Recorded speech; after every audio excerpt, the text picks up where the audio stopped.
Χαίρετε, χαίρετε κυρίες και κύριοι και καλώς ήρθατε σε ακόμα ένα live στο πρώτο της χρονιάς. Οπότε χρόνια πολλά να πούμε. Καλή χρονιά, κάνουμε ποδαρικό. Με ακούτε λίγο μπουκωμένο γιατί είμαι αρρωστούλης. Παράξενο θα πει κάποιος, όπως μας άφησε έτσι συνεχίζεται η χρονιά. Ε, αλλά είμαι σε καλύτερο στάδιο. Έχει έρθει φιλόλογος εδώ πέρα, represent, φιλόλογος απλωμένη από εδώ στο κρεβάτι. Έχουμε.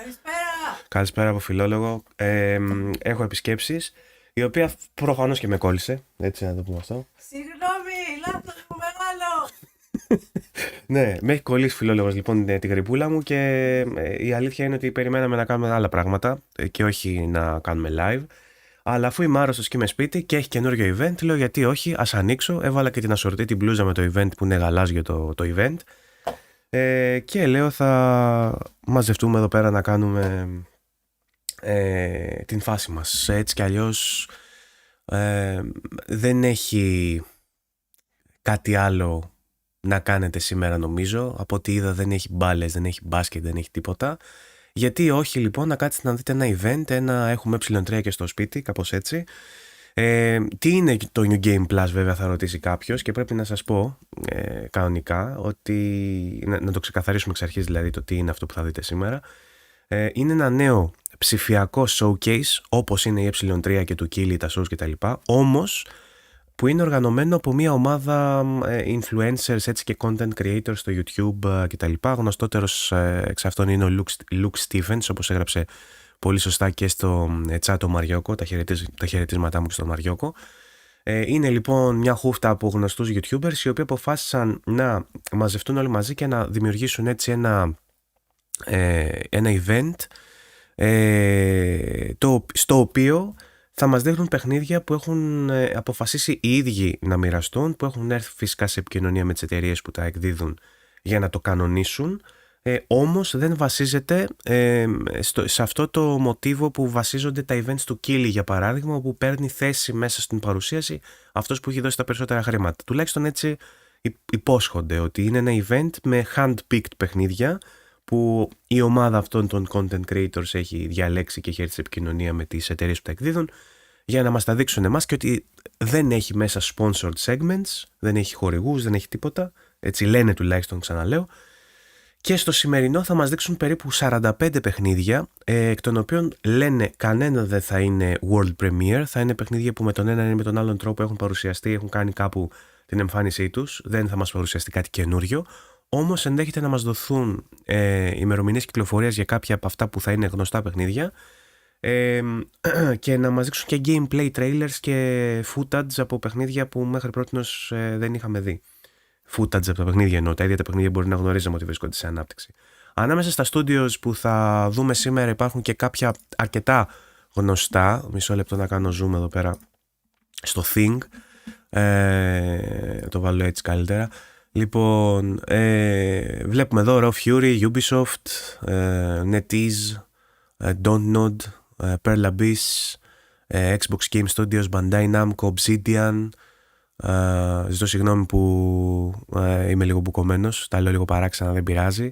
THQ Nordic, πολλές εταιρείες θα κάνουν σήμερα την εμφάνισή τους. Indie Games, AA Games και AAA Games. Οι απόψεις δίστανται για τη διάρκεια. Είδα σε ένα βίντεο του Luke Stevens ότι αυτός περίμενε με βάση το τι έχουν γυρίσει, γιατί τα γύρισαν και τα μοντάρανε και θα βγουν τώρα σαν live αλλά θα είναι μονταρισμένο υλικό, και λέει ότι περίμενε αυτός να είναι περίπου 1,5 ώρα. Διάβασα όμως σε κάποια site του εξωτερικού ότι θα έχει διάρκεια 3 ώρες και για το καλό του λαιμού μου και για το καλό της υγείας μου ελπίζω να ισχύει αυτό που λέει ο Luke Stevens και να έχει διάρκεια 1,5 ώρα το event και όχι 3. Αλλά θα δούμε πώς θα πάει αυτό. Θα σας πω και άλλα για τα παιχνίδια που περιμένουμε να δούμε, αλλά πριν από αυτό θέλω λίγο να γυρίσω στο chat, γιατί θέλω να απευθυνθώ σε κάποια άτομα και να τα ευχαριστήσω, όπως πρώτα να πω στον Αλέξη τον Παναγιώτου, ο οποίος δεν ξέρω αν είναι μέσα αυτή τη στιγμή, αλλά έχει ήδη κάνει την δωρεά από τις συνδρομές του και τον ευχαριστώ πάρα πολύ. Τον Αλέξη τον είδα και μέσα στις γιορτές που ήρθε Ελλάδα επαναπατρίστηκε στο για λίγο για να έρθει να δει τις οικογένειες και τις γυναίκες και τα λοιπά. Και τον είδα, πήγαμε για καφέ μαζί με τα άλλα παιδιά στο συνέδριο κουλτούρας που έγινε, οπότε έχω πρόσφατα και επαφή, αλλά τον ευχαριστώ πάρα πολύ που συνεχίζει να στηρίζει με το τύπου donate, ας πούμε, τις συνδρομές που έδωσε. Στον Θωμά που μπήκε πρώτος από Grill Gamers και χαϊπάρει εκεί πέρα, λέει πάμε να δούμε πραγματάκια σήμερα κτλ. Και μετά όλοι οι υπόλοιποι, ο Κοσμάς ο οποίος μου έχει γράψει αρκετές φορές το τελευταίο διάστημα ότι έχω λείψει και τον ευχαριστώ πάρα πολύ. Να σε καλά Κοσμά που μ' αγαπάς και εσύ και με ψάχνεις. Να σε καλά. Καλησπέρα στη Λιδία, στον Μαριόκο ο οποίος μπήκε και ρώτησε αν είναι του Luke Stephens το εγχείρημα. Ναι, το είπαμε, μαζί με ακόμα κάποιους content creators τους οποίους δεν τους γνωρίζω αλλά πρέπει να είναι γνωστοί. Καλησπέρα στον Nick Bill. Γεια σου φίλε Νίκο. Στην Αγγελική. Καλησπέρα και σε εκείνη. Νάτος και ο δεστός. Μπόμπα είναι. Πιείτε να τυφλωθείτε γάμο την πουτάνα μου. Τα ποτά είναι κερασμένα από το Στέλιο. Ευχαριστούμε πάρα πολύ Στέλιο για την στήριξη και για τις συνδρομές που έκανες και σε gift. Να σε καλά φίλε. Τις ευχές μου για ένα πολύ όμορφο 2026 για εσένα και την οικογένεια. Ελπίζω να είστε όλοι καλά. Έχει μπάσκετ τελικά. Κουβάς λοιπόν. Έλεγα πριν ότι νομίζω δεν έχει τίποτα σήμερα, αλλά τελικά έχει μπάσκετ. Οκ, καλό το timing. Δεν πειράζει. Κάποιοι θα δουν μπάσκετ, κάποιοι άλλοι θα δουν εμένα. Τι κάνετε, παιδιά, καλή χρονιά, λέει ο Πιστόναρος. Γεια σου, φίλε Αχιλλέα. Ελπίζω, αφήνοντας πίσω το 2025, να κατευνάσεις κάπως την οργή σου για το Clair Obscure και για την σύνδεση αυτή που έχουμε με το συγκεκριμένο παιχνίδι.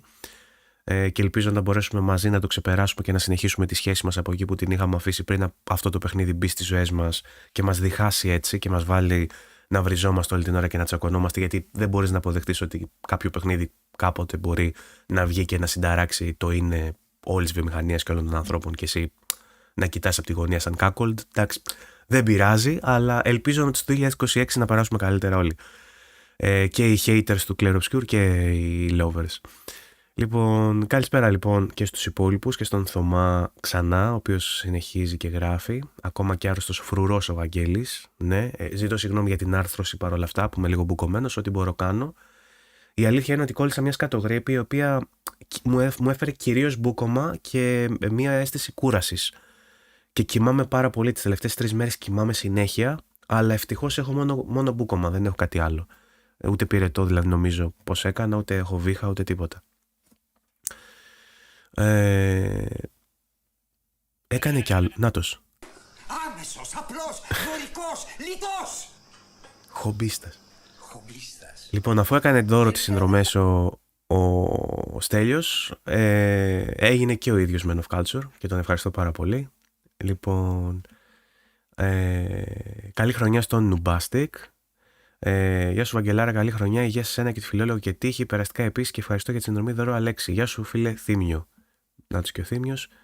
Εγώ τίποτα δεν έχω να κάνω ούτε PC. Δεν το πιάσα αυτό. Νομίζω ο Θήμιος κάτι έγραφε ότι έχει θέμα με το κανάλι. Έπαθε πρόβλημα το PC σου, στο ματιάσανε κιόλας. Τέλος πάντων. Fake Wolf. Βαγγελάρα καλησπέρα. Έχω βάλει και πίνω ζεστό Glühwein. Τρώγοντας τρίγωνα πανοράματος. Τα τρίγωνα πανοράματος τα πιάσα. Ειρήνη, τι είναι το Glühwein? Glühwein. Τι είναι? Είναι γερμανικό ποτό έτσι γιορτινό. Γερμανικό ποτό γιορτινό. Σαν το eggnog φάση. Ναι, αλλά σε ποτό. Αντί να ρωτάω αν θα μπορούσα να ρωτάω τον Fake Wolf, δεν ξέρω τι είναι αυτό. Λοιπόν, εγώ δεν θα αντέξω, είμαι σίγουρος, αλλά έπρεπε να μπούμε στο πρώτο live της χρονιάς, λέει ο Πιστώνης. Μπορείς να μπεις αύριο να το δεις, κονσέρβα. Αυτό θα μείνει, σε αντίθεση με το Χριστουγεννιάτικο που έγινε ένα live 28 Δεκέμβρη, πότε το κάναμε, το οποίο το έβαλα μόνο για συνδρομητές, γιατί υπόθηκαν αλήθειες. Πολιτικά λέγαμε κυρίως και κοινωνικά έτσι, οπότε είπα να μην τα αφήσω. Αλλά τέλος πάντων.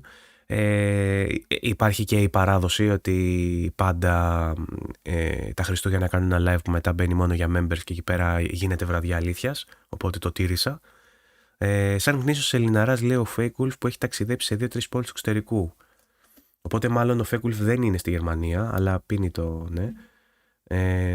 Ψεύτηκε λίγο και φάει και για μας, λέει Αγγελική. Όπα, κάτσε το χάσα. Ναι.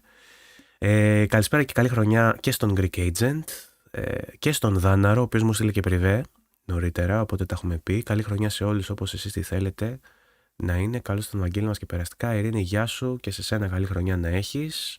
Ειρήνη, έχεις και εσύ τις ευχές όπως βλέπεις. Ειρήνη, σας βλέπει, σας διαβάζει από το chat, απλά είναι ξαπλωμένη στο κρεβάτι παραδίπλα και όταν φωνάζει την ακούτε. Έχω απαντήσει. Συγγνώμη. Είμαι πιο πάνω στο chat, Ειρήνη, συγγνώμη. Χαιρετίσματα και στον Griffin Peace που είσαι Βαγγελάρα. Στην έτερη ροδίτισσα σήμερα εδώ στο chat την Sad Vampires, πώς λέγεται κανονικά? Vampires. Την Λίνα. Γεια σου Λίνα. Κάει και το PC. Τι λες ρε μαλάκα Θήμιο? Βάλτε ένα ματάκι πάνω. Όταν λες κάει και εννοείς τα πήρε όλα μαζί του ή εννοείς ότι κάει και το ξέρω το τροφοδοτικό? Θα είχα πεθάνει να ξέρεις. Θα είχα πέσει από τον μπαλκόνι. Μην το don't do it φέδων. Αλλά τι να σου πω, μακάρι να έχει εγγύηση να το σώσεις ρε φίλε. Καλησπέρα, χρόνια πολλά, καλή χρονιά λέει ο Τιτάκης ο G. Γεια σου φίλε Τιτάκη. Χρόνια πολλά. Σε ευχές μου. Ένα μπαμ στο τροφοδοτικό την ημέρα, τον γιατρό τον κάνει πέρα. Έκανε μπαμ κιόλας. Τι λέει ρε μαλάκα? Πόσο γκαντέμις είναι αυτός ο άνθρωπος. Πόσο κακότυχος είναι. Τι να σου πω ρε Θεμιώτη, ό,τι και να σου πω τώρα. Πρέπει να έχεις πόνο. Καλή χρονιά σε όλους. Παιδιά, Βαγγέλη μου περαστικά. Να σε καλά φίλε μου Κώστα Γεργουσόπουλε. Ζεστό κρασί είναι, λέει ο Fake Wolf, το συγκεκριμένο το πιωτό που σερβίρεται στις χριστουγεννιάτικες αγορές του εξωτερικού. Το μεταξύ, σήμερα μου έβαλε ένα TikTok με ένα τραγούδι που έχουν στη Γερμανία γερμανικό, που μαζί δεν το βλέπαμε, που έλεγε για το Γκρίχεν. Πώς είναι το κρασί, πώς είναι στα γερμανικά? Κάτι Γκρίχεν Βάιν, το έλεγε κάπως έτσι τέλος πάντων. Υπάρχει ένα παραδοσιακό που είναι, ξέρω εγώ, στα γερμανικά, από Έλληνες που νοσταλγούν το ελληνικό κρασί και λέει το τραγούδι πώς λησμονώ, ξέρω εγώ, πώς δεν ξεχνώ, πώς λαχταρώ το κρασί το ελληνικό. Το έκανε και στα ελληνικά. Λεφτά. Όπα, νάτος. Τα λεφτά δεν ήταν πλεκτά, ήταν κανονικά τα λεφτά. Ήταν κανονικά τα λεφτά, 50 καρουτάρκα, 50, 100, 200, ήταν τα λεφτά, ήταν πολλά τα λεφτά αυτά. Ήταν ένα κιλάρο λεφτά. Ήθελε να πει γαμό. Ο πιστόναρος δεν το είπε. Τέλος πάντων, άμα είναι να ρίχνεις τάλιρα, συνέχισε να βρίζεις τα γκότις. Εμείς τα παίρνουμε έτσι και που βρίζεις, δηλαδή τα παίρνουμε τα γκότις. Ήταν ελαττωματικό. Έσκασε, λέει. Τι είναι το showcase που λες μετά? Λοιπόν, το είπα και στην αρχή, να το πω και τώρα γιατί έχει μπει και άλλος κόσμος. Το showcase αυτό είναι από χομπίστες, είναι από content creators, youtubers κτλ. Δεν έχει τις πλάτες κάποιας εταιρείας, δεν έχει sponsored segments. Και θα δούμε σήμερα 45 παιχνίδια. Έχω δείξει και μια εικόνα με τα studios που περιμένουμε να κάνουν την εμφάνισή τους. Είναι αυτά που βλέπετε τώρα στην οθόνη. Θα είναι παιχνίδια που έχουμε ξανακούσει για εκείνα, έχουν ανακοινωθεί είτε μέσα από blog posts είτε μέσα από videos σε άλλες παρουσιάσεις ή στα pages ας πούμε των εταιριών.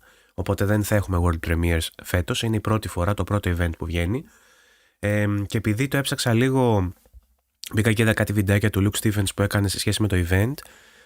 Λέει ότι το εγχείρημα ξεκινάει με αυτό και θα γίνεται ετήσια αυτή η παρουσίαση, το New Game Plus σαν παρουσίαση κάθε Γενάρη, θα ξεκινάει ο χρόνος με αυτό. Από του χρόνου ευελπιστούν να έχουν, λέει, και game premieres, απλά φέτος ήταν η πρώτη χρονιά και δεν έχουν προλάβει, ας πούμε, δεν πρόλαβαν να κλείσουν κάποιο deal σχετικό.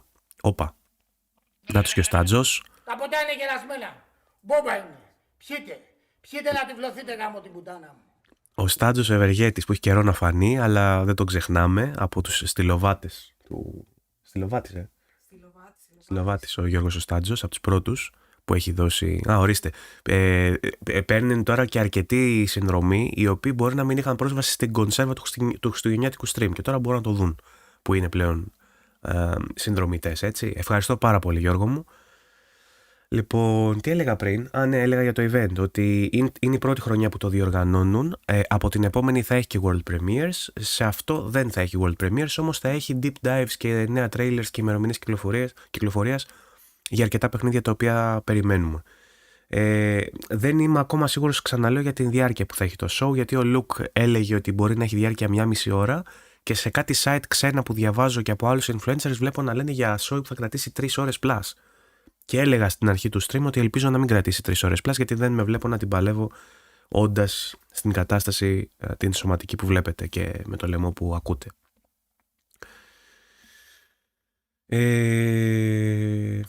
Επικράτησε σκέψη για συγκρούλιο ο Θήμιος.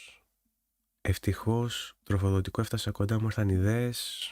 Τι να πω. Αν ήταν καλή μάρκα το τροφοδοτικό, πάντως σε σώζει το τροφοδοτικό και δεν περνάει σε μητρικές κτλ. Οπότε είσαι τυχερός. Γι' αυτό λέμε ότι πάντα επενδύουμε σε πολύ καλό τροφοδοτικό και σε πολύ καλή μητρική, γιατί είναι τα προπήλαια. Είναι τα τείχη τα πρώτα. Δηλαδή. Τα προπύργια. Είπα τα προπήλαια. Προπήλαια στην Ακρόπολη. Είναι τα προπύργια. Συγγνώμη, φιλόλογε. Είναι τα προπύργια, όχι τα προπήλαια. Είναι τα προπήλαια. Είναι τα προπύργια του Παρθενώνα της κι αλλιώς. Το ίδιο πράγμα είναι, ρε Ειρήνη, το να μην είσαι party pooper. Γιατί δεν μπορεί να υπάρχουν προπήλαια με ένα τείχος.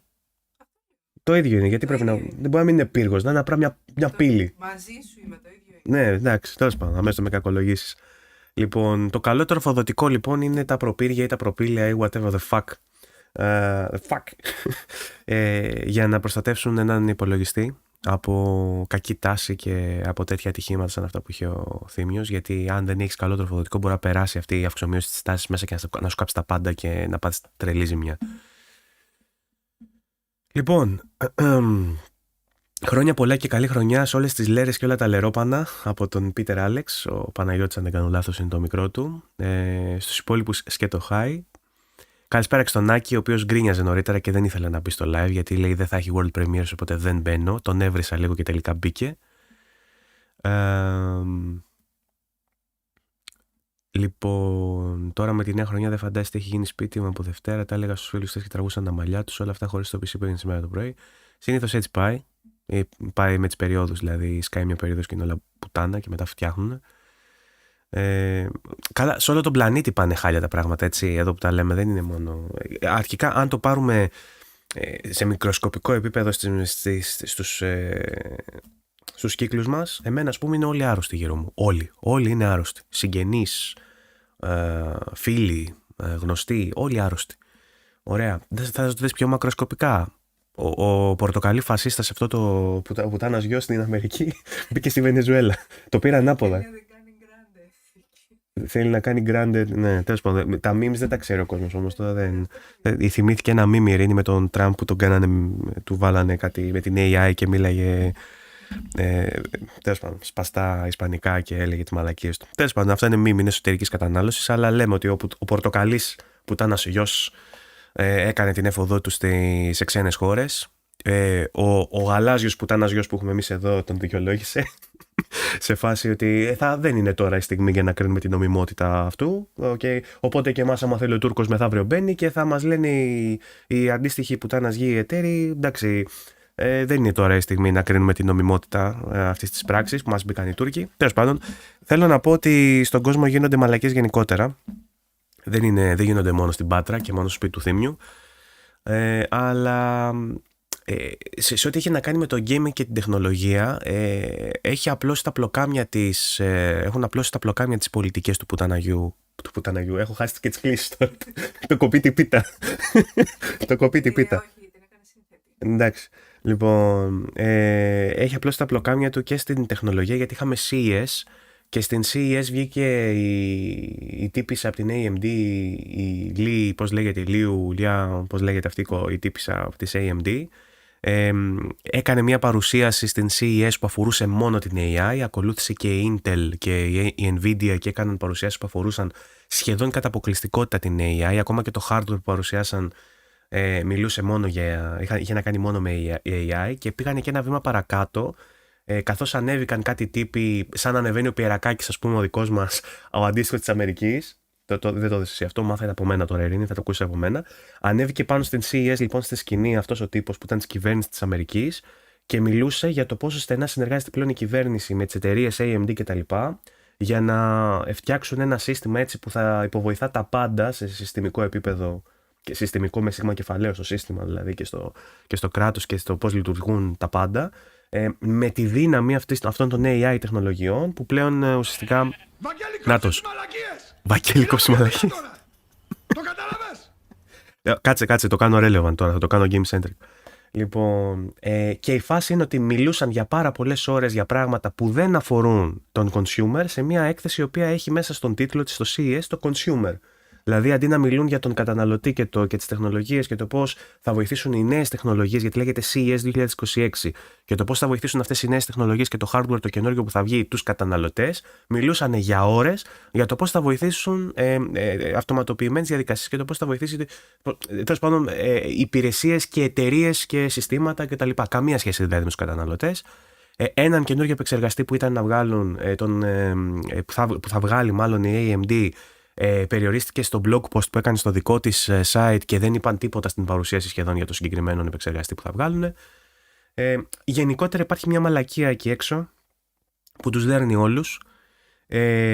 Υπάρχει και μια συζήτηση έντονη που γίνεται στο Discord τις τελευταίες μέρες, που εγώ έχω απειβδίσει πλέον και δεν μπορώ να την κάνω άλλο, σε σχέση με το κατά πόσο το AI επεκτείνεται και θα πεθάνουμε όλοι.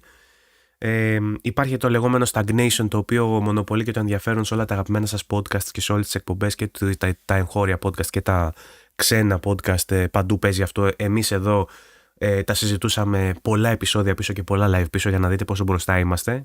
Μιλούσαμε για stagnation δηλαδή και για τη στασιμότητα της γενιάς και για το ότι θα καθυστερήσουν οι επόμενες κονσόλες. Εμείς το λέγαμε τις αρχές του Δεκέμβρη και τώρα είναι relevant στα υπόλοιπα podcast και του εξωτερικού, όχι μόνο της Ελλάδας. Τώρα, αυτά που λέγαμε εμείς πριν από ένα μήνα. Έτσι, για να δείτε πόσο κουλτουριάριδες είμαστε εδώ πέρα και πόσο ψαγμένοι. Έτσι. Λοιπόν, εγώ το πω ένα βήμα παραπέρα. Τώρα έχει αλλάξει ο διάλογος. Και η δική μου νέα εκτίμηση είναι ότι αυτό που βλέπω εγώ να γίνεται και ξεκινάει όλο αυτό και από δηλώσεις εταιρεών σαν την Dell που βγήκε και είπε ότι το AI δεν αφορά τους consumers και εμείς κάνουμε αλλαγή πλεύσης και πλέον εστιάζουμε στους consumers και δεν θα ασχοληθούμε άλλο με αυτό το πράγμα με το AI γιατί ο κόσμος δεν ενδιαφέρεται. Δεν λέω ότι θα γίνει το ίδιο και με την AMD και την Nvidia. Αυτές έχουν μια τελείως διαφορετική προσέγγιση και εστιάζουν σε τελείως διαφορετικά πράγματα εκείνοι και έχουν κέρδη από αλλού. Απλά λέω ότι μέσα στους επόμενους μήνες, αυτό είναι το νέο assumption που κάνω, αυτή είναι η εκτίμηση που κάνω, ότι μέσα στους επόμενους 15 μήνες περίπου, άντε πες 2 χρόνια, θα δούμε μια γενική τάση, μια κολοτούμπα σύσσωμη από την βιομηχανία, που θα λέει πλέον ότι γινόμαστε consumer oriented, consumer based, μας νοιάζει ο consumer, ξεχνάμε το AI, κοιτάξτε τι καλοί που είμαστε, βγάζουμε ένα hardware το οποίο είναι πιο φιλικό προς τον χρήστη.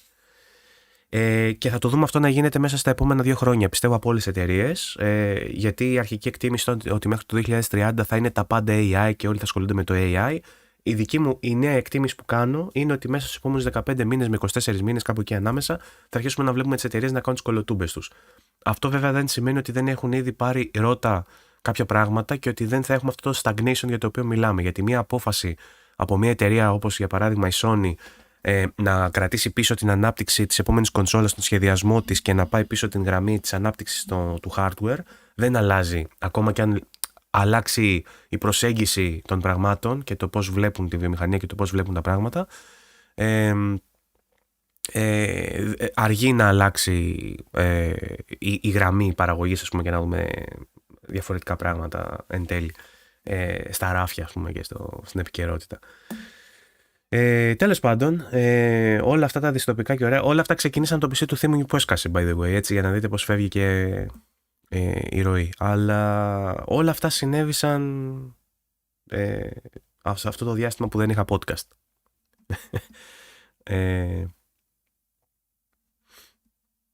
Εδώ πέρα βλέπω ότι κάνετε, χτυπάτε την πλάτη του θύμιου στην πλάτη και καλά κάνετε, είναι δύσκολο αυτό που περνάει το παιδί. Είμαι σε άδεια, λέει ο Στάτζος. Παιδιά, η υγεία, τα υπόλοιπα είναι τρίτη σημασία, λέει ο Πίτερ Άλεξ. Είμαι από τον Φώτον με πυρετό 39 και σήμερα έπεσε στο 37. Περαστικά, φίλε Παναγιώτη. Και εγώ άρρωστος είμαι, όπως καταλαβαίνεις, αλλά είμαι πολύ πιο ελαφριά από σένα. Καλησπέρα και καλή χρονιά σε όσους δεν τα έχουμε πει ήδη, λέει ο Αλέξης. Αλέξης, σε ευχαρίστησα και στην αρχή, σε ευχαριστώ και τώρα να τα ακούσεις αν μπήκες τώρα. Για τις συνδρομές που έκανες donate. Μην επιμένεις προπήρια. Ναι, όντως δεν είναι καλή φάση. Ο Πορτοκαλί θα μας χαντακώσει όλους. Τώρα εντωμεταξύ, πριν ανοίξουμε, διάβαζα και για το Ιράν ότι γίνεται της πουτανάρας εκεί πέρα. Ειρήνη, δεν ξέρω αν το δες.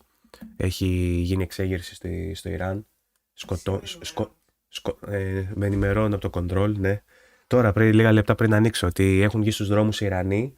Το καθεστώς του Ιράν σκοτώνει ψυχρό κόσμο. Η Αμερική, που δεν αποκλείεται να έχει κάνει και προβοκάτσια, λέει ότι ετοιμάζεται να μπει. Ότι αν συνεχίσουν δηλαδή να σκοτώνουν κόσμο οι αρχές του Ιράν. Είχε διάφορες εκρήξεις τελευταία. Αυτό το καταλαβαίνεις ότι είναι πολύ λάθος που πες τώρα. Ότι είχε πολλές εκρήξεις στο Ιράν τελευταία. Πολύ κακό timing. Σε σχέση με το Ισραήλ. Τέλος πάντων, δεν ακούγεσαι και καλά στο μικρόφωνο, οπότε άστο. Μην πιάσουμε κουβέντα μεταξύ μας, γράψτε στο chat. Γιατί δεν ακούγεται. Αλλά ναι, έχουμε και αυτό. Τι άλλο. Και εμείς ακόμα κρυωμένοι είμαστε 100 μέρες μέχρι να περάσει ο Βήχας και λέγαμε να ανοίγαμε live σήμερα με τον Γιώργο, αλλά μάθαμε ότι έχει το show και θα με δω να στηρίξουμε Λερό. Και πολύ καλά κάνατε. Ευχαριστώ Δάνημος, είμαστε καλά, ναι, συνεχίζεται το τέτοιο. Η Nvidia δεν ανακοίνωσε καθόλου κάρτες πρώτη φορά μετά από 5 χρόνια. Σωστός ο φόρους, βγήκε και είπε για AI και εκείνη. Γενικότερα, έτσι συνοψίζοντας το τι υπόθηκε στην CES, αν σας ενδιαφέρει για να ακούσετε, τα πάντα είχαν να κάνουν με AI, ήταν το βασικό concept. Η AMD συγκεκριμένα παρουσίασε νέους επεξεργαστές που βγαίνουν για να στηρίξουν AI υποδομές, τους Ryzen AI 400 series, Ryzen AI Max και Max Plus και Ryzen AI Pro, οι οποίοι είναι επεξεργαστές με ισχυρό AI on board. Γενικότερα η φάση είναι ότι προσπαθούν να βγάλουν το AI από το cloud και να γίνονται περισσότερες AI διεργασίες τοπικά στους υπολογιστές μέσω ειδικού hardware.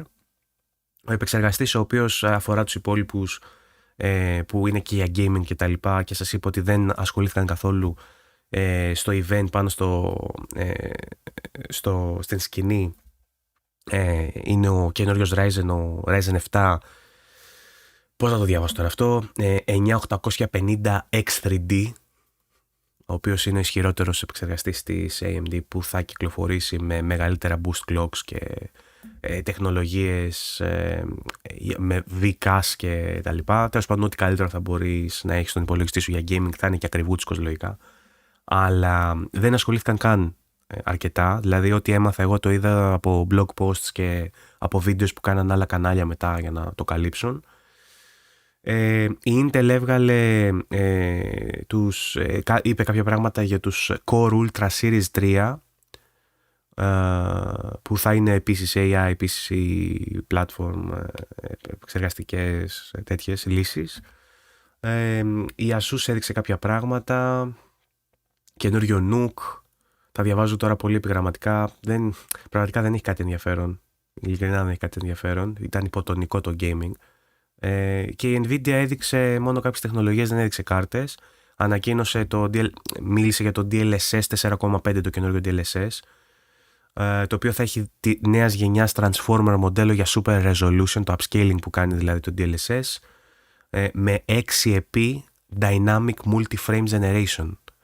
Το frame generation έχουμε πει τι είναι, έτσι, που φτιάχνει καρέ ψεύτικες, θα σας κάνω να βαρεθείτε και να φύγετε, δεν θέλω. Καινούργιο DLSS.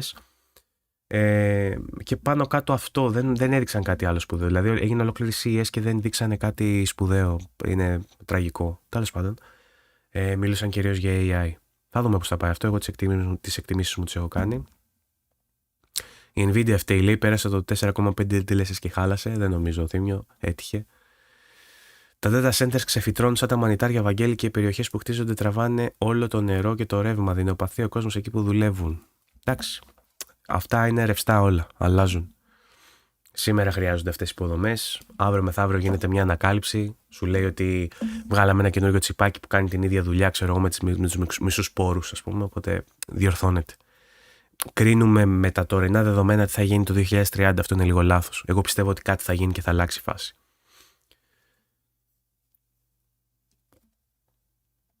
Η Razer λέει ο φόρους με τον AI Assistance και τα ακουστικά με κάμερα για να βλέπει το AI. Ναι. Κόζα Μόστρα, καλησπέρα φίλε και καλή χρονιά. Εμείς εδώ στη Δανία ετοιμαζόμαστε για κατάταξη. Μακάρι να μην γίνει το μπραφ πάνω στο Resident Evil. Στη Δανία εκεί πέρα περιμένετε να μπει ο Τραμπ και κάνουν ασκήσεις ήδη. Τι ζούμε ρε μαλάκες, τι ζούμε. Λοιπόν, καλή χρονιά λέει ο Τάσος. Γεια σου Τάσα ρε. Με υγεία το 2026 και η Sony απήχε από την CES και είπαν ότι τραβάει το δικό της δρόμο ο παρουσιαστής. Από Sony είχαμε άλλο βέβαια. Η μεγάλη είδηση των προηγούμενων ημερών από Sony είναι ότι είχαμε ένα leak. Συγκεκριμένα είχαμε ένα leak των ROMs, ROM keys, το οποίο leak είχε ξαναγίνει, αν θυμάστε, ένα αντίστοιχο με το PlayStation 3.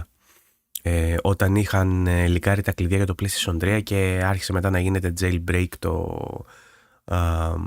το PlayStation 3, στο Switch είχε γίνει ένα αντίστοιχο leak αντίστοιχων κλειδιών και άρχισε να τρέχει Linux μετά κάποιο σε Switch και από εκεί ξεκίνησε όλο η homebrew φάση. Το ότι λίκαραν αυτά τα ROM keys δεν σημαίνει ότι έσπασε η κονσόλα. Για να σπάσει η κονσόλα πρέπει οι hackers να μελετήσουν τα δεδομένα από αυτό το leak. Ουσιαστικά αυτό που λίκαρε τώρα είναι τα κλειδιά από τον επεξεργαστή του PlayStation 5, τα οποία αυτά κλειδιά δεν γίνονται update, είναι hard-coded. Υπάρχουν πάνω στους επεξεργαστές των κονσολών που έχουμε και χρησιμοποιούνται από το σύστημα για να γίνει η ταυτοποίηση του αν είναι αυθεντικό, ρε παιδί μου, αν είναι legitimate η κονσόλα με το bootloader. Δηλαδή χρησιμοποιεί αυτά τα κλειδιά για να μιλήσει το hardware που είναι επεξεργαστής και έχει αυτά τα κλειδιά με τον bootloader που είναι για να καταλάβετε τι είναι το bootloader, είναι ένα μικρό πρόγραμμα το οποίο ξεκινά, κάνει initialize το μπουτάρισμα της κονσόλας. Πρέπει να μιλήσει δηλαδή αυτό το πρόγραμμα, ο bootloader, με τα κλειδιά, να εξακριβώσει ότι μιλάμε για αυθεντικό hardware, αυθεντικά κλειδιά και ότι είναι αυθεντικός bootloader, συνομιλούν και ξεκινάει, γίνεται αρχικοποίηση του συστήματος και ανοίγει η κονσόλα. Αν έχεις πρόσβαση σε ένα τόσο χαμηλό επίπεδο, zero level επίπεδο κλειδιών για το hardware, μπορείς μέσω reverse engineering και μελέτης αυτών των δεδομένων που θα πάρεις μέσω αυτών των πληροφοριών, των κλειδιών που σου δίνουν πρόσβαση στην κονσόλα, να διαβάσεις την κονσόλα και να αρχίσεις σιγά σιγά να αναπτύσσεις emulators, να γράφεις unsigned code και εν τέλει να φτάσεις στο σημείο να μπορείς να βγάλεις ένα homebrew, ένα λειτουργικό σπασμένο, το οποίο θα σου επιτρέψει να ξεκλειδώσεις όλες τις δυνατότητες της κονσόλας και να την σπάσεις και από εκεί και πέρα να την χρησιμοποιήσεις όπως θες εσύ. Δηλαδή να τρέξεις backups, να πειρατεύσεις, να τρέξεις emulators, να κάνεις ό,τι γουστάρεις. Είναι το πρώτο βήμα. Και είναι λίγο αστείο το timing που συνέβη τώρα πάνω στην φάση με τις RAMs και τις τιμές, τις επικείμενες αυξήσεις που θα έρθουν στις κονσόλες λόγω των ελλείψεων σε RAM. Και έγραψε και στο Discord ότι RAM εσείς, ROM εμείς. Και καλά, ορίστε, αφού γαμιέστε έτσι, πάρτε σπασμένη κονσόλα τώρα να δούμε. Όχι ότι έχει σημαντικό αντίκτυπο όλο αυτό. Ξαναλέω ότι είναι είναι πραγματικά μικρό το κόστος που έχουν οι εταιρείες από την πειρατεία σε σχέση με αυτό που λένε. Έχουν διαφεύγοντα κέρδη από αλλού πολύ μεγαλύτερα παρά από την πειρατεία, αλλά είναι και αυτό κάτι. Καλή χρονιά στη Μαριλού. Πέρασα για μια καλησπέρα. Θα το δω αύριο κονσέρβα. Περαστικά, Βαγγέλη. Να είσαι καλά, φίλη Μαριλού. Χρόνια πολλά. Η Λιδία λέει από την άλλη: έβλεπα τη νέα σειρά τηλεοράσεων της LG στην CES και κάτι φτερούγησε μέσα μου. Τηλεόραση πήραν αρκετοί φίλοι μου πρόσφατα και με ευχαρίστησαν γι' αυτό για ακόμα μια φορά. Δεν σταματά ο κόσμος να με ευχαριστεί που κάνει τη μετάβαση σε OLED. Και πρακτικά αυτή είναι η μετάβαση που πρέπει να γίνει, είτε σε κάποια άλλη τεχνολογία που να είναι αντίστοιχα καλή, που υπάρχει και από την Samsung, ας πούμε, υπάρχουν αντιπροτάσεις και από την Samsung με άλλους τύπους πάνελ, αλλά ας πούμε ότι το ιερό δισκοπότηρο είναι η OLED, οπότε για μένα δεν έχει τόσο μεγάλη σημασία αν θα πας σε νεότερη γενιά ή όχι. Αν έχεις κάνει την μετάβαση σε OLED, έχεις αλλάξει γενιά. Και όποιος δεν έχει OLED τηλεόραση αυτή τη στιγμή και παίζει σε κλασική LED, δεν έχει κάνει μετάβαση στην τρέχουσα γενιά. Και σας το λέω αυτό, δηλαδή, καλύτερα αν έχεις ένα PS5, καλύτερα να πας να πάρεις μια OLED τηλεόραση παρά να πάρεις PS5 Pro. Ενδεχομένως καλύτερα να πας να πάρεις μια OLED τηλεόραση από το να πας να κάνεις το upgrade σε PS6. Μένεις τόσο πίσω δηλαδή σε ποιότητα εικόνας, αν δεν έχεις OLED ή τουλάχιστον κάποιο πάνελ που να παραπέμπει, ας πούμε, στα τεχνικά χαρακτηριστικά μιας OLED, στα μαύρα μιας OLED και τα σχετικά. Οπότε ναι, όποιος δεν έχει OLED να το βάλει στόχο να κάνει τη μετάβαση. Ο Τσίγκος με κοροϊδεύει για ακόμη μια φορά. Πάντα κοροϊδεύει ο Τσίγκος και με κοροϊδεύει και τώρα. Για σου Αδυνατούλη, λέει. Ο Αδυνατούλης, να σας πω ότι έχει βάλει στάνταρ 1,5 κιλό μέσα στις γιορτές με όλα αυτά που έφαγε, και τώρα επειδή ήμουν άρρωστος και κοιμάμαι όλη μέρα και μόνο τρώω και κοιμάμαι, δεν ξέρω αν έχω βάλει κι άλλα. Σήμερα επιχείρησα να πάω να περπατήσω, με πιάσε μια σκοτωδίνη στο δρόμο. Είμαι ακόμα πολύ αδύναμος δηλαδή από την όλη φάση και γύρισα πίσω. Δεν έκανα τα χιλιόμετρα που θα έπρεπε να έχω κάνει. Αλλά θα επανέλθω δυναμικά και στην δίαιτα. Δηλαδή έπρεπε να φάω. Η αλήθεια είναι ότι έφαγα τόσο πολύ κρέας μέσα στις γιορτές που είμαι σε μια φάση τώρα που δεν θέλω να το βλέπω.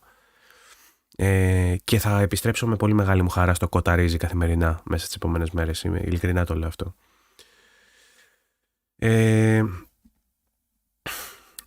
Η παραγωγή semiconductor δεν επαρκεί, θα είναι δύσκολα για 2-3 χρόνια. Ισχύει ότι θα έχουμε και πρακτικά ζητήματα. Απλά λέω ότι υπάρχουν και κάποιοι έτσι πιο απεσιόδοξοι, οι οποίοι ισχυρίζονται πως το AI έχει έρθει εδώ για τα καλά και ότι όλοι θα ασχολούνται με το AI και δεν νοιάζεται κανένας πλέον για τους gamers. Αυτό προσπαθούσα να εξηγήσω στα παιδιά στο Discord και στον Στέφανο, ο οποίος ξέρει πάρα πολλά πράγματα και στα περισσότερα πράγματα τον ακούω και τον σέβομαι, γιατί ξέρει καλύτερα από μένα. Απλά η δική μου εκτίμηση εν προκειμένου για το AI είναι ότι δεν θα τους αφήσουν να γαμίσουν τόσο πολύ την φάση. Το λέω αγοραία, αλλά για να το καταλάβουμε όλοι. Γιατί επειδή υπάρχει ένα ενιαίο πλαίσιο των πολυεθνικών και οι εταιρείες που ασχολούνται με το AI έχουν παρακλάδια που ασχολούνται και με άλλα κομμάτια στην βιομηχανία της τεχνολογίας και του gaming, αν αγνοήσουμε το consumer κομμάτι και επεκταθούμε μόνο στο κομμάτι των AI farms, ας πούμε, με τα servers και με τα server farms, πώς τα διάλογα λένε αυτά, και τις τεχνολογίες AI και το hardware για AI, και αγνοήσουμε εντελώς το consumer κομμάτι, θα δεινοπαθήσει η gaming βιομηχανία, αυτοί που φτιάχνουν video games, αυτοί που φτιάχνουν περιφερειακά για gaming, οι εταιρείες που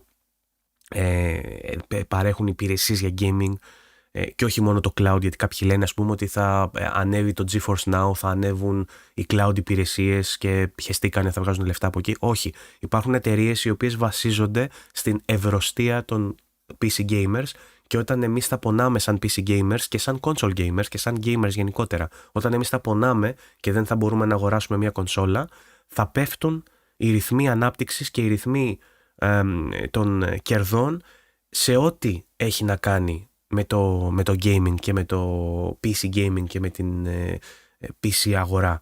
Οπότε δεν θα αφήσουν να πεθάνει και να δεινοπαθήσει για πάρα πολύ αυτή η αγορά.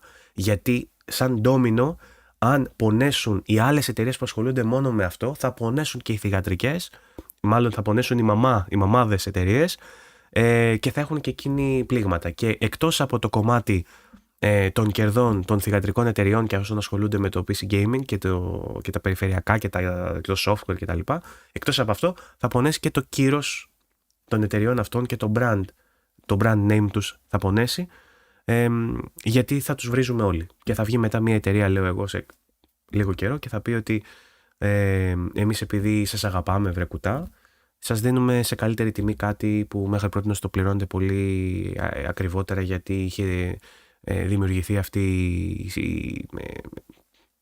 η τεχνητή κρίση. Γιατί σε έναν βαθμό είναι πρακτική κρίση που έχουμε, γιατί δεν υπάρχει στόκ, γιατί υπάρχουν πολλά προβλήματα στην παραγωγή, είναι πρακτικό το πρόβλημα, αλλά από ένα σημείο και μετά δημιουργείται και μια τεχνητή κρίση, η οποία τεχνητή κρίση συμπαρασύρει τιμές και αλλάζει το τοπίο, ας πούμε, στο PC building. Το PC building τοπίο το αλλάζει απλά και μόνο στην ιδέα, στην σκέψη των μεγάλων αλλαγών. Ακόμα δηλαδή και αν σε κάποια πράγματα υπάρχει stock και αν δεν υπάρχει κρίση όντως με conductors και τα λοιπά, υπάρχουν ένα domino effect που ανεβάζει τις τιμές σε όλα τα περιφερειακά και σε όλα τα parts, ας πούμε, του PC, χωρίς να υπάρχει ουσιαστικό πρόβλημα, απλά και μόνο με βάση τα trends τα καπιταλιστικά, ότι αφού έχουμε μια πληθωριστική τάση, ας πούμε, στο τάδε αγαθό και στην τάδε υπηρεσία, domino effect, ανεβαίνουν και όλα τα υπόλοιπα, γιατί φαινόμενος πεταλούδας, δεν ξέρω, whatever the fuck. Οπότε επειδή πιστεύω πως αλυσιδωτά επηρεάζει το ένα πράγμα το άλλο, δεν θα μπορέσει μία εταιρεία κολοσσός να εστιάσει σε AI και να αγνοήσει εντελώς το τι γίνεται σε μια ολόκληρη αγορά που αφορά το PC gaming και το console gaming. Θα αυτορυθμιστεί, όχι γιατί υπάρχει αυτή η μαγεία της αυτορυθμιζόμενης αγοράς που λέει ο καπιταλισμός, γιατί είπαμε ότι σε αυτή τη μαλακία δεν πιστεύουμε, αλλά ακριβώς επειδή υπάρχουν κάποια συμφέροντα τα οποία δεν θα αφήσουν την φάση να γαμηθεί τόσο έντονα. Σίγουρα θα έχουμε μπροστά μας όμως αρκετούς μήνες που αυτή η αστάθεια και αυτό το stagnation θα μας κάνει να υποφέρουμε. Δεν έχει έρθει όμως η καταστροφή. Εδώ θα είμαστε να το θυμόμαστε. Εδώ θα είστε για να έρχεστε να μου λέτε, Βαγγέλη, σας καλά τα έλεγες, ότι μέσα σε κάποιους μήνες, μπορεί να είναι ένας χρόνος, μπορεί να είναι 1,5. Μετά από κάποιους μήνες θα αρχίσει να εξομαλύνεται αυτή η φάση και θα αρχίσουμε σιγά σιγά να βλέπουμε πτώση σε τιμές και να βλέπουμε και αλλαγή στο τοπίο και κολοτούμπες από εταιρείες οι οποίες έλεγαν ότι το AI είναι το αύριο, να λένε ότι τελικά το AI δεν ήταν το αύριο, τελικά το AI ήταν ακόμα μία ανάπτυξη της τεχνολογίας, ακόμα μια καινοτομία όπως υπήρξε και στο παρελθόν όταν βγήκαν πιο γρήγοροι επεξεργαστές, πιο γρήγοροι υπολογιστές, νέο software, νέες εφαρμογές, ανακαλύφθηκε το smartphone, έχουμε στην τσέπη μας, ξέρω εγώ, εφαρμογές που κάνουν πράγματα που κάποτε άλλοτε χρειαζόμασταν ολόκληρους υπολογιστές για να τις κάνουμε, κάποτε βγήκαν μικρότεροι υπολογιστές που κάποτε άλλοτε είχαμε ένα ολόκληρο δωμάτιο που ήταν ένας υπολογιστής. Είχαμε τεχνολογικά breakthroughs πολλές φορές. Στην ιστορία, στον ρου της ιστορίας της τεχνολογικής, πάρα πολλές φορές είχαμε breakthroughs. Κάθε φορά πιστεύαμε ότι πιάσαμε τον παπά από τα αρχίδια, κάθε φορά ήλθε μια εξομάλυνση στο τέλος και σταθεροποιήθηκαν τα πράγματα. Αυτές οι προβλέψεις μιας AI δυστοπίας που δεν θα μας αφήνει να ανασάνουμε, θεωρώ ότι δεν είναι καθόλου ψύχρεμες και θεωρώ ότι όλοι θα κάνουν κολοτούμπες σε αυτές τις εκτιμήσεις. Και κυρίως θα κάνουν αυτές τις κολοτούμπες οι εταιρείες. Ξανά λέω, δεν απαξιώνω το AI, είναι πολύ χρήσιμο, απλά δεν είναι αυτό το σατανικό κουτάκι που σκέφτονται μερικοί που ήρθε εδώ για να καταστρέψει τα πάντα όσα ξέρουμε.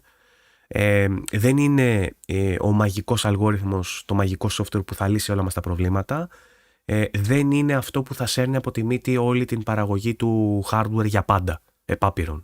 Είναι απλά ένα trend το οποίο μπορεί να κάνει μεγαλύτερη αίσθηση από ό,τι έκαναν προηγούμενα trends στο παρελθόν, όπως για παράδειγμα το μπάσιμο των cryptocurrencies, που έγινε όλο αυτό το θέμα τότε με το mining και αγόραζε ο κόσμος κάρτες γραφικών και οι scalpers παίρνανε τις κάρτες γραφικών για να κάνουν mining και πιστεύαμε ότι δεν θα έχουμε ποτέ ξανά σταθεροποιημένη αγορά στα parts του PC γιατί θα εξακολουθούν οι scalpers επάπειρον να παίρνουν τις κάρτες και να κάνουν mining και τελικά όλο αυτό έσκασε.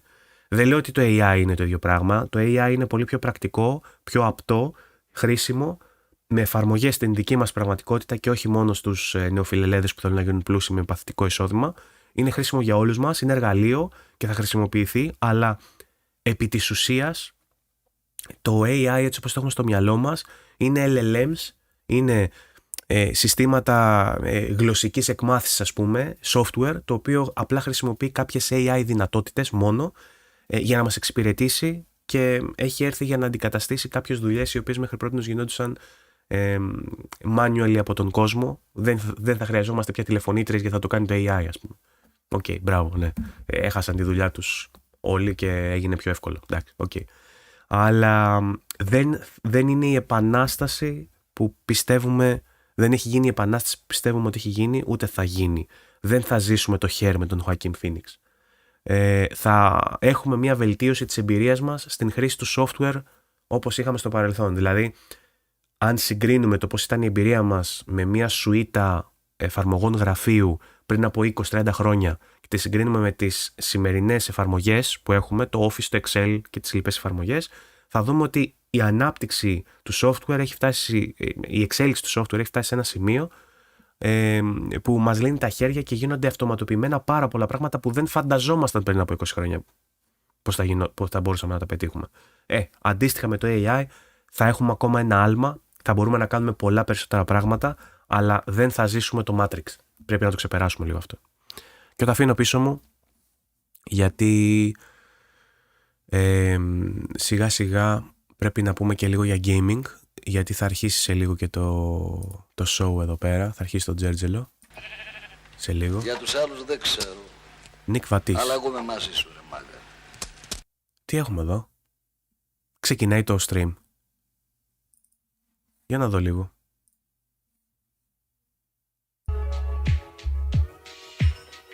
Οκ, λέει ότι θα ξεκινήσει σε 14 λεπτά. Οκ, έχουμε λίγη ώρα. Οπότε έχω να πούμε κάποια πράγματα ακόμα. Και μετά να δούμε τι θα μας δείξουν. I am Rob, λέει ο τύπος εδώ πέρα. Luality. Αυτοί είναι οι influencers. Τέλος πάντων, θα τους δούμε μετά. Δεν μας νοιάζει τώρα ιδιαίτερα.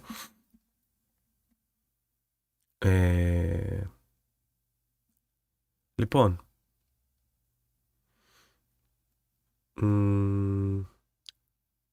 Βαγγέλη, βάλε 3 χρόνια για να σκάσει φούσκα με το AI, φίλε, λέει ο Τάσος.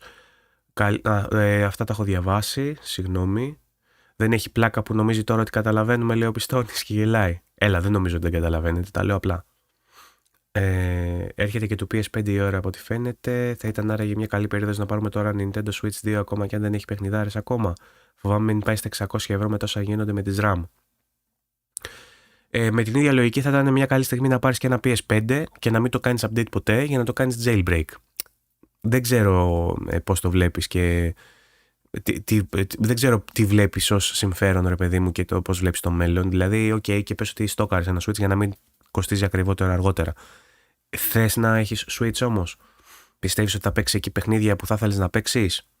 Είναι για σένα σημαντικό, γιατί με την ίδια λογική κάποιοι λένε φτιάξε τώρα PC που μπορείς, γιατί μετά θα γίνει ακόμα χειρότερη κατάσταση και δεν θα μπορείς, λένε κάποιοι. Μήπως καλύτερα φτιάξε ένα PC γιατί θα φτάσει η κονσόλα να κάνει $1,000, οπότε φτιάξε τώρα PC με $1,500. Κατάλαβες, δηλαδή είναι ανάλογα το τι θες να προλάβεις. Εγώ, ας πούμε, δεν θα αγόραζα Switch 2 γιατί δεν έχω να περιμένω κάτι. Εσύ το βλέπεις έτσι, η εταιρεία δεν το βλέπουν όπως τα λες, Βαγγέλη, για το AI. Εξήγησα, Τάσο μου, τι εννοώ. Όταν επανέλθει, λογικά θα είναι φουσκωμένες οι τιμές όπως έγινε και με τις GPU. Από το στόμα σου και στο δότα αυτή, λέει ο Θωμάς, γιατί φοβάμαι πολύ με το AI ότι θα μείνει. Ο Τάσος λέει ότι είπα εγώ τα ανάποδα. Τέλος πάντων, οι απόψεις δίστανται. Η Microsoft πάντως ετοιμάζεται για νέες απολύσεις. Βαγγέλη, δεν είναι trend, είναι paradigm shift. Η επένδυση στο AI στοιχίζει πολύ και απολύει κόσμο. Σε αυτά που λες για τις απολύσεις ισχύουν, τα διάβαζα και εγώ πριν για την Microsoft, ότι ετοιμάζεται για νέες απολύσεις και έχει να κάνει και με το AI, ότι πλέον με το AI μεγάλο κομμάτι της δουλειάς το βγάζει με AI και δεν χρειάζεται τον κόσμο, λέει η Microsoft. Τα αποτελέσματα τα έχουμε δει με τα updates που κάνουν στα Windows που αχρηστεύουν τους υπολογιστές, τέλος πάντων. Τώρα από εκεί και πέρα για το αν είναι paradigm shift ή αν είναι trend ή οτιδήποτε, εντάξει, μην κολλάμε στους όρους και στα ονόματα, στο τι ακριβώς είναι. Κράτα το πιο έτσι περιφραστικό, αυτό που εξήγησα. Αυτή είναι η άποψή μου. Έτσι πιστεύω ότι θα πάει η φάση. Όλο το ίντερνετ λέει το ανάποδο, εγώ λέω κάτι άλλο. Δεν το λέω απλά για να πω κάτι διαφορετικό. Το λέω γιατί αυτό είναι το feeling που έχω. Θα δούμε αν πέφτω μέσα ή όχι. Αυτή είναι η εκτίμησή μου. Skynet, λέει ο Τάσος. Έλα, καλησπέρα και ασάργησα, λέει ο Μπόρσης. Καλώς τον Μπόρση. Τα έλεγα για AI. Και καθώς μένουν περίπου 10 λεπτά για να ξεκινήσει το show, στο οποίο θα δούμε αρκετά παιχνίδια, να δούμε πώς θα κρατήσει, να πούμε... Τι να πούμε? Να σας πω κάνα νέο από τα τελευταία που έχουν βγει, ας πούμε. Είδατε ότι έχουμε νέο Life is Strange μέσα από leaks. Έγινε rated από το PEGI στην Ευρώπη. Θα έχουμε καινούριο Life is Strange, θα λέγεται Reunion, το οποίο θα είναι και συνέχεια των βασικών παιχνιδιών, και μέσα στο brief outline του παιχνιδιού που έχει εδώ πέρα, δεν ξέρω αν το βλέπετε ή αν είναι θολό, έχει και την περιγραφή του παιχνιδιού, τι θα περιλαμβάνει σαν ιστορία το παιχνίδι, και λέει ότι η Chloe, την θυμάστε την Chloe, ήταν η partner in time, όχι crime, της Max, και το ότι την έχασε ήταν το μεγαλύτερο regret της Max. Τώρα η Chloe έχει γυρίσει πίσω στο Carleton University, στοιχειωμένη από εφιάλτες και impossible memories. Η Chloe χρειάζεται την βοήθεια της Max, αλλά η Max είναι ήδη σε κρίση. Μέσα σε 3 μέρες ένα deadly inferno, ηφαίστειο, θα καταστρέψει το campus. Οπότε έχουμε πάλι time paradox εδώ πέρα και time manipulation mechanics. Ελπίζω το Life is Strange Reunion να γυρίσει στην φάση του πρώτου, του αρχικού παιχνιδιού, γιατί κάπου το χάσε στην πορεία. Είχαν βγάλει και ένα άλλο πρόσφατα, πώς το λέγανε, κάτσε γιατί το έχω δίπλα σε άλλο tab. Το double exposure, στο οποίο στο τέλος του double exposure, όποιος το τελείωσε, είχαν δώσει και ένα μήνυμα ότι θα επιστρέψει. Έχω και Discord εδώ πέρα μια ειδοποίηση. Ο Μπόρσης, είμαι live και μου στέλνει, με κάνει tag στο Discord. Μπράβο Μπόρση, είσαι πολύ τηλεοπτικός, είσαι πολύ YouTubeικός θα έλεγα. Λοιπόν, στο τελευταίο παιχνίδι λοιπόν, στο double exposure, στο τέλος αφήνεται έτσι ανοιχτό το ενδεχόμενο, λέει ότι θα επιστρέψει η πρωταγωνίστρια σε επόμενο παιχνίδι και πλέον έχουμε αυτό το rating στο PEGI για το Life is Strange Reunion, το οποίο προφανώς δεν θα το δούμε σήμερα να ανακοινώνεται γιατί είπαν ότι δεν θα έχει premieres, αλλά θα έχει παρουσία η Dontnod, η οποία Dontnod βέβαια φτιάχνει και άλλα παιχνίδια ταυτόχρονα, οπότε μάλλον θα έχει παρουσία με κάποιο άλλο παιχνίδι. Πέθανε ο πολίτης, μου ενημερώνουν από το Control, χάσαμε τον Γιάνγκο Δράκο. Ειρήνη. Ναι, με ενημερώνει ο Φόρους. Λοιπόν, σε άλλα νέα έχουμε περισσότερες πληροφορίες για το Witcher 3, για το Rumored Expansion, ένα expansion που έρχεται σε ένα παιχνίδι που έχει βγει πριν από τόσα πολλά χρόνια. Και υπάρχει εδώ και πάρα πολύ καιρό αυτή η φήμη για νέο DLC, το οποίο μάλιστα θα πηγαίνει λέει και σε νέα περιοχή, σε ένα νέο region. Λένε οι φήμες ότι είναι προγραμματισμένο για κυκλοφορία τον Μάιο του 2026 και η νέα περιοχή θα ονομάζεται μάλλον Ζερικάνια, ό,τι και αν είναι αυτό. Το report έρχεται από το IGN Πολωνίας και λέει ότι γνωρίζουν περί των φημών για DLC εδώ και κάποιο καιρό, ωστόσο αποφάσισαν να μην μοιραστούν κάποιες πληροφορίες μέχρι τώρα. Το Witcher 3 DLC θα πάρει τους παίχτες σε ένα brand new desert region όπου θα αντιμετωπίσουν exotic fauna and culture, a lot like Dune style Witcher. Θα είναι σαν το Witcher να πηγαίνει στο Dune. Και αυτό το region, από ό,τι καταλαβαίνω, υπήρχε στα βιβλία και θα είναι η πρώτη φορά που θα το εξερευνήσουμε σε παιχνίδι. Υπάρχει το Manticore School, το οποίο βρίσκεται στο Zerikania Desert, το οποίο ο Geralt έχει ανακαλύψει στο Witcher 3 Blood and Wine DLC. Εκεί έμαθε για την ύπαρξή του, λέει στο άρθρο. Επιπλέον πολλοί χαρακτήρες έχουν αναφερθεί στο σχολείο του συγκεκριμένου, στη σχολή τη συγκεκριμένη ή στην έρημο μέσα στην σειρά. Οπότε το Zerikania γενικότερα σαν αναφορά υπάρχει και σε άλλα παιχνίδια, αλλά δεν το έχουμε δει ποτέ μέσα σε παιχνίδι. Και υπάρχει επίσης η σπέκουλα ότι εκεί θα κάνει η Ciri το Trial of Grasses και θα γίνει Witcher πριν την άφηξή της στο Witcher 4. Γιατί στο Witcher 4 βλέπουμε την Ciri να έχει γίνει Witcher. Οπότε υπάρχει φήμη ότι θα συνδεθεί έτσι το 4 με το 3, με την Ciri να πηγαίνει εκεί για να κάνει το Trial of the Grasses, δηλαδή την διαδικασία, υποθέτω, που σε κάνει Witcher, αυτή την επίπονη διαδικασία που σου βάζουν χημικά στο σώμα σου και μπλα μπλα μπλα και μπλα μπλα μπλα. Θα δούμε περισσότερες πληροφορίες σχέση με αυτό, καταλαβαίνω, στο άμεσο μέλλον, αλλά πραγματικά μου κάνει εντύπωση και δεν ξέρω από πού πρέπει να ξεθάψω το save file μου και σε ποιο save file να παίξω, και αν θυμάμαι καλά το πιο πλήρες save file που έχω είναι στην GOG έκδοση στο PC με mods περασμένα και τέτοια. Δεν ξέρω πώς θα δουλέψει αυτό τώρα και πώς θα μπορέσω να επανέλθω πίσω στο expansion και αν θα μπορώ να επανέλθω. Αλλά Witcher, αγαπάμε Witcher. Από τα αγαπημένα μου παιχνίδια ever, όχι απλά καλό. Έλα, καλησπέρα από το βαφτισιμιό σου, λέει ο Νίκ Βατής. Έχω εγώ βαφτισιμιό? Είσαι εσύ βαφτισιμιό? Δεν έχω. Τι εννοεί? Έλα, καλησπέρα από το βαφτισιμιό σου. Ποιος είναι ο Νίκο Βατής? Πώς έχεις βαφτίσει εσύ κανέναν? Και εννοεί Εγώ έχω βαφτίσει, αλλά έχω βαφτισιμιά. βαφτισιμιά, όχι βαφτισιμιό. Ναι. Τζίμις. Α, αυτός ο Τζίμις. Εντάξει, ναι, συγγνώμη, δεν έχει γίνει μαλακία. Δεν έχω βαφτίσει κανένα, δεν ήμουν μεθυσμένος και βάφτισα κάποιον. Όχι, είναι ένα παιδί που τον έχω βαφτίσει Τζίμι, ενώ δεν τον λένε Τζίμι. Τον λένε Νίκο και τον έχω βγάλει Τζίμι. Γεια σου, Τζίμι. Λοιπόν, πόση ώρα μένει? 4 λεπτά για να ξεκινήσει. Ωραία, έχουμε λίγο χρόνο ακόμα. Καλώς τον Δάνη που επέστρεψε. Έχεις λίγα λεπτά, Δάνη, πριν ξεκινήσει το show. By the way, επειδή λέγαμε για Microsoft και απολύσεις, η Ubisoft επίσης απέλυσε Έκλεισε στούντιο βασικά στο Halifax, ένα στούντιο που βρίσκεται στον Καναδά και ασχολείται κυρίως με mobile game της Ubisoft, με mobile ports ή mobile versions των παιχνιδιών, και τους έκλεισε, όχι απλά τους έκλεισε όταν συνδικαλίστηκαν. Το οποίο στον Καναδά, by the way, είναι παράνομο και η Ubisoft θα μπει, μάλλον από ό,τι φαίνεται, σε ένα νέο κύκλο δικαστικών διαμαχών και περιπτύξεων. Περιπτύξεων, όχι. Όχι, μόνο διαμαχών. Περιπτύξεων, άμα γαμιούνται με τους δικαστές και τέτοια εκεί πέρα. Ναι, μπορεί.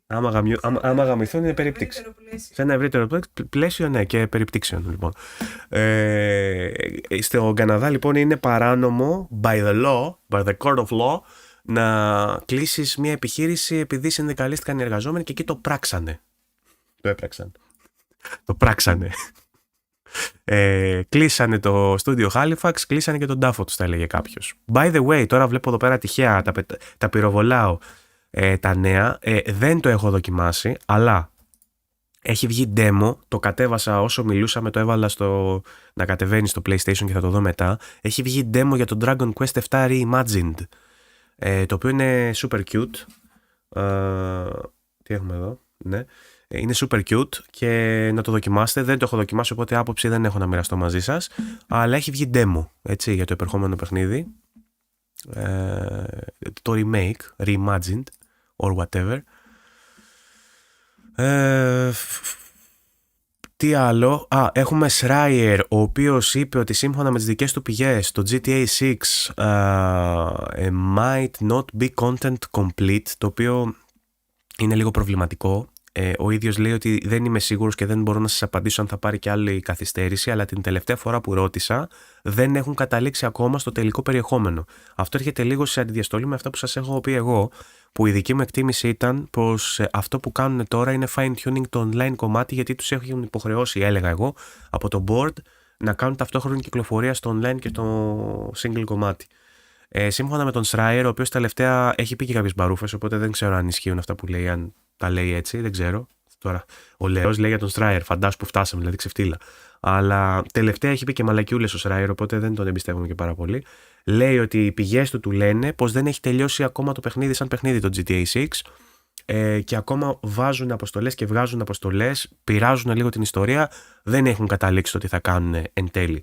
Βέβαια, το ότι βάζουν αποστολές και βγάζουν αποστολές δεν σημαίνει ότι μιλάμε μόνο για το single player. Μπορεί να μιλάνε και για το multiplayer και ότι ακόμα φτιάχνουν τα playlists και το τι θα έχει το multiplayer και πώς θα δομούνται οι αποστολές στο online και όχι στο single. Αλλά σαν δήλωση είναι έτσι όπως σας το λέω, ότι ακόμα πειραματίζονται και κάνουν tuning στα levels, στα missions και στα πράγματα που θα μπουν ή δεν θα μπουν στο παιχνίδι. Το οποίο χρονικά είναι λίγο παράξενο για παιχνίδι που αναπτύσσεται τόσο καιρό και θα περίμενα να είναι σε πιο μεταγενέστερο στάδιο και να μην μιλάμε ακόμα για αυτά τα πράγματα, να μιλάμε για άλλα πλέον. Αλλά τι να κάνεις, να κάτσεις να σκάσεις, να κάτσεις να μαλώεις. Λοιπόν, και για τέλος σας αφήνω με ένα teaser που αφορά και το κανάλι. Έχουμε το teasing για τις 22 Ιανουαρίου από την Microsoft, ότι θα έχουμε Developer Direct. Σας θυμίζω ότι στην Developer Direct την περσινή μας δείξανε Clair Obscure, το οποίο ήταν το GOTY. Στην φετινή Developer Direct θα μας δείξουν 2 παιχνίδια, τα οποία είναι πολύ hot. 3 παιχνίδια hot θα μας δείξουν, αλλά τα 2 παρά είναι hot. Θα μας δείξουν Fable και θα μας δείξουν και το Beast of Reincarnation gameplay. Θα μας δείξουν Beast of Reincarnation, το οποίο είναι το παιχνίδι της Game Freak, που αποδεικνύει ότι ο μόνος λόγος που η Game Freak βγάζει σάπια παιχνίδια είναι γιατί πρέπει να φτιάχνει παιχνίδια για το Switch. Γιατί έχουμε δει από τα trailers ήδη ότι γαμά και δεν είναι το Beast of Reincarnation και θα μπορούσε να είναι το επόμενο Clair Obscure. Το ακούτε για πρώτη φορά σήμερα εδώ και θα δούμε αν θα γίνει. Θα δώσω καταληκτική απάντηση και σχόλιο βλέποντας το συγκεκριμένο event, το οποίο θα γίνει στις 22 Ιανουαρίου και θα το στρεμάρω φυσικά αν δεν τύχει κάτι συνταρακτικό. Θα δείξουν Forza Horizon 6, καινούριο Fable και Beasts of Reincarnation από την Game Freak. Okay. Οπότε stay tuned. 22 Ιανουαρίου θα έχει live stream. Ξεκινάει ταυτόχρονα και το stream εδώ πέρα βλέπω. Ωραία. Για πάμε να δούμε. Είναι να χαμηλώσω λίγο.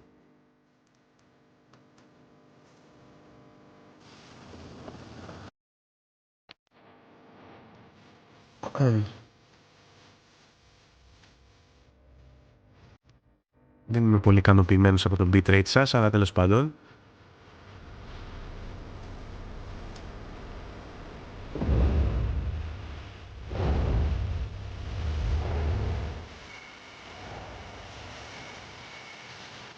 Αυτό, αν δεν κάνω λάθος, είναι το trailer, το οποίο το έχουμε δει ήδη. Crimson Desert είναι ένα από τα πολύ hot παιχνίδια τα φετινά που θα δούμε σήμερα οπωσδήποτε. Και το άλλο με τους βρικόλακες. Πείτε, Μπόρις, εσύ θα το θυμάσαι. Πρώην δημιουργοί του Witcher που τώρα φτιάχνουν αυτό με τους βρικόλακες. Πες το πώς το λένε, Night, κάπως έτσι.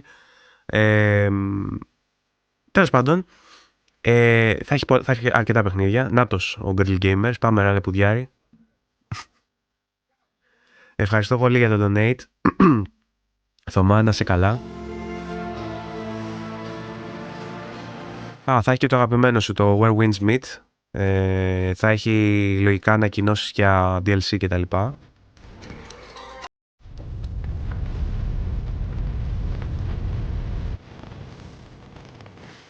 Blood of Tom Walker, μπράβο, αυτό.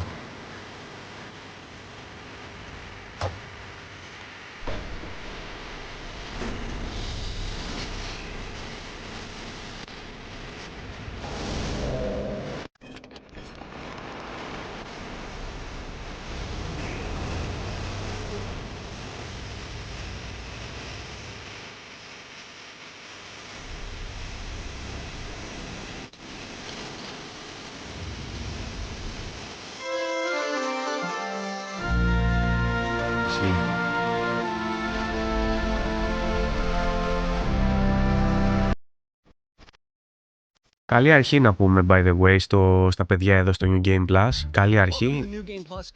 Θα μας τα A new πούνε. initiative built by creators who love games for what they are and not just the games that pay to have them promoted. First up, I'm Hunter. I'm normally behind the camera across gaming and esports events, and I work on social accounts for a ton of different games. My favorite games of all time would probably be RuneScape, Dark Souls 3, Leaf Green, Black Ops 2, and Star Wars Battlefront 2. Then we have Jake Lucky, kind of the point where gaming, esports, and streamers collide. If you look at him for too long, you'll start to wonder why his neck is so long, and if you look at his Twitter for too long, you'll wonder how much Nadeshot paid him to tweet clips of him every single day. His favorite games of all time are RuneScape, Age of Empires 2, Halo Infinite, Jumpstart Adventures with Bodley, and CSGO. Next up, Luality, a streamer with a hatred of spoons and a love for dragon sex. Lua probably has more personality than the rest of us in her pinky. Her favorite games include Baldur's Gate 3, Cyberpunk 2077. Τώρα αυτά που βλέπουμε είναι η παρουσίαση του πάνελ με τους influencers που θα μιλάνε. Να και ο Luke Stephens, ο πιο γνωστός από αυτούς. Luke breaks down games to their DNA and really looks at everything a game has to offer. Where our brains might be smooth, his is nice and wrinkled. His favorite games of all time are Elden Ring, Kingdom Come Deliverance 2, Last of Us, Witcher 3, and Batman Arkham City. The fifth and final in-person member this year is I Am Rob.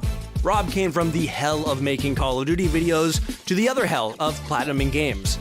His favorite games of all time are Witcher 3, Halo 3, Batman Arkham City, X-Men Legends, and Call of Duty Modern Warfare 2. Not to be confused with Call of Duty Modern Warfare 2 or Call of Duty Modern Warfare 2 Remastered. Then our final member is Blue Thunder, the man who is always spotlighting the next hidden gem before anyone else sees it coming. He just had a beautiful second child that luckily takes after his wife, so he's not here in person but was a major part of the showcase. His favorite games of all time are Resident Evil 2, Silent Hill 2, Elden Ring. Λοιπόν, αυτή τώρα θα είναι ένα πάνελ οι οποίοι μαζί έχουν επιλέξει την λίστα με τα παιχνίδια που θα δούμε και έχουν έρθει σε επαφή με τις εταιρείες. Θα κάνουν σχολιασμό και θα μας δίνουν καινούργια trailers και ημερομηνίες κυκλοφορίες για κάποια από αυτά. Έχει αρκετά καλές εταιρείες που συμμετέχουν, είπαμε. And excitement for what's coming up in gaming. You can expect a wide range of content, including new trailers, fresh gameplay, developer interviews, behind-the-scenes content, and even some updates to your favorite games. So sit back, grab your drink of choice, and let's dive into some of the games that we think are worth your attention. This is the New Game Plus Game Showcase. Yeah, also, who picked the name? New Game. It's a work in progress. Wait, what's the name again? New Game Plus shows the showcase. New plus a game plus a showcase. Have we trademarked that yet? Because I don't. Oh, God. Well, we have cups. We already got the cups. Sick name. The cups are done, We dude. might have to cut our losses. There's no changing it up. Cheers. Perfect. I like it. And it's great.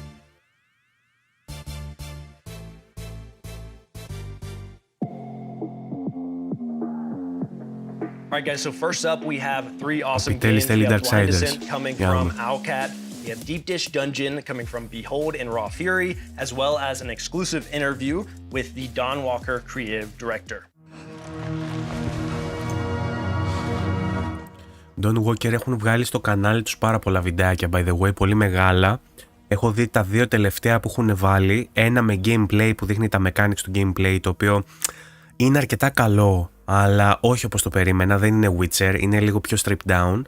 Αλλά το κομμάτι της εξερεύνησης και του detective-ηλικίου, ναι, δεν μη γελάς, που κάνει τον detective σαν τον Witcher, είναι πάρα πολύ γαμάτο, και οι διάλογοι με τους χαρακτήρες, το περιμένω πώς και πώς. Τέλος πάντων, έχουν βγάλει ήδη πολύ content και σήμερα θα δώσουν κι άλλο.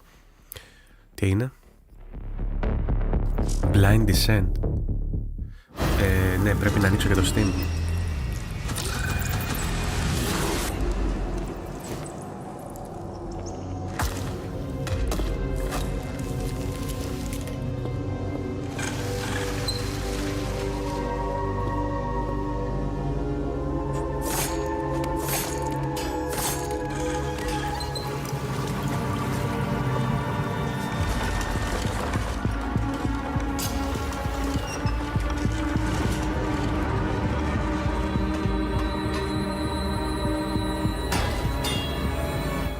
Το selling point του συγκεκριμένου event είναι ότι δεν είχε slots όπως έχουν τα shows του Kili, που γίνεται δημοπρασία για τα slots και όποιος δώσει τα περισσότερα λεφτά μπαίνει. Και έτσι βλέπεις παντού την Capcom, ξέρω εγώ, σε όλα τα shows να έχει το Monster Hunter κτλ. Εδώ έχει γίνει διαλογή των παιχνιδιών από το panel αυτό που βλέπουμε με τους content creators. Έχουν έρθει σε επαφή με τα studios και τους έχουν ζητήσει να τους δώσουν συνεντεύξεις και να τους δώσουν καινούργια trailers για να τα παρουσιάσουν. Δηλαδή γίνεται αντίστροφα. Αντί να έρχονται οι εταιρείες και να πληρώνουν, πηγαίνουν αυτοί οι content creators στα studios και τους λένε δώστε μας content να το δείξουμε στο show. Ορίστε και το Don Walker, πολύ ωραίο. A Dawn Walker is like a special kind of being in our IP. It's neither fully a vampire nor a human, it's something in between. What this means is basically that you, as a Dawn Walker, you have underwent a transformation. You used to be human.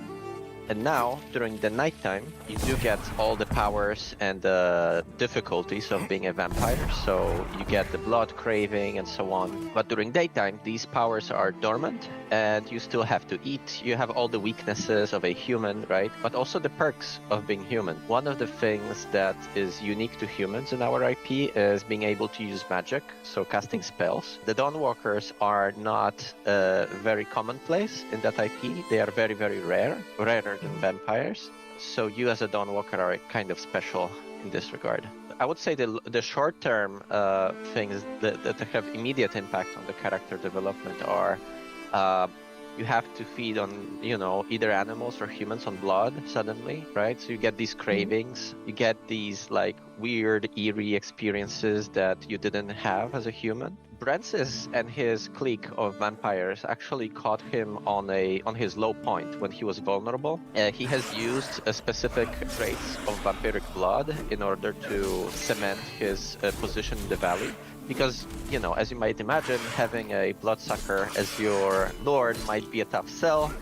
However, if the alternative is getting sick and, you know, dying in thousands, actually it doesn't sound as such a horrible thing. He tries to kind of distort the religious beliefs in order to install himself as a savior of the valley. We do explore this in the game, so you might see, like, for example, statues erected to Brancis, new iconography shown in the local cathedral, for example, and in the castle and so on.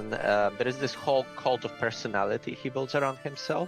So he basically shows himself as something better than the old order, right? We do have a mechanic tied to shrines that are erected across the valley. And Brancis puts a lot of... Δώστε λίγο σημασία πάνω δεξιά στα quests και το timeline.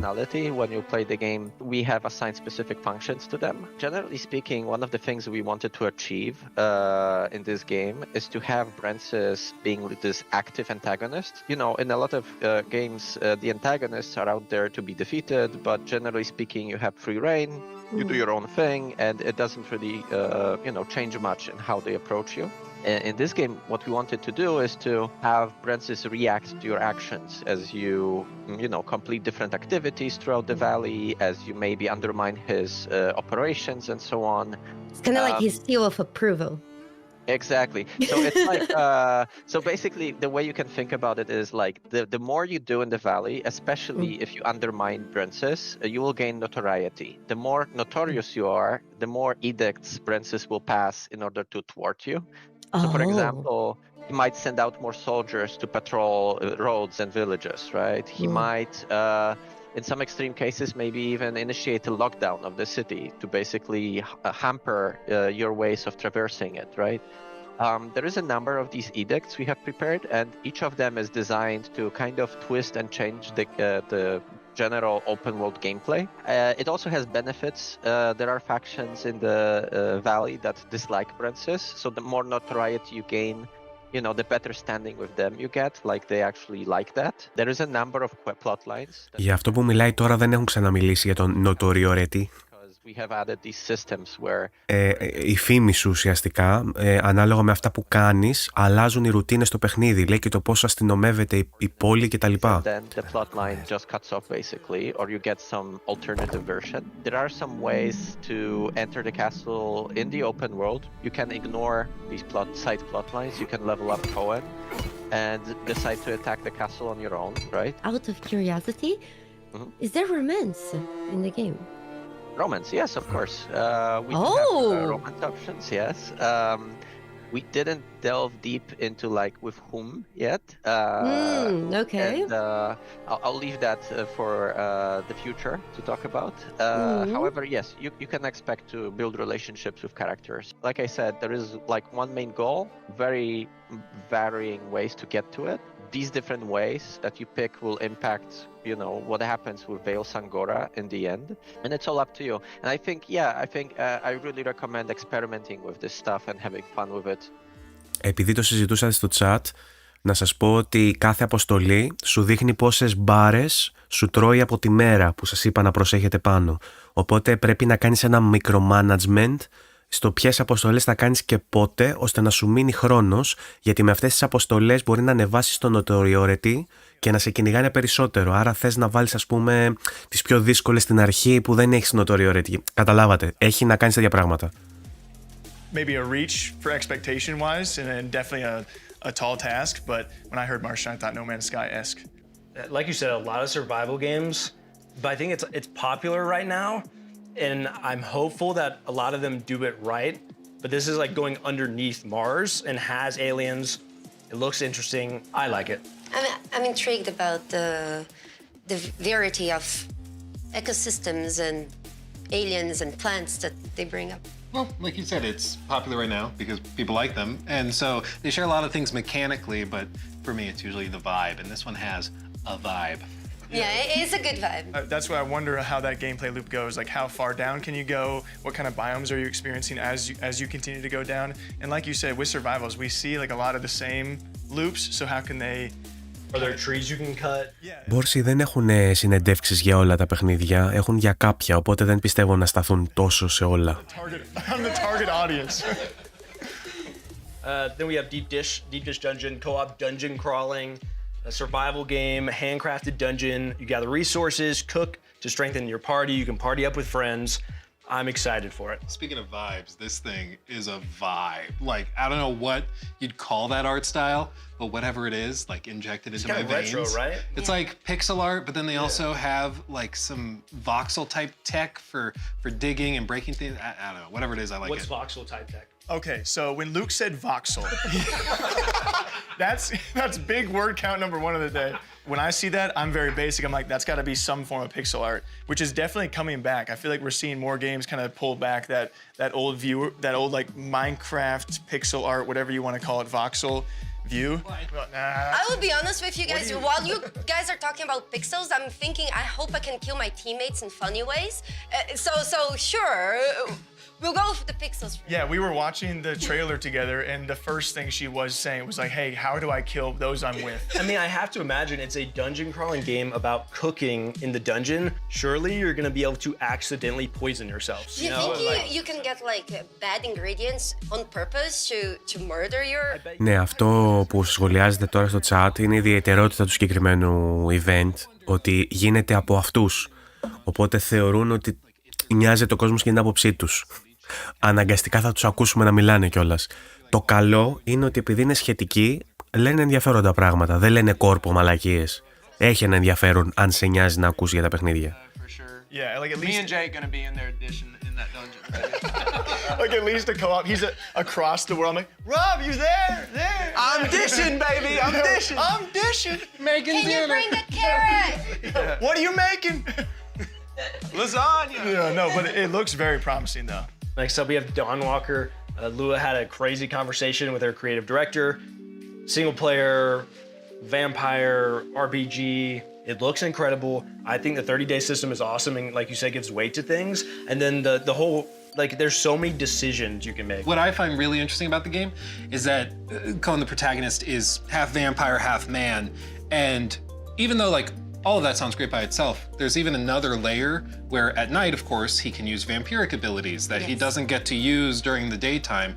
His combat's different. He's not using a sword, he's using claws. And then in the daytime, of course, there's NPCs walking around and there's, you know, maybe patrols going around that aren't there at night, but then there's different ones at night. So And you can use magic as human. You can use magic as a vampire. Yes, and basically what they're trying to do is to not just have the time be an element of certain actions to take it forward, but also whether you're playing in day or night, quest lines play out completely differently because people are in different spots, their behaviors are different. This person may be asleep, so you can't talk to them, Have but different somebody abilities. else is there. Exactly. Well, The Witcher 3 is my personal favorite game of all time. So, and this is former Witcher 3 developers working on this, and so much of that charm was prevalent there. The music. The music, just that soundtrack in the short little snippet we saw there, I felt it. I love that simple separation between day and night and different things coming with your character. That's got to be like the coolest part of it. Yeah, because it's got to probably tailor to your gameplay of like, I got to wait to make this choice during the nighttime versus during the daytime where I can use certain abilities or different combat styles. I love that part of it. And so I could foresee a run through, like a play style where you're playing only at night for missions. You're just doing stealthy vampire stuff, and you're eating people or you're drinking blood rather, not eating people. I don't know, maybe it's not away. But whatever you want. The dark run through versus like the light run through in the daytime. The vegan run through. The vegan run through. Which has one of those vegan sped run. Dawn Walker. Yeah, vegan achievement. Sponsored by Beyond Meat. The fact that they revealed a little bit about more Brinsis, the Overlord, is also a system.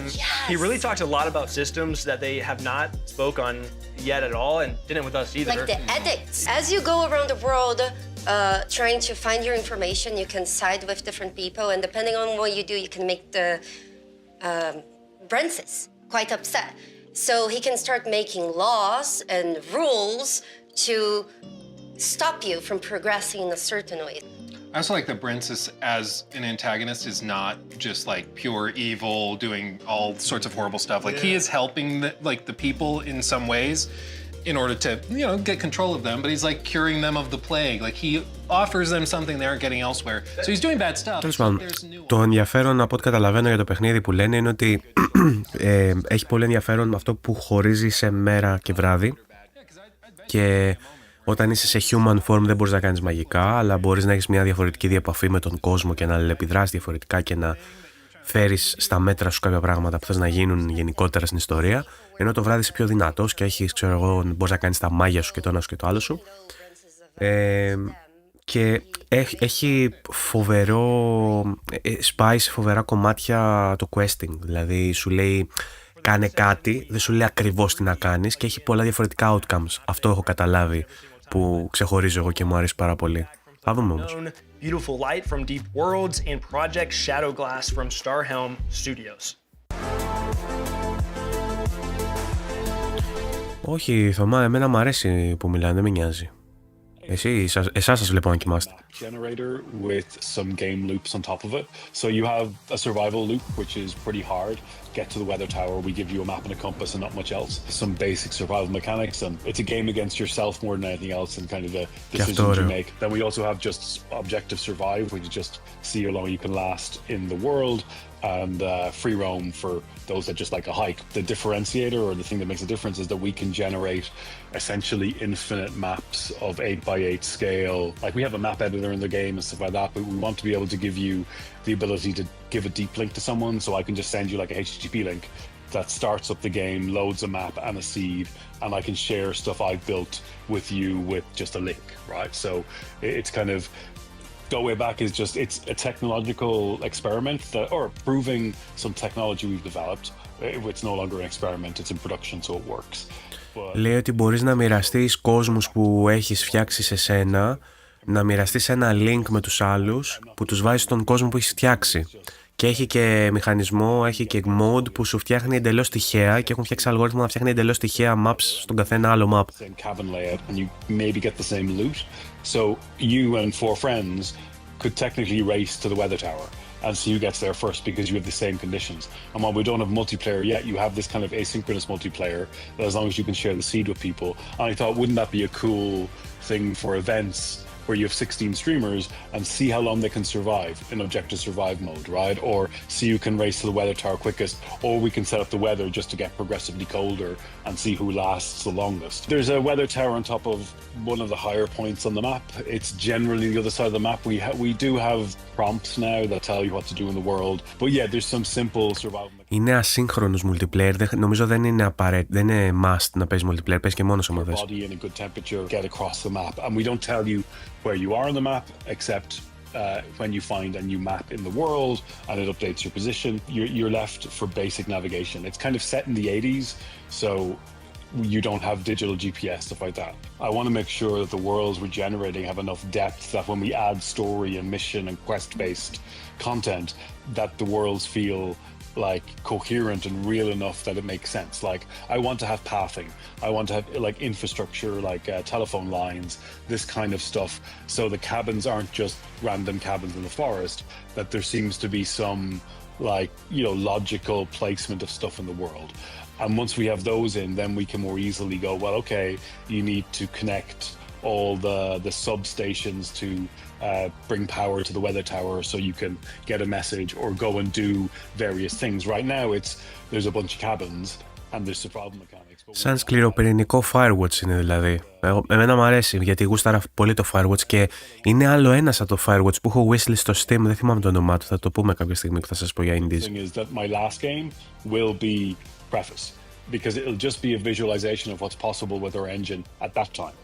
And it's more like Minecraft survival, that it's an example of what you can do with the engine, and it'll be open source and free for everyone, so you can do whatever you want. So having this kind of digital open source space, and free for like everyone. an internet in 3D, I don't see anyone working towards that. I see small bubbles, but I don't see anyone really trying to do Earth-scale terrain with millions of people. And that's kind of the bigger goal, and that's why we've broken it down into 3 games. The aim is that you should be able to do anything from 10 by 10 to 100 by 100 with 5v5 or 100v100 relatively easily and not have any problems. We will build maybe an Earth-scale terrain, maybe smaller, with hopefully a network layer that supports. Γιώργο, δεν νομίζω να έχει ιστορία, ρε. Είναι survival. Σε random maps, ξέρω εγώ, προσπάθησε να επιζήσεις ενώ κάνει κρύο και πεινάς και ξέρω, κατάλαβες. Είναι από τα παιχνίδια που φτιάχνουν την ιστορία καθώς παίζεις, δεν έχει σενάριο. There should be a layer of survival you have to do, or a layer of gameplay in order to kind of leave your impression on the world.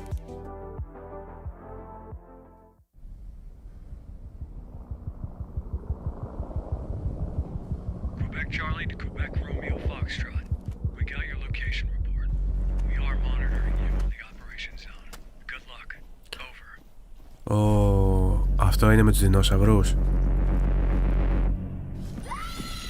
Όχι με τα ζόμπι θα είναι. Λοιπόν, έχει ένα extraction με zombies και ένα με δεινόσαυρους που ξέρω ότι θα δείξουν σήμερα. Αυτό πρέπει να είναι με τα zombies. Αλλά ναι, extraction shooter πρέπει να είναι αυτό.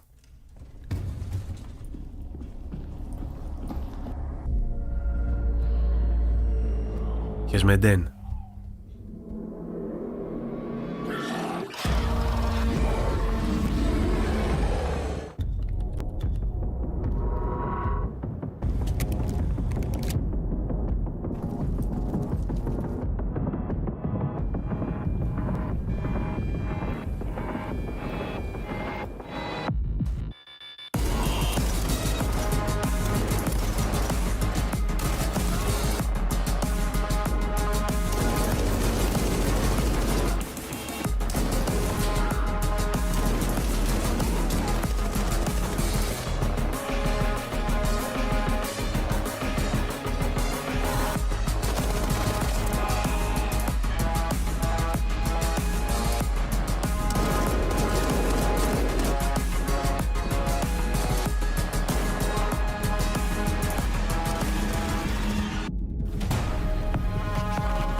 Ναι, ισχύει, Δάνη, ότι με την έκθεση σε πράγματα σιγά σιγά μουδιάζεις στις φοβίες και στα, κατάλαβες, συνηθίζεις κάποια πράγματα και κυρίως αυτό το λύανα αυτές τις φοβίες με λάστοβας και τα λοιπά που ήταν τόσο μεγάλες παιχνιδάρες που αναγκαστικά έπρεπε να παίξω ζόμπις και κατάλαβες, οπότε απέκτησα νοσία σιγά σιγά σε κάποια πράγματα, όχι σε όλα. Ωραίο, Oh, I'm just with you. I'm Dominic John, the dev behind Project Shadowglass, a 3D pixelated RPG that's a love letter to classic immersive sims like Thief and System Shock. This video is a series of prototype rooms that I've been working on some of the core systems in. No art, no assets will be generated by AI. This is all human-made, hand-placed, made by me and artists like me because we love what we do.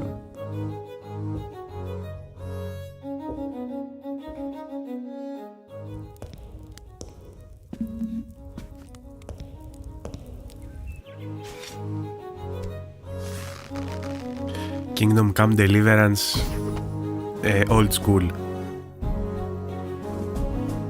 meets Elder Scrolls.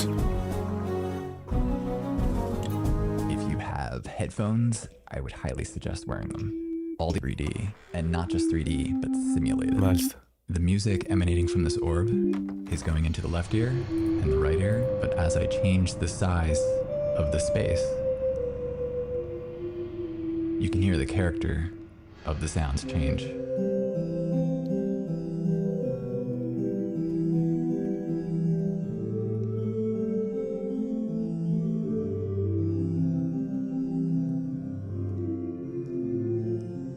And if we go around the wall, we can still hear it coming from the opening in each ear.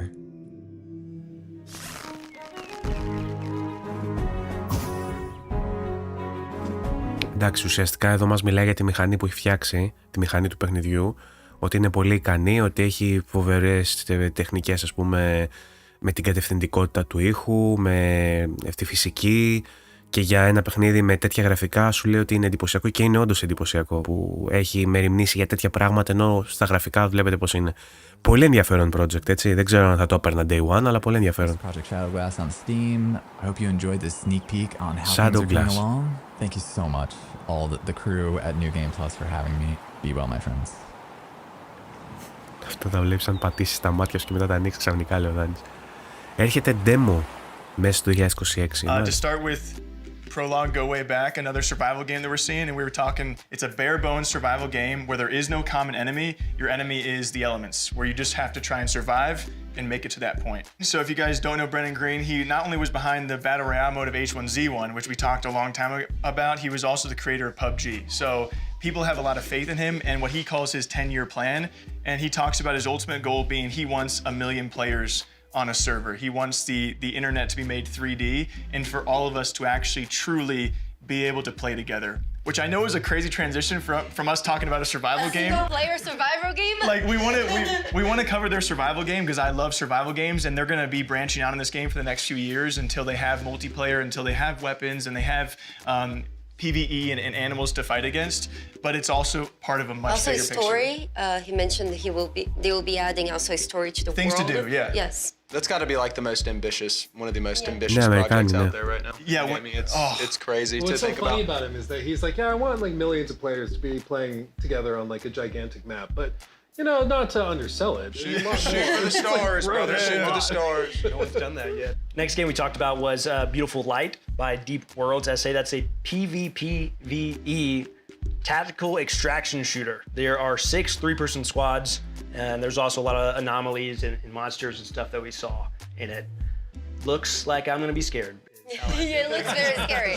I mean, I appreciated that it was very immersive. Like he had the sort of Pip-Boy looking thing over there. Yeah. And speaking of big words, I actually looked up what that's called. It's called diegetic UI. Oh, did you say diegetic?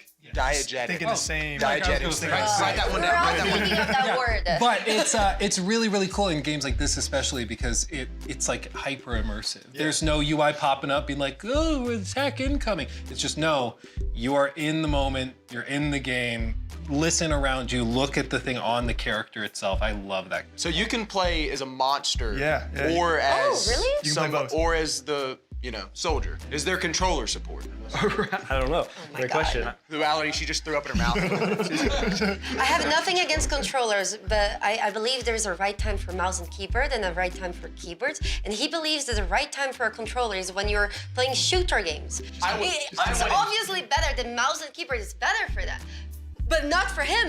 I would edit my own YouTube videos with a controller. Yeah, he said that earlier. That's how passionate. Which is a patently insane thing to say. Yeah, then we have Project Shadow Glass. Voxel art. I really enjoyed the This is Starhelm Studios. It's an immersive sim. We've all seen it. I think it went viral from that AI post. There was like an AI post that looked just like it, and then he was like, I'm making a game like this that's not AI. I looked up the video because he has a YouTube channel where you can actually see kind of behind the scenes. And when that clip of the AI generated art went viral, he saw it and thought like, I didn't think anybody wanted this. I was just like, it was a fun side project. And then he saw people wanted it and thought it looked awesome, and he put it out, but it's real. Well, we talked about it earlier, there's a desire for stuff like that, more simplicity, kind of retro feel. It feels like the game is still like learning what it wants to be. Like he's working on the graphics, the basics, the music, and as. Καλή νύχτα, Τζιμάρα, καλή νύχτα. And hopefully, as they work on the project, they start feeling what it will grow to be, what kind of game it will develop itself into. Yeah, my understanding is right now it is just Project Shadow Glass, and it's going to eventually become like a video game, but right now it's just kind of proof of concept that the art works, the crazy math behind it works, and like it can grow to a game, but it's certainly very, very well, I wish him nothing but success. Yeah, he seems like because it seems like awesome I just love a good passion project. Yeah. You can tell there's a lot of heart in that. And I feel like I initially, like everyone else, why I went so viral, I got attached to that same artwork, but then when he further explains and shows you some concepts that you weren't expecting out of a game with that artwork or that design, when he's showing that you said the R6 lean in there. And that threw me off, the little bow behind. I was like, is that a Rainbow Six Siege? You threw that in there, and then of course they got the wall grapple, and then with the whole audio design as well. I mean, I'm definitely. I remember seeing that. Δεν πειράζει, Τζιμάρα μου, δεν πειράζει. Πήγαινε ξεκουράσου. Φιλιά. Like walking up to the castle. Α, θα έχει και το αφέλιο, να τη δίνω το παιχνίδι. Και The Expanse, το sequel. Πω, τι έχει να δείξει. Φύγε, Τζιμάρα, φύγε, τώρα θα πέσουν τα καλά. As well as The Expanse Osiris Reborn from Owlcat, if you're familiar with The Expanse, super exciting, and also Distant Shores, Brittany. Για μισό, θα σας πω πώς το βλέπουν. Εδώ πέρα έχουμε εξελίξεις τώρα. Παιχνιδάρες.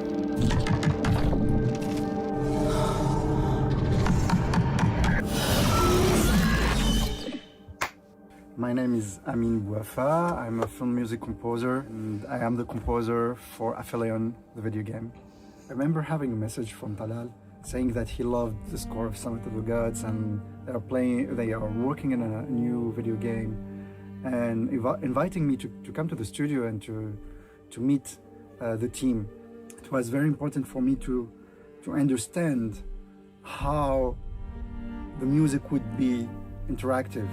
So how to compose, how to write music that would be interactive, with models, with stems, with separating the different elements, and at the same time, how could the music, how the structure of the music would be an evolving structure.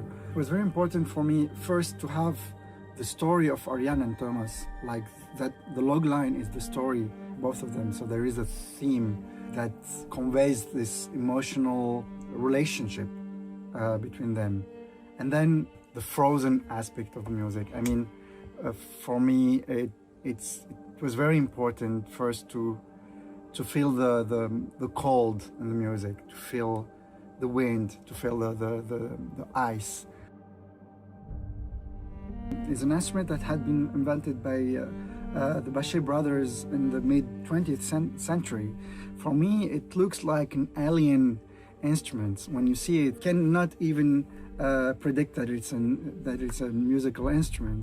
To play the instrument, you need to get your hands in water and then rub crystal buttons that are in this metal structure. Could convey this frozen identity of the score, and at the same time having this magical sense of in the score.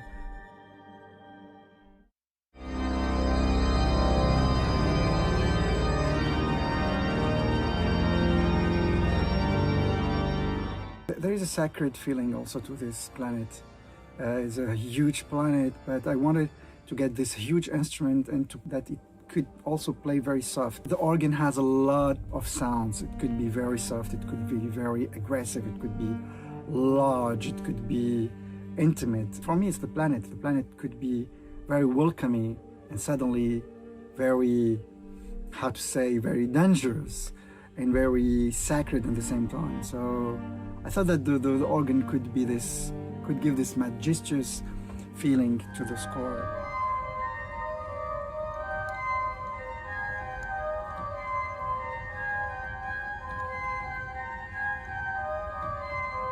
I'm so happy to write the music for Aphelion. It's the first time for me to write a video game score, and it's a lot of fun and a lot of passion.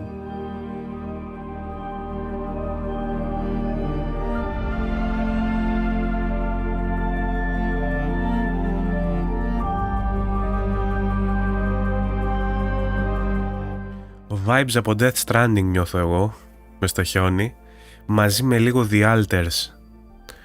Ο πρωταγωνιστής μου θυμίζει εντωμεταξύ Heavy Rain. Πώς λέγονταν ο ηθοποιός, ούτε που θυμάμαι.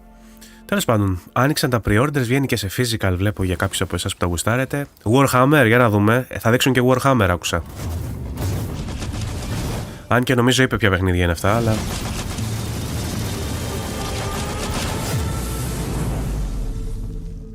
το The Expansion. We had some discussions at early stages of the production, to be honest, whether to go fully class system or something else. And again, we started with sitting down and lining up what are possible ways that the player might perceive the game.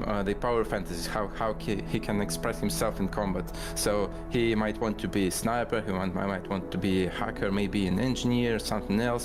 As we designed those playstyles, we thought how to mix it up a bit, how to let player to experiment with what he encounters during the game. So, for example, when he finds a neat shoulder cannon, as we've shown in the announcement trailer, even if he's a sniper, he might want to experiment with that. Why not? It fits the universe, it fits the playstyle. He might want to see how it works. And so Ισχύει Μαριόκο, το βλέπω και εγώ, για πολύ ωραίο αυτό, είναι στο στυλ μου. So playstyle is basically the starting preset that kind of gently guides you towards the certain direction of your power fantasy of how you play the game. At some point, the player will need to commit to his choices. So again, it's an important part of the choices system, you know. If you just can switch everything on the fly, that kind of makes your choices less important. So at some point you need to stick to particular guns, particular gadgets, and you just build around them. We give you some time to experiment, but you will need to commit. During the character creation you will have to choose between three... Όχι, δεν είναι αυτό. Δεν είναι αυτό, Μαριόκο, είναι άλλο αυτό που λες. Από τους πρώην δημιουργούς του Mass Effect. So you will be playing as a pink water mercenary with different type of origin that you will Σωστός ο Μπόρσης, λέγεται Έξοντους. Μπράβο. with the same like identical one. They will look a little bit different because they're their own person. They have their own personality. These events are set during the first 3 books, I think. You will start on Eris and witness basically the events from a different angle, and this part will be to some degree shown in your character creation. Πρέπει να έχουν δείξει 10-12 παιχνίδια από τα 45, οπότε... background consisting of their affection and their acquaintance, they some background story, their own struggles. All this stuff will influence how they perceive the situations player encounters. So in every major plot event, they will have their opinions. They might hint you towards some decisions. They might provide you some assistance or maybe even some crucial contacts to go for help, for advice, for military support, maybe. Of course, they will have their own stories, their own struggles, and you can choose to help them or maybe to ignore their own stories. Expanse υπάρχει ένα παιχνίδι από την Telltales που εγώ νόμιζα ότι έχει σχέση και πριν είπα για sequel και τέτοια, δεν είχα ιδέα. Βλακίες έλεγα. Είναι άλλη εταιρεία, άλλο στυλ παιχνιδιού εντελώς, αλλά υπάρχει και το Expanse που είναι από την Telltale που είναι μόνο με επιλογές. We cannot say who is going to have romance, but there will definitely be romance in our game. It's a small crew on the... Και πατάνε σε βιβλία, όπως λέει ο Φόρους, μπράβο. It's a universe where everyone flies in very tight spaces for a very long time. So there is a dynamics in the crew as well. We have a few layers of the combat system. First of all, it's obviously the gunplay, a few classes of weapons that you can use, and mostly you do it from the covers, so it's a cover-based gunplay game. And the second layer of the combat system is that's your abilities. That they might be more like offensive ones, maybe something like a grenade or a shoulder cannon, or maybe something more defensive like a shield or maybe a protective drone. A lot of gadgets that you can choose from depending on your play style. And as Julia mentioned, there are some play styles that are mostly focused on using your gadgets rather than using your weapons. Third layer, but still very important, that's obviously your companions. They have their impact on the combat. They have what we call combat opportunities. That's particular situations when you can order your companion to use Παιδιά, μοιάζει με το Mass Effect που δεν μας έδωσε ποτέ η BioWare, για να είμαι ειλικρινής. Τα μισά να ισχύουν από αυτά που λέει ο τύπος, θα είναι παιχνιδάρα. You know, the management, the gameplay part of the survival stuff. So you won't be counting your gallons of reaction mass or how much water you need to recycle before it dries out. Nothing like that. But still, the expanse universe is very dangerous. So in terms of narrative, the survival will be a part of the game. You will have a tremendous enemy. You will have a lot of very dangerous situations that you will have to get out somehow. There will be a lot of survival in terms of your player experience, just not as a particular mechanic. You will be able to fly around the solar system. Nice. You will be able to visit various planets. We mentioned it before that we... Ποια είπε nice, το ακούσατε κι εσείς αυτό? Ένα nice που ακούστηκε. Ποιος το είπε? And some other cool places to visit. And some of those places will be like major social hubs where you can just walk around, meet other people, drink at the bar, shop for better equipment and stuff like that. So you will have plenty of places to go and to visit and to look at. The Expanse universe is cruel and some characters might die because of your choices. Μάλλον του παίρνει συνέντευξη αυτή η Λούνα και μιλάει. Have something cooking. I hope you will like it. Μπράβο, πολύ ωραίο. Μπράβο στην Νόκα. We trust your flight was smooth.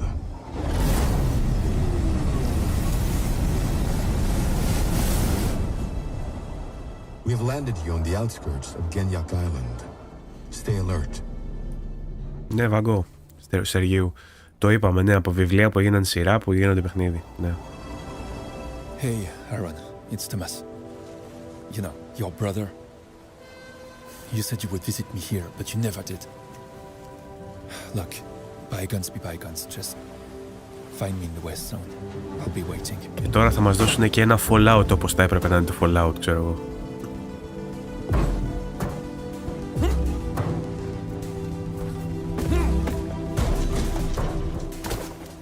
Sometimes I dream about what's under the ocean. A distant shore, waiting to be explored.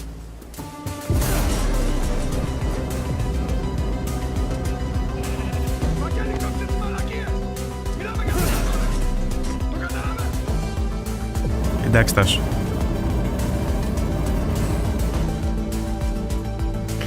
Σκληρό multitasking του Στεργίου με το Πλάργους.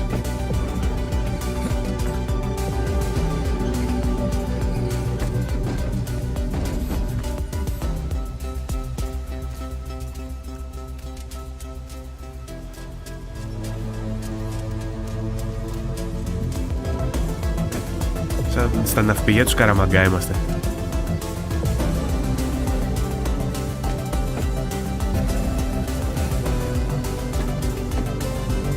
Το λέω συνέχεια βέβαια ότι μου έχει λείψει το Portal και θέλω ένα puzzle game έτσι να είναι λίγο... Οπότε καλοδεχούμενο, αν και αυτά τα fucked up τελείως τα σουρεαλιστικά συνήθως δεν τα τελειώνω, τα παρατάω.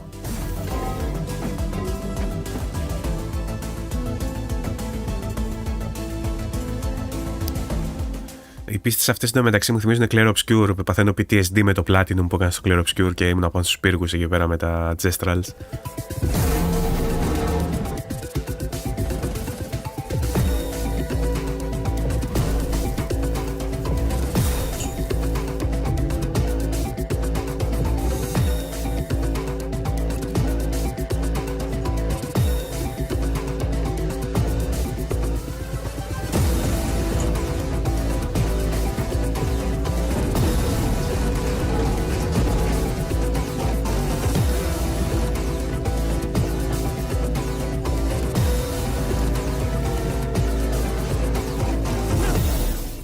Και λίγο infamous μέσα, έτσι με τα ρεύματα και με τα...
Slipping boats on the faucet. Οπα. Such a peaceful place to be seen. It's a wonderful way to be free. Κοιμηθούμε. Distant shore. Okay. Let's start with My understanding is it's a dual protagonist game, so you'll actually be swapping back and forth as they sort of work together. Εντάξει, το τελευταίο ψιλοχέστηκα. Τα άλλα δύο ήταν παιχνιδάρες που δείξανε. There's so much potential for stories like that. The dual protagonists, seeing it converge in the end. You know it's going to be an emotional game, especially when they put so much emphasis in the music. I feel like music is a tool to catalyst emotions, so it's definitely something that... Ισχύει πάντως ότι τους τιμά που δείχνουν μόνο gameplay, ανάλυση του gameplay που βλέπουμε, interviews με τους δημιουργούς. Αυτά είναι τα σωστά τα shows, εννοείται να το πούμε αυτό. Μάλλον αυτά είναι τα χρήσιμα shows, γιατί όλα τα shows έχουν μια... Τι να πω, έχουν ένα premise. Το premise των killy shows είναι να διαφημίσουν μόνο. να επικοινωνήσουν. Εδώ πέρα πάει και στην ανάλυση, που είναι πιο χρήσιμο. Yeah, you're really into this hand. That's like the only thing you want to try it, honestly. I mean, how do you discover that technique of like, oh, that makes that, yes. This is an award-winning composer of the Summit of the Gods as well. So what I find super impressive is just, I feel like people sleep on music so much in games, and then you see behind the scenes of this entire, like, they're in a famous church in Paris playing the organ. Actually has been a blast to see video game music evolve during the years. Like, video games has some great music, like... It's one of those things, when it's working, like, a lot of time you don't think about it. When music is really good oh, in the you're game, thinking you about? don't really think about it. But then when it's exceptional, like an Expedition or like the Witcher vibes, you know, then you really remember it. But a lot of the games you play, you probably don't look up the soundtrack, even though the game is pretty good, you know? Ironically, my Spotify Wrapped this year was like mostly video game scores. I think there's often correlation though, whenever a developer does take the music very seriously in a game, it often reflects. I'm sure they're taking other parts. It reflects in every other. I mean, think about it. All the games that have, like, you think about the games with the best scores ever, like you just said, The Witcher 3 or whatever. I mean, it correlates to everything else. Every other aspect of the game, they take it seriously. So. Another sci-fi game that is probably one of the most anticipated sci-fi games for a very long time is The Expanse: Osiris Reborn, which is from Owlcat as well. It is a third-person action RPG, obviously set in the Expanse universe. The Expanse is a book and a show, so they're taking inspiration from both, but at the same time, it doesn't require previous knowledge of either for you to be able to enjoy this. In this game, you're going to be living more or less through what happens in the show. However, from a different perspective, from a different side, with your own group of people, with your own environment, that you got to make your own choices. I think an important thing to frame all of the Expanse game with is that coming from Owlcat, they are a studio that did like Rogue Trader, for example.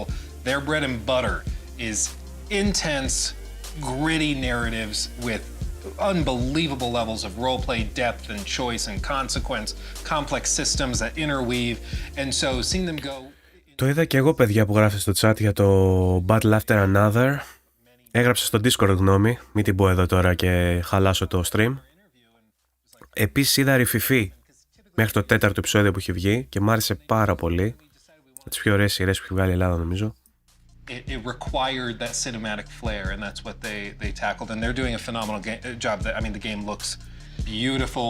It looks very interesting to me. It looks kind of like Dead Space meets Gears of War. It's kind more of like gameplay-wise, Mass Effect. it did. Or, yeah, Mass Effect as well. The choice and the reputation you have with your companions will change, because your companions, they told us, will disagree with some of the stuff you do. They'll get upset or they will have their own opinions. They'll have their own opinions, and they also, one interesting tidbit they mentioned was that when you are making choices in the game, they're not necessarily going to tell you if that was a big moment, if that, what you just said to them is going to seriously affect this thing over here. It will, but that's all behind the scenes. Third game was Distant Shore, Brittany. This is what went viral as almost a portal with magnets, and I think it looks like a lot of fun. It's such a unique concept. I could see it being big time. You know, like, it's really one of those games like you didn't know you wanted, but then you see it, you're like, oh, that looks like it tickles a part of my brain. Yeah. Like we've seen versions of it before, but with everything. Πολύ ωραίες κυκλοστές. Ισχύει. Καλά, όλα του τσαφούλια είναι ωραία και το έτερος εγώ είναι ωραίο. Νομίζω δεν έχει βγάλει κάτι κακό. Mirror's Edge a little bit with like the parkouring while moving stuff. See, it makes us think of so many different things at once, so I think it's going to do Just really watching some of that gameplay, I could see the rage already. Oh, yeah. The boss. Oh, yeah. Not happening. Well, and I think it's also really cool that they have boss mechanics, because like you can tell it started with the idea of using magnets to like manipulate the environment, but then they're like, okay, well, we could raise the stakes, take it up a notch with these boss fights that are organic in the space. And it also mixes up because it's not just a puzzle game, so there is more to it and more that you. Yeah, there's a world that he even showed as well. It's more than just a puzzle game, like there's a narrative behind it. Exactly. Like they could have just stopped. Για τη χήμερα που λέει ο Νικοχρήστος, όντως γίνεται χαμός. Και μου είπε μια ιστορία η μάνα μου και έκλασε στο γέλιο. Άκου τώρα τι συζητάμε, ενώ εδώ πέρα λένε για games. Μου λέει, το έβαλα να το δει η γιαγιά μου που είναι 85. Αυτό δεν έλεγε τη γιαγιά μου. 89 είναι η γιαγιά μου, συγγνώμη, 89, αλλά γι' αυτό δεν είναι, με τη χήμερα δεν είναι αυτό που λέγανε, ότι είχε full sex. Έχει τόσο πουτσα μέσα και τόσο ξύλο, πουτσα βασικά, που λέει η γιαγιά μου που είναι 89 χρονών, λέει με τόσα χρόνια, λέει, είμαι τόσο χρονών, λέει τόσα χρόνια χείρα και με έκανε να ζητήσω άντρα, λέει, τόσο σεξ που είχε μέσα. Η γιαγιά μου 89 χρονών. Φαντάσου. Set in the world of Pillars of Eternity, where the player plays as an envoy sent by the Emperor of Edir to the living lands to investigate a mysterious plague that's kind of spreading throughout the lands, causing chaos, and you play as the envoy trying to figure out what's kind of going on down there. Do things that affect it in positive ways, negative ways, or in between type of ways, with that type of choice and consequence. In terms of, the post-launch things we've been supporting on it, like we've gotten a bunch of abilities added to the ranger and fighter trees. Εντάξει, το Avowed είναι, είπα κι εγώ. The wizard tree, aspects about it that are like arachnophobia mode, that was like a big community requested feature, as well as, changes to progression, improvements there, gear improvements, and as well as bug fixes and crash fixes. And you can play now as the different species. Yeah, we've added different species. The Amauin, Orlins, and Dwarves are now playable. A lot of our decisions we make are revolving around the player community, so we work really closely with our community management team. We get like a spreadsheet, kind of see what the things that are bubbling to the top. Like an example, like quarterstaff or something where just. Το Avowed, να ξέρετε ότι άμα βγει κάποια στιγμή μια είδηση που λέει ότι έχει φτιαχτεί εξ ολοκλήρου από AI, θα την πιστέψω απευθείας. Δηλαδή, μου φάνηκε τόσο άψυχο, δεν το τελείωσε, εννοείται, έπαιξα λίγο, το δοκίμασα. Μου φάνηκε τόσο άψυχο και αδιάφορο, που αν έβγαινε μια φήμη που θα είχε και μια βάση, γιατί η Microsoft λέει ότι χρησιμοποιεί AI παντού και έλεγε ότι το φτιάξαμε όλο σε AI, το lore, τα μενού, όλα, τα φτιάξαμε σε AI, θα το πίστευα. Kind of have this fantasy in this world as they journey through the story. We just wanted to give them as many possible options as they can to really make the character they want to make and just make it just their own. Stuff like all the playable races, we discussed it early on and about. It's something to both previous Pillars games had. It's a lot of work and a difficult thing to really nail down, especially in Avowed with its parkour. Ναι, δεν ξέρω αν το έχουν πει ότι ο Obsidian χρησιμοποίησε AI στο συγκεκριμένο. Μπορεί να έχει βγει κανένα άρθρο και να το αγνοώ. Αλλά λέω ότι από την εμπειρία μου, χωρίς να έχω δει κάποια είδηση, ένιωσα λες και έπαιξα κάτι που δεν το έχει φτιάξει άνθρωπος.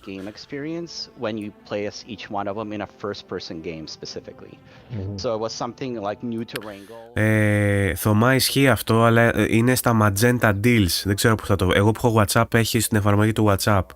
Εσύ αν έχεις Κοσμοτέ, λογικά θα το έχεις στην εφαρμογή της Κοσμοτέ. Εκεί που έχει τα Magenta, τα τέτοια, έχει να πάρεις σαν επιβράβευση έναν μήνα Κοσμοτέ. Διαφορετικά, αν έχεις κάρτο-κινητό και τα λοιπά, μπορείς να βάλεις μέσα στο πρόγραμμα του μήνα σου. Εγώ στο WhatsApp δηλαδή με 3 ευρώ βάζεις ένα μήνα entertainment, κάτι τέτοιο, 3-4 ευρώ. New Game Plus allows the player to bring over all their abilities, all their equipable gear. It does reset it back to level 1, so it's not like you're just outright OP basically, but you'll have the end game gear with all its like enchants to be able to just start the new game, as well as we have like modifiers on enemies that kind of either make them more resistant to some of the elemental types, or modifiers that make them more resistant to being stun locked or hit reacted. And that kind of gets sprinkled in kind of somewhat randomly throughout that New Game Plus experience. Το Ρηφιφί θα έχει 6-7 επεισόδια, δεν θυμάμαι πόσα είπαμε, Ρήνη. Νομίζω 6 και δείξανε τη Δευτέρα το 4ο, οπότε μένουν άλλα 2. Το 4ο πολύ αδύναμο, by the way. Τα πρώτα 3 ήταν εξαιρετικά, το 4ο. Or capture the shot in a conversation when you see your character, so this allows you to really get into it and capture some awesome shots or some scary shots, depending which way you're going. We're super excited to announce that Avowed's finally going to come out to PS5. Pre-orders are going to be live today. Keep an eye out on our socials. Ορίστε, είδηση, ανοίγουν τα pre-orders για το Avowed για PlayStation 5. Σήμερα ανοίγουν, λέει, τα pre-orders για το Avowed.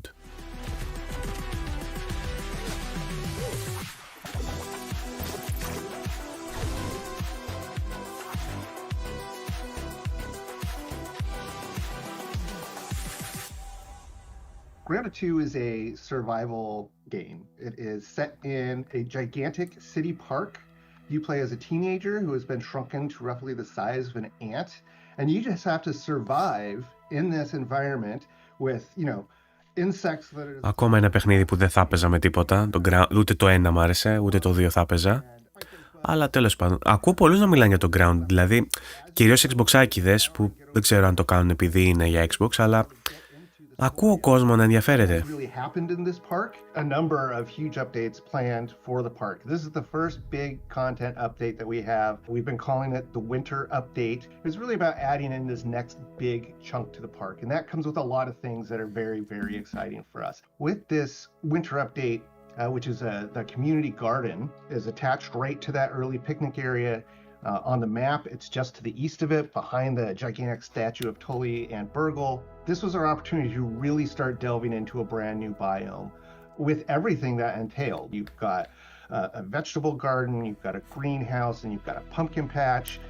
Νομίζω ότι το arachnophobia mode που είχε στο Grounded 1 είναι το πιο ηλίθιο πράγμα που έχω δει στο gaming τα τελευταία χρόνια. Ένα από τα πιο ηλίθια πράγματα. Δηλαδή, ένα παιχνίδι που, κοιτάξτε το, είσαι ένας μικροσκοπικός άνθρωπος που βρίσκεται μέσα στον κόσμο των εντόμων και είπαν λογικά θα το αγοράσει κάποιος που είχε αραγνοφοβία, αλλά όχι ζουζουνοφοβία και σφιγγοφοβία και μελισσοφοβία. Μόνο στις αράχνες, οπότε πρέπει να βγάλουμε ένα mode που θα κάνει τις αράχνες να είναι τεράστιες κουκίδες. Το πιο χαζό πράγμα που έχω δει στο gaming τα τελευταία χρόνια. From the backyard, and for us that means that mixture of really organic structures as well as that man-made touch, that this was designed by humans at human level. Wasps are coming back, which are a lot of fun to fight but can be kind of annoying.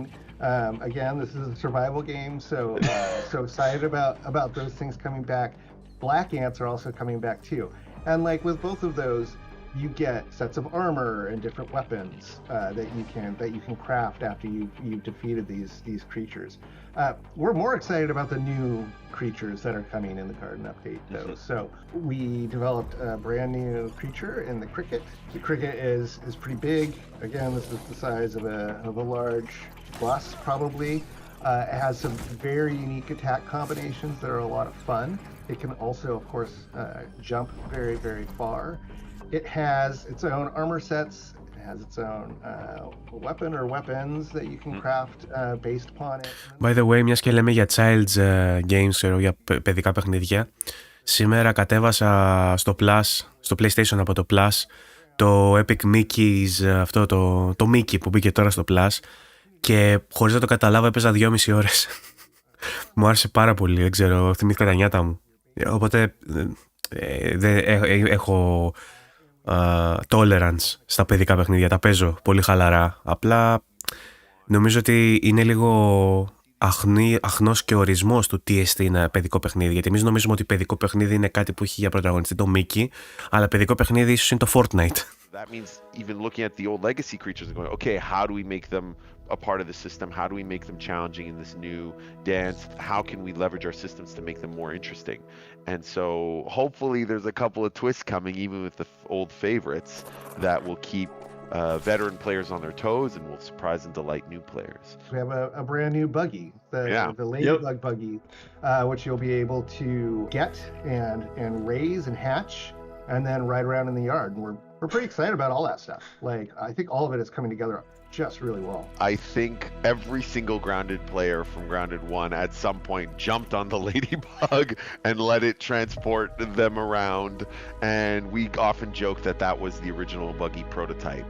And there's something so iconic about the ladybug and getting on it and wanting to ride it that it felt like an inevitability for us. But what's important for us whenever we do introduce a new buggy is we don't want it to just be another one or just the horse, And so it really boiled down to what can the ladybuggy bring to the table that the other ones weren't. Θωμά είναι εξαιρετικό, να ξέρεις ρε. Είναι κάτι μεταξύ Concrete Genie και παλιού 3D platformer της Disney, τον licensed game. Παλιό παιχνίδι, είναι σε remake, αλλά πάρα πολύ ωραίο, πάρα πολύ. Really tough fights and withstand those large swarms of insects, and that's where the idea of the water cannon on her back, and players being able to shoot at their enemies, and that ended up providing a ton of gameplay opportunities and a really unique experience. Being able to shoot down the aerial insects that are often a bit more challenging and a bit more frustrating for players. Well, now you have this ranged weapon that you can take them down with that feels super satisfying, almost like an anti-air gun. For us, as soon as we crack that, it felt like, okay, there she is, that's her niche, and now it's just about bringing that experience to life and finding moments in the garden experience to really highlight that and let that shine for the player. Εν τω μεταξύ, δεν ξέρω αν το έχετε παρατηρήσει τόση ώρα, στις συνεντεύξεις, στο τέλος, γράφει «δείτε την πλήρη συνέντευξη εκεί», σε αυτό το κανάλι. Που σημαίνει ότι έχει κι άλλα, αν σας ενδιαφέρει κάτι για αυτό το παιχνίδι, στο κανάλι. Yeah, they're doing a lot, and I mean the game, of course, launched earlier this year. Obsidian's been very busy, yeah, and they're doing these free updates now, and so they also are adding New Game Plus, which adds a whole new reason for you to go back through the game. So the game is coming to PS5. Yay! We got another one. We got it. The Valve Platinum Trophy was insane. Here we go. Yeah, the thing. Yeah, but it's coming, and it's available for pre-order as of this show going live. So right now, so check it out. And when I talked to them, they were saying how important the community is to them, how they've listened to a lot of their feedback, like adding arachnophobia mode on Grounded. I was gonna say, Luke, if I'm scared of spiders, what do I do? Yeah, there's arachnophobia mode.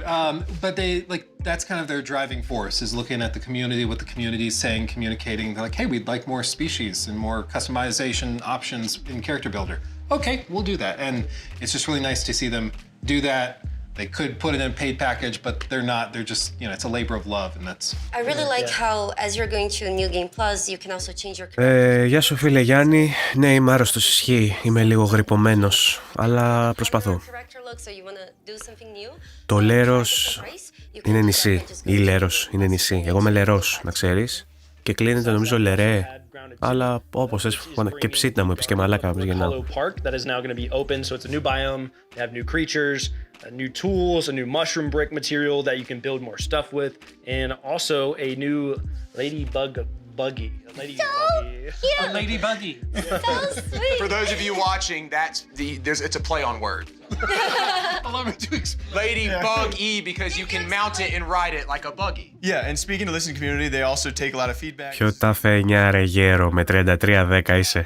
Autocorrect. Winter update is what they're calling it, and it was heavily requested to have more types of transport, which they are still planning more for the future that people can be excited about, but they always listen to feedback about, should an insect be an enemy? Should an insect be what they call, is it docile or docile? I'm from Iowa. Whatever you prefer. Yeah. Different insects can be friendly, some can be enemies, and then of course they can also treat them now as transport as well. You looked at Luke when you asked. Well, I'm not looking at you.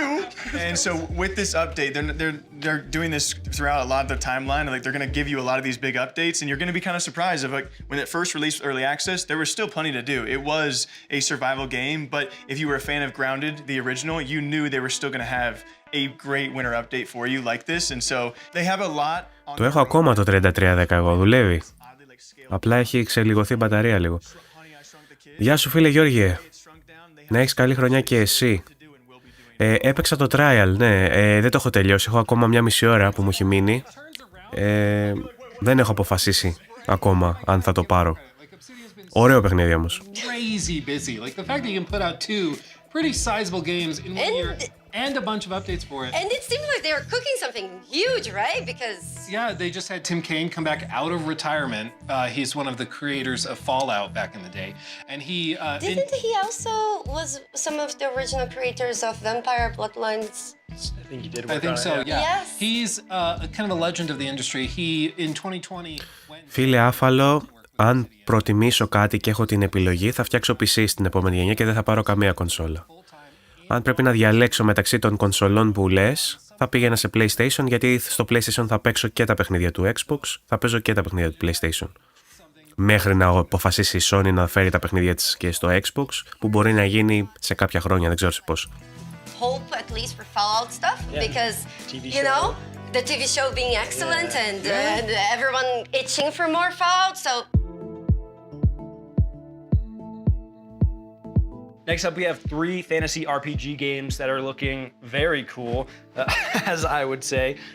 This is going to be Outward 2 from Nine Dots Studio, a follow-up to their other survival game, Outward, obviously. We have Varen's Call by Titan Rock, and then we also have Dragon Twin by Draconic Interactive. Όπα, για μισό. Έχουμε παιχνιδάκια εδώ τώρα. Outward is an open world RPG which for once you're not some kind of special superhero or the last child from a prophecy. You're just a dude or a dudette. And the reason why we are downscaling who the player is because they want to be immersed more than they want to be powerful. And that was the big change in our approach. And we made all of our design decisions to be in alignment with this vision. If you were just a regular person and you wanted to think like a human would, but in a fantasy world, it's when you are aloof, when you're just like, that's not so dangerous, I've done it before, and that's when life just snaps back at you, right? In real life, that's like that. It should be like that in the design as well. So one gigantic thing is the character creation. In Outward 1, like we had. Ο Luke Stevens στο δικό του βίντεο είπε ότι στο πάνελ τραβήξανε 9 ώρες και ότι περιμένει να βγει από τις 9 ώρες, ξέρω εγώ, 1,5-2 ώρες βίντεο, αλλά σε κάποια sites άλλα είδα ότι θα κρατήσει 3 ώρες, οπότε δεν ξέρω. Δεν έχω κατασταλάξει στο... Πιστεύω ούτε 3 ώρες θα είναι γύρω στις 2 και...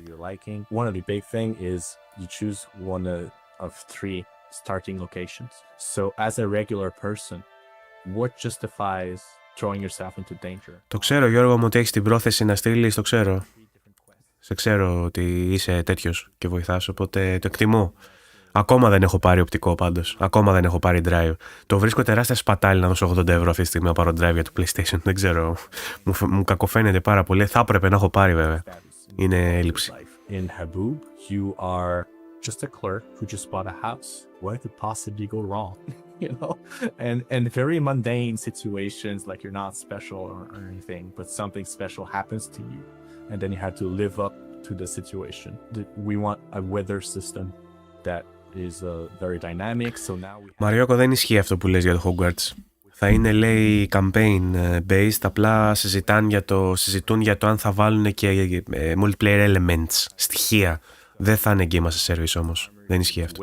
Dual wielding is gigantic, so now you can combine anything that goes in one hand, and that opens up a lot of possibilities. In Outward 1, like you had your offhand could only have a set amount of things, and you had your main hand. Now you can just interchange. You can have 2 shields if you want. It sucks. I don't recommend, but you can. Of course, like just visually, and the fact that it is much more lush, it's more filled, it's more visually vibrant. That's going to be something that people will notice very quickly. Just like in Outward 1, we have 8 skill trees, and all those skill trees have some exclusive skills. So if you take one, can't take the other, and you have a maximum of 3 breakthrough points. So there's only 3 skill trees that you can learn from to the maximum of the capabilities. Otherwise, you only have like the first few layers of skills available. One thing we added are the attribute points, the core stats. So strength, agility, constitution, willpower, intelligence. We added those. We're gonna track a lot of different things that you do. They're all gonna have like different thresholds. So let's say you dodge attacks successfully a certain number of times, you unlock a node that will give you a passive trait and increase your agility. So very small incremental changes. We start with very simple things, and it expands us in more and more circles. So you won't be able from the very start to unlock all 3 skill trees just because you have the cash to do it. You will have to have experience. Πάλο, για ποια πατέντα λες εσύ για το PlayStation αυτό με το AI που θα σου τερματίζει τα παιχνίδια? Αν λες γι' αυτό, όχι, δεν το έχουμε αναφέρει, το θεωρώ ανάξιο. Ανάξιο αναφοράς. Έχει βγει μια πατέντα ότι θα μπορεί η AI να σου τερματίσει τα παιχνίδια, να παίζει τα παιχνίδια για σένα, άμα θες. Ξέρω, αλλά είναι σαν τη βοήθεια που έχει τώρα το Plus που την έχουν βάλει και πίσω από paywall τρομάρα τους, αλλά online, ξέρω, χεστήκαμε. The world of Leda is entirely shrouded by darkness on one side, while scorched by endless sun on the other. These incredibly hostile areas are known as the Forsaken Realms, which, as you may have noticed, is the name of the universe we are meticulously crafting. Your first steps within the Forsaken Realms will take you to the Vale of Varin, a city on the brink of collapse, and the first of our narrative-focused adventures. Εγώ τα δισκάκια τα πουλάω, καλός κακός, οπότε το μόνο που μου έχει χαλάσει όλο αυτό είναι ότι συνήθως έπαιρνα ένα AAA game που το τερμάτιζε, το έκανα πλάτη, μια το πουλούσα και έπαιρνα το επόμενο, το οποίο δεν μπορώ να το κάνω τώρα χωρίς δίσκους. Αλλά κατά τα άλλα με έχει βολέψει το digital, δεν με νοιάζει γιατί δεν τα κρατάω, οπότε δεν καίγομαι. Combat the unknown in a variety of ways. Whether you prefer to be a nimble-footed archer flinging fireballs between arrows, or face your foes toe-to-toe as an axe-wielding whirlwind of death, the choice is yours. The game's classless system means you're never locked into playing a specific way. You have the ability to adapt, alter, or completely switch. Αυτό που βλέπουμε φέρνει λίγο και σε Fable. Unlock and spend perk points to obtain new skills and abilities, and level up your mercenaries' core stats by gaining character experience. Hidden chests throughout the world will reward you with a range of weapons, armor, and unique trinkets, some providing unique effects to help you gain an edge in your next combat encounter. The local hamlet of South Vale acts as a hub, a safe space that provides various amenities for you to further develop your character. Use the forge to upgrade the weapons and armor you find throughout the world, and the dismantling bench to deconstruct items for materials. The spellcrafting table can be used to increase the power of your magic. Everything from an area of effect freeze attack that stops the enemy in their tracks, to ripping up the ground from underneath their feet with destructive force. Use the trap making bench to upgrade and unlock new traps and gadgets. A nice complement to your arsenal, allowing you the opportunity to catch your enemies off guard. Ναι, Μπάρεντ, ισχύει. Ειδικά αν σε ενδιαφέρουν αυτά τα παιχνίδια, είναι πολύ τίμια. Και επαναλαμβάνω για όσους δεν ήταν πριν ότι 22 Ιανουαρίου έχει και η Microsoft Event με deep dive σε 3 παιχνίδια, Forza Horizon 6, Fable και της Game Freak το παιχνίδι, αυτό το Beasts of, πώς λέγεται. Αυτά τα events μου αρέσουν. Barrel to the volatile variant that has even more boom. You're ready to get back into the fight, but maybe you want a change of pace. Yes, you're supposed to be the hero and save the city, but heroes need breaks too. Besides, there's a whole world to explore, and quirky characters from all walks of life need your help with their problems. Πολύ έτσι high fantasy, έτσι, το είπα πολλές φορές το έτσι. Μου θυμίζει λίγο πάντρεμα World of Warcraft με Fable, εμένα. Ο Θωμάς λέει Enshrouded βέβαια, αλλά... Or maybe you're on a mission to rid Varin of the Gnomi scourge that plagues the city. All because a crazy guy in an outhouse called you a hero? I know the truth! Maybe we should stick to the main task at hand after all. Varin's Call is soon to release on PC with full controller support, with the aim of releasing on consoles at a later date. Our game is inspired by classics like Fable and The Elder Scrolls, so if this sounds like your kind of adventure, consider heading over to Steam and adding it to your wishlist to stay up to date with us. Until then, we'll see you mercenaries soon. Okay.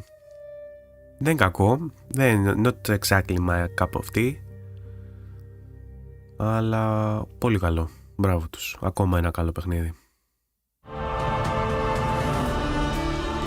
Αυτό περίμενα να δω. Αυτό με άρεσε.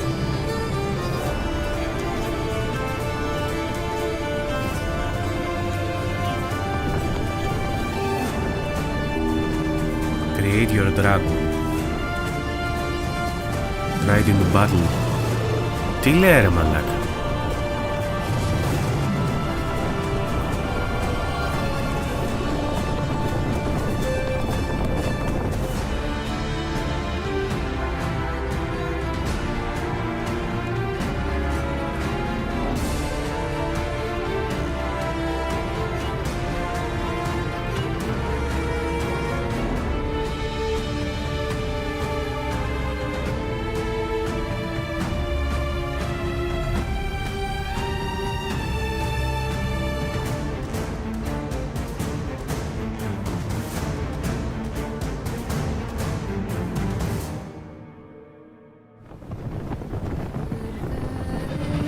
Είσαι και καβαλάρς.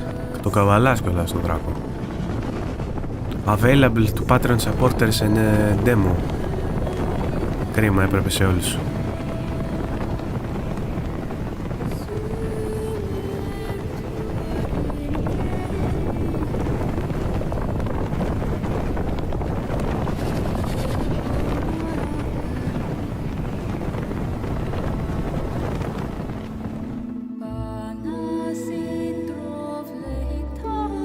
Εδώ μπορεί κάποιος να κάνει το πολύ κακό timed joke αυτή τη στιγμή, το πολύ κακό αστείο, ότι θα μπορούσε να φτιάξει το Γιάγκο Δράκο, ο οποίος πέθανε πριν λίγο, και να παίξει με το Γιάγκο Δράκο.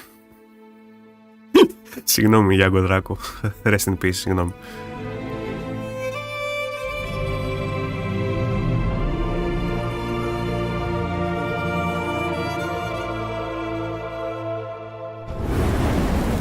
Ή τον Red Dragon, εντάξει. Red Dragon θα ήταν πολύ κακό. Φοράει και κόκκινο μπουφάνο. The first question I had was, how hard is this game going to be? Because the most common question about the original Outward was, okay, this is like, does it have to be so hard? I actually got to play the game in the alpha version, and I got my ass kicked. I'm glad. Deserved. But it's actually amazing. Like, I actually really enjoyed it because exploring this game felt very rewarding, and there's like a camping system, so you can camp like right outside like the enemy zone, and then you prepare like your weapons and everything to wreck the enemy, because if you don't prepare, oh, you're in trouble. Ποιος κρατάει λογαριασμό από παιχνίδια, πώς έχουν δείξει, να ξέρουμε. When I was talking to Guillaume, he was like, if you die, it is likely your fault. And we all heard him say like, it's not hard, but it is demanding, and they always at all times want to live up to those words, which is really awesome. And they will have a pack mule, which he said, of course, shocker, can die if you don't take care of it. Of course. But it's, one of the big struggles was with inventory and spacing, along other struggles that players had to really try and, play out this game. Like you were saying earlier, you can't dilly-dally in this game. You have to really know what you're going to do, and eventually you'll get a hang of things. But another big one was dual wielding. So you can dual wield, he says, anything in the game. You can even double shield it up, which he says is not recommended. You can attack with the shield, it's super close. He really loves to stress all of these niche things. Yeah, there's a lot of like you can sprain your ankle, you can perforate a lung. Trauma. She has clearly sprained it. You can sprain her. I also got brain damage. You can have a concussion. It will all impact you, and all these ailments like take different lengths of time to recover from. Έκλεισε η κάμερά μου και ξανά άνοιξε. It was really tough. As well. What were you doing out of game? It was it was just kind of like a play on, because whenever I told people I got a concussion, brain damage in game, a lot of people in my chat was like in game. Sounds like the most hardcore of hardcore survivals. It was really fun, and you can also play with friends, and then things become a lot more bearable. They've showed the split screen. Yeah, so you can play split screen with your friends, and it's really nice. Especially because then... Όχι ρε, έχω 30 είναι, αλλά είναι webcam, δεν κλείνει. Δεν είναι DSLR. Digital concussions together. Yeah. Next up we have Forsaken Realms, Baron's Call. We were all sitting here saying it looks sick. Most importantly, controllers. I can play that one. I was trying to put my finger on what like the vibe was, and at the very end of the trailer they say inspired by games like Fable. They really struck an interesting vibe. It seems like it's got a lot of soul and heart in it. We've talked about music a lot today. I just want to say that was something I noticed right there. That flute, there's something about a flute. When a flute starts playing. Μην είστε λιγούρια ρε εσείς τώρα με την κοπέλα. Μην είστε λιγούρια. Δηλαδή έλεος. The game looks really nice. It looks very well detailed, and I can't wait to try it. They angled it that like, hey, you can do this thing. You can really focus on combat and the main quest line, the main story, but this is also an expansive world where there are a bunch of little side stories where you can go to these individual side characters and like help them catch their chicken. Or murder mystery or whatever it is. And I feel like that's what builds out a world and makes it feel more full. So I think it looks great. Third, we had Dragon Twin. I don't even know if we're... Let's ride! Dude, you can make your own dragon. There's a character creator for your dragon. Did you see the neck customizer? I mean, like Jake was like... To be fair, is very early in production. They're working on all these systems for Dragon Flight, and as they mentioned in the trailer, it's still a work in progress. They're like finding the game and what it's going to be based on funding, Patreon support, things like that. But I mean, just like imagine. Σταυροπόδι λέτε εντωμεταξύ και τα έχει μπλέξει τα πόδια σαν τσουρέκι. Το έχει κάνει. Έχει 3 φορές τα έχει κάνει έτσι. Τι κοιτάμε τώρα, να μου πεις. One of those games I didn't know I needed or wanted, but Never even came across your mind. You're like, wait a second. so you see and you're like, of course. Of course I need that. Τσουρέκι, Μιλάει χοντρός τώρα. Να είχαμε από το Max Perry, ένα γεμιστό με σοκολάτα. Κάστανο. Σοκολάτα, όχι κάστανο. Σοκολάτα. Ή λευκή και μαύρη. Λευκή μαύρη απ' έξω με ρέντα μέσα. Σοκολάτα, σοκολάτα. Next up, we have some exclusive content coming from Munfish, a comparison of the twins from Atomic Heart. Now in the cube, a very exciting game I think we're all looking forward to. And for Atomic Heart, some new screenshots from their DLC. Θα έχει και Atomic Heart, το sequel. Also, Immortal Gates of Pyre, that we had an incredible interview with that Jake hosted, where we talk a little bit about the making of the game, the people behind it, and RTS in general. Munfish. Atomic Heart.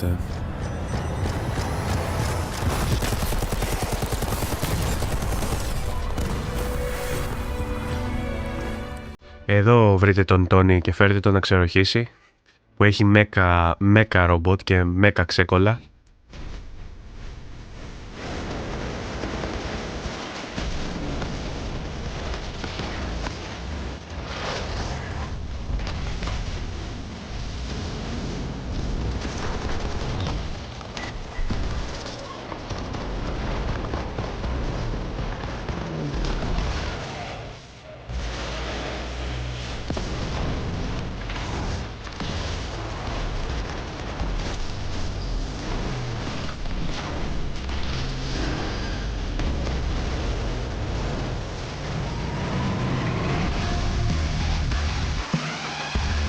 DLC.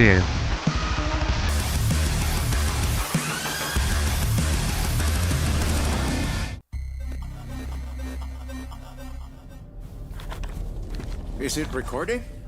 Yeah, it is. It's in the sky, a giant cube. I can still barely believe it myself. When it showed up, I was in the lab. I didn't even see it. You know, I felt that same fear, though. A terrible sense of my own powerlessness.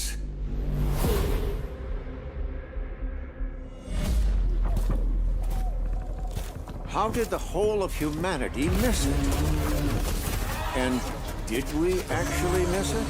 What if the cube didn't appear, but revealed itself? What if it was always there, and we've only just started to see it?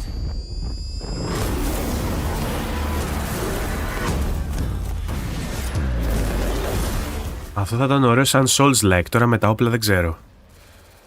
Σαν Souls θα το βλέπα.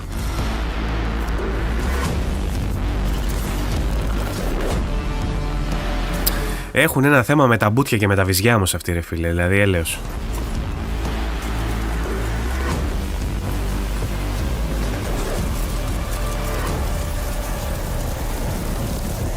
Λιγούριδες. Ξέρεις, τα λέω αυτά και όταν λείπεις, δεν τα λέω μόνο τώρα. Μου τη δίνουν οι λιγούριδες. Με βλέπεις, με βλέπεις live, ορίστε. Δεν τα λέω επειδή είσαι εδώ, δηλαδή. Μου τη δίνουν οι λιγούριδες.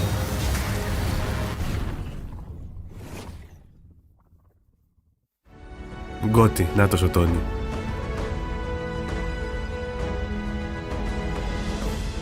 Ελεύθερα εκφράζομαι, ελεύθερα. So Immortal Gates of Pyre is an attempt to modernize and make more accessible the RTS genre while simultaneously keeping all of the complexity and the opportunities for mastery that have made RTS so popular over the years. So it's I would refer to it as a Blizzard-style RTS, the fast action, big battles, very tactical, kind of very rapid-fire chess. We realized that RTS, in part because it was dominated by a few big players, never really went through the kind of indie transformational experimentation. Some of the companies that tried to do so did so by stripping away features or losing some of the things that really made RTS great. In the early days, we surveyed a lot of players in both MOBA and RTS communities and found that they really loved the fantasy of commanding an army. RTS, at the end of the day, if you were to strip it all away, is just you're commanding an army, another guy's commanding an army in real time. Yeah. Right? Because you get individual unit control, it can be very overwhelming. And because you're also building those units, because you're building a base, because you're having to do so much macroing along with the microing simultaneously, that for most players, it just gets overwhelming and complicated. And so we worked through it kind of line by line, trying to figure out what are the rote tasks, what are the things that players are required to do that are not really decisions, that are more just chores, right? And how do we make more and more of the complexity in the game, but optional, opt-in. We refer to it as opt-in complexity. And then simultaneously, how do we create a world and experiences and game... Εντάξει, τώρα που λέτε για StarCraft και τέτοια, για Blizzard, η BlizzCon έγινε ή θα γίνει τώρα άμεσα? Κάτι διάβαζα για BlizzCon και θα δείξουν και εκεί πράγματα. A lot of it has to do with things like the UI and the Ή έδειξαν. Κάτι διάβαζα, αλλά δεν θυμάμαι. and a lot of that opt-in complexity. So, for example, in most RTSs, you always have to be building workers. If you're not building workers, you're falling behind on your economy and you're screwed. The correct move, with very few exceptions, is to build a worker every chance you get. So we made that automated, but have a toggle. If you want to turn it off, you can. So if you're trying to do a specific timing attack, you can, but we took that complexity away. One of the other things is how in MOBAs you have a unified command card, right? All of the abilities and castable abilities on your hero are easy to reach. You can hit all of those buttons very quickly on one hand. We redesigned the UI UX to be the same way. So you can select your whole army with one button by default, and then all of the abilities, castable abilities of your army are also on that one unit. StarCraft third person, Okay. When they watch our game, it looks like an RTS, but when they play it, it almost plays more like a MOBA in terms of how they're commanding their army.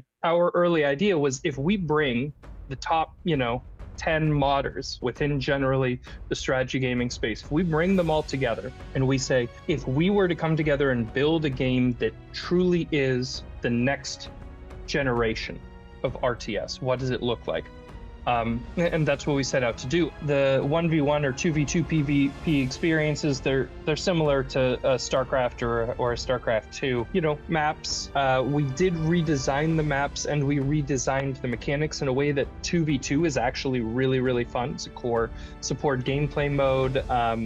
And players, including pro players, have actually really enjoyed doing 2v2 tournaments. But the ultimate goal is to destroy the enemy's town centers, and so it's kind of a tactical back and forth with counters and strategic snipings and using immortal abilities in clever ways. So it's great for mastery and laddering and skill gain. Ultimately, or at least the goal, is to have other PvP modes that are more casual or more playful, kind of some chaos modes, auto battler modes, things like that, where if you just have 10 minutes and you want to have a beer while doing it, and you want to do something that's a bit strategic, but you don't want to get that sweaty, we want to have those experiences too. That's a big part of the target market that we're looking at, is people that like to be challenged mentally, but don't necessarily want to try to do the crazy APM and don't want to get too invested in the competition. We want to do a full grand campaign. The inspiration for how we kind of want, or how we see the ideal campaign, if we can build it, is very similar to Dark Crusade. It's a grand campaign. You can be kind of any of these different factions and conquering territory and building new and unique stories. Mm-hmm. Okay. One of the better trailers that I think we all saw back around SGF last year. Not a new trailer that we're showing with this. Of course, the twin comparison is new, which is very cool to see the twin. Στην λίστα εντωμεταξύ με τα παιχνίδια έχει και κάποια indies που εγώ περιμένω πώς και πώς. Ειδικά ένα με έναν γέρο, κάτι μισό να το βρω να σας πω ποιο είναι. They're so good at cinematics, and also just like the concept of playing a game like that with the map constantly changing, the biomes changing. The Eternal Life of Goldman. Αυτό είναι με έναν γέρο. Αυτό είναι της THQ και το περιμένω πώς και πώς. As the cube is apparently rotating, we don't know how that mechanic even works with the map. I'm assuming you can fall off. Like if you fall off the map, right? you just like that's. I'm sure you're Or get dead. crushed. And they've taken so many gameplay. Το οποίο ελπίζω να δώσουν ημερομηνία κυκλοφορίας επιτέλους. Έχω στείλει 500 αιτήματα για να το κάνω review. The other cool part to me is that it is set in a universe that people have already been a part of. The world of Atomic Heart's very interesting as well. Explain it a little bit. It's kind of like it is Soviet Russia in an alternate timeline where they've mastered robotics, but then there's like evil robots. And in terms of vibe, it's kind of like Soviet Bioshock. And it's a vibe. That's a good way to put it. And what's interesting is that from the original game Atomic Heart, one of the primary things people loved about it were like the boss fights and then like the outdoor environments and the art direction. And that is just the cube. And then they're adding in this multiplayer component as well with like, it seems like PvE elements with bosses that you'll fight against together as the cube rotates. I can't wait to find out more. I love how open-ended they are. Munfish are like, we are all curious because we don't know the exact direction they're going and where it could end up. And I was trying to pinpoint like what game I was looking at, because we are going to flow into Atomic Heart, and I love that tie between those worlds. But I saw a piece of like the finals and the first destructibility and cube movement we saw. Πάντως δεν έχει δείξει ακόμα Warhammer που είναι επιβεβαιωμένο. Dark Heresy, ότι θα δείξει Warhammer. Από ό,τι θυμάμαι δεν έχει δείξει ακόμα. This is their fourth and final DLC for Atomic Heart. And when we saw the trailer, we saw the screenshots. It adds new environments and it looks good. Yeah. You know? Then the third game on our list with that one was Immortal Gates of Pyre by Sunspear. Jake, you had a great conversation with Ian. My boy Ian. It's a game that's been in development for a long time. We're going to probably talk about how it's a group of modders, and so they've hired a lot of modders, and they have that DNA for this game. Αυτό με το χταπόδι, ναι, θυμάμαι ποιο λες, δεν θυμάμαι το όνομά του, ισχύει. Το άλλο με τους δεινόσαυρους είναι άλλο το όνομα που θα δείξουν. And they really want to try and combat, as we all know, like the RTS genre is really hard to get into because high barrier of entry. Λέγεται Dino Blade από ό,τι διαβάζω. Dino Blade. I don't want to do that. I don't want to work on RPG με δεινόσαυρους. And you know, all those movements per second and whatnot. And they want to try and combat the pillars that have already established themselves in the RTS genre. We know Age of Empires, but we also know StarCraft is the one that people kind of go. Βλέπω τη λίστα με τα επιβεβαιωμένα πάντως και τα πιο πολλά τα έχουν δείξει. Δηλαδή μένουν αρκετά που θα είναι έκπληξη. Like this to make a new RTS and survive and branch out and be somewhat unique to what we already have kind of attached to. I do like that they're kind of emphasizing accessibility because I think it is pretty intimidating for new players. That's why a lot of people don't want to, you know, kind of turn off by RTS. It's just so overwhelming to look at. It's awesome. I'm one of the people who haven't played RTS because like I don't want to go against Sweaty Joe who's been playing this his entire life. I have no. He lives. Yeah, I don't have any clue how to do it. I live for macro movements, This bro. is cool. And then you can have the sweaty experience if you want, or you can have the experience where you just sit at home and have a beer. I did when he said that. I was like, "That's my guy." Exactly. My vibe. This game was made for. But I do want to really support him, and you know, when it comes to cracking through whatever the current. You know, the current stereotype in that genre is, they're trying to innovate, they're trying to do things differently. And one last thing, they are very, very community focused. So like a lot of the devs we've spoken to, they love their community, they found their diehards, and it really has shaped the project. And so I hope we see it in the near future. Okay. Next up, we have what I'm calling kind of a Western section. We have some new footage from the game X-Killer. That's going to be Paradark Studio. There's Far, Far West from Evil Raptor and Erosion from Plot Twist.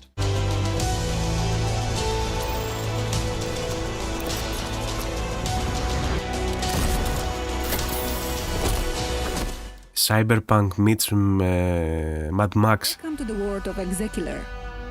We are Kasia and Amadeus, the creators of the game. And this is gameplay overview. Execular is a first-person action-adventure game that encourages exploration, rewards curiosity, and never holds your hand. You play as Denzel Phoenix, an Execular, a corporate bounty hunter.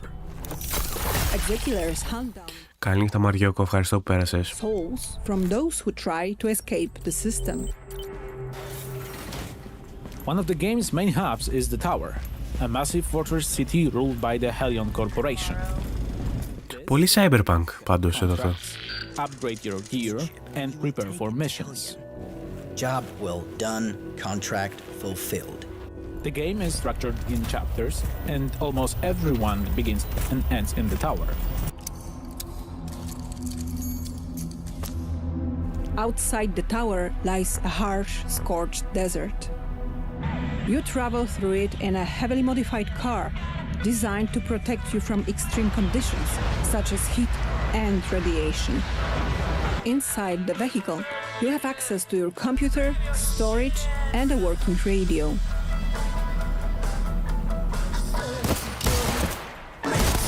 From your...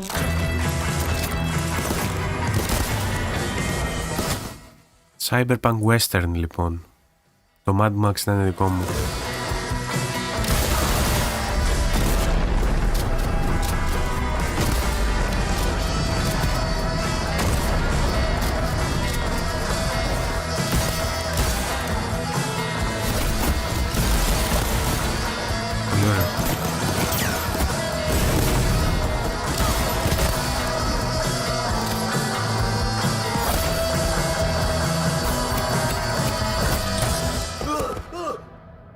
Survival is a core part of the experience. Inventory space is limited, and every item matters, forcing players to make careful decisions about what to carry and what to leave behind. Helion's high-tech systems allow you to hack devices, pick locks, and access restricted areas. Your cybernetic implants help you uncover hidden elements and investigate the environment. Όχι, είναι κυριολεκτικά έχουμε cyberpunk στο σπίτι η φάση. Missions and level design are fully non-linear. There's no single way to complete the contract. Stealth, dialogue, and combat are all valid approaches and can be freely combined. In Exekiller, every decision matters. What's it gonna be? Plata or muerte?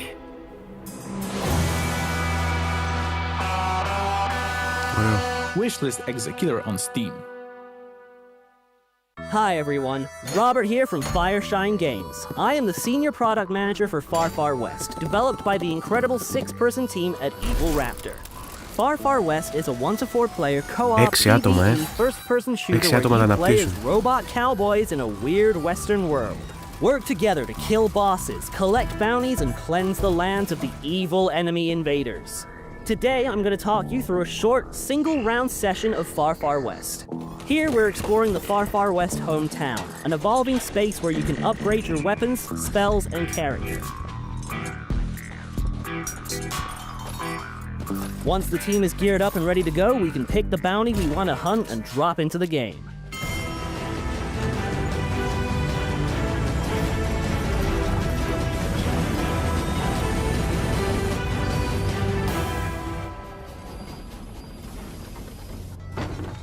Now that we have dropped into the map, it is time to head to our first objective.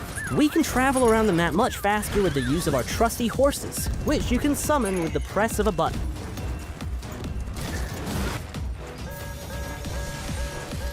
When fighting enemies, I can use different firearms and a variety of spells to do damage or heal myself and teammates. Spells and guns can also be comboed together to make their effects more powerful, spread their damage further, or even create new spells. To summon this boss, we need to do the obvious. Launch a nuke at its nest. So let's get this rocket loaded with explosives and shoot it into the sky. When playing co-op, you have to work together as a team to complete the objectives and defend yourself from enemy attacks. Right now, we're throwing sticks of dynamite to my teammate for him to put in the rocket, of which he is actually only catching a few. While carrying out objectives, you will attract the attention of the enemy hordes, who will try and stop you. Now we have the rocket all powered up, let's launch it at the boss nest to really make it angry. This bounty is far from over. Now we have to take the beast down. Let's summon the boss and get this party started.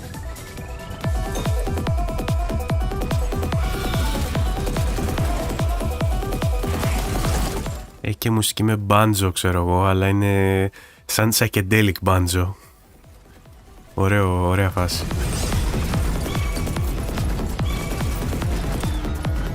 Techno. We won and the boss is dead, but we aren't safe yet.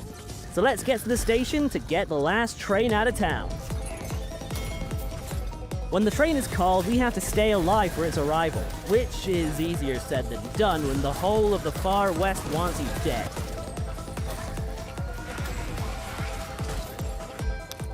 Εντάξει, cool and shit, αλλά δεν ζουνε αυτά τα projects, ρε φίλε.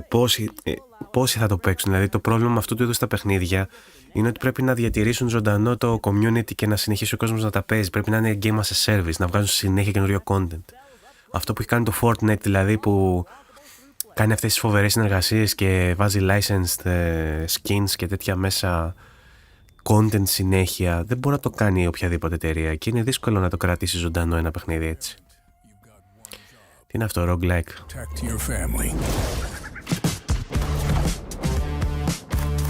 Whatever happens, you do it or die trying.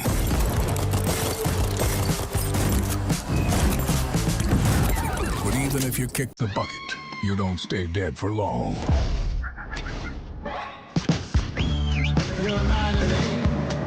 You reminded me of it this morning. My father, you looked so bad. He passed on to the next line. Oh. Πολύ καλό. Πολύ καλό.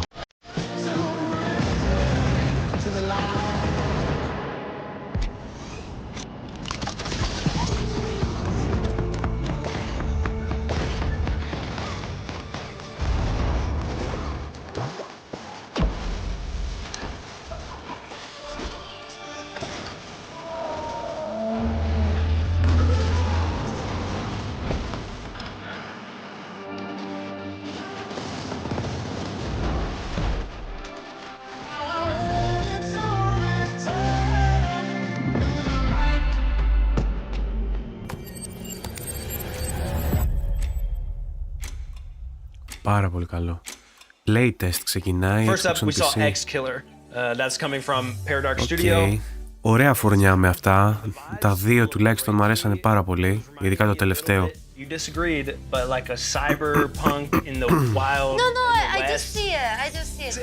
And the animation work was crazy good, like the world building. I think the way it's described is a post-apocalyptic Western style FPS with a bounty hunter vibe. And so we. Και τα playtest, αν το κάνουν όπως κάνουν στο Hades, λογικά θα είναι όλο το παιχνίδι σχεδόν διαθέσιμο στο playtest. I think it looks like a lot of fun. That could be. Αλλά για να είναι στο Xbox for PC που λέει, ενδέχεται να είναι στο πρόγραμμα της Microsoft και να μπει σε κάνα Game Pass, το οποίο θα είναι αρκετά ενδιαφέρον αν μπει στο Game Pass. Sci-fi cowboy, I'm in. Yeah, done. Say less. Money. Then we had Far Far West coming from Evil Raptor, Western-themed action shooter project. The way I've been describing it, to be honest with you, is Western Sea of Thieves. There's a lot of depth there. It looks like that's not a bad comparison. Sea of Thieves was very fun to me. What if Sea of Thieves but cowboys, basically? Well, it's that, but also with specific hunts and like bounties, or going out and doing boss fights with each other. It seems very teamwork based too. Like you saw a clip there where they were fighting the boss on the ground and one of them was up top and your teammate threw the dynamite up, caught it, planted it. Looks really cool. Third on this list, another Western. This game is pretty mind-blowing. I think we're all on the same page for that. The art style is Erosion. divine. I could see this one being like... This is going to be a big one. Yeah, a big one. Well, like the most compelling aspect of it to me is the time passing affecting not just the world that you're exploring, but also like literally your daughter. Το No Rest for the Wicked, νομίζω μόνοι τους το έχουν βάλει σε development hell με αυτές τις μαλακίες που λένε και κάνουνε, το στούντιο που το φτιάχνει. Που τους φταίνε όλοι εκτός από τον εαυτό τους. Αλλά λογικά θα βγει, τι να πω. It's also open world. Open world roguelike, yes. We're going to have people that are going to want to go deathless runs of this. I hope that maybe there's a glimpse of hope of like, if you have a deathless run or maybe a one death run. That's like the true ending or something. There's a happy ending, but I imagine that most other endings are not going to be so happy, or at least a bit sadder. exciting stuff. Yeah, It looks exciting. really good. We're gonna see a lot from that game. For sure. Division. Next up, we have a very exciting section for Από πότε είναι αυτή η εφημερίδα? games, shooter games.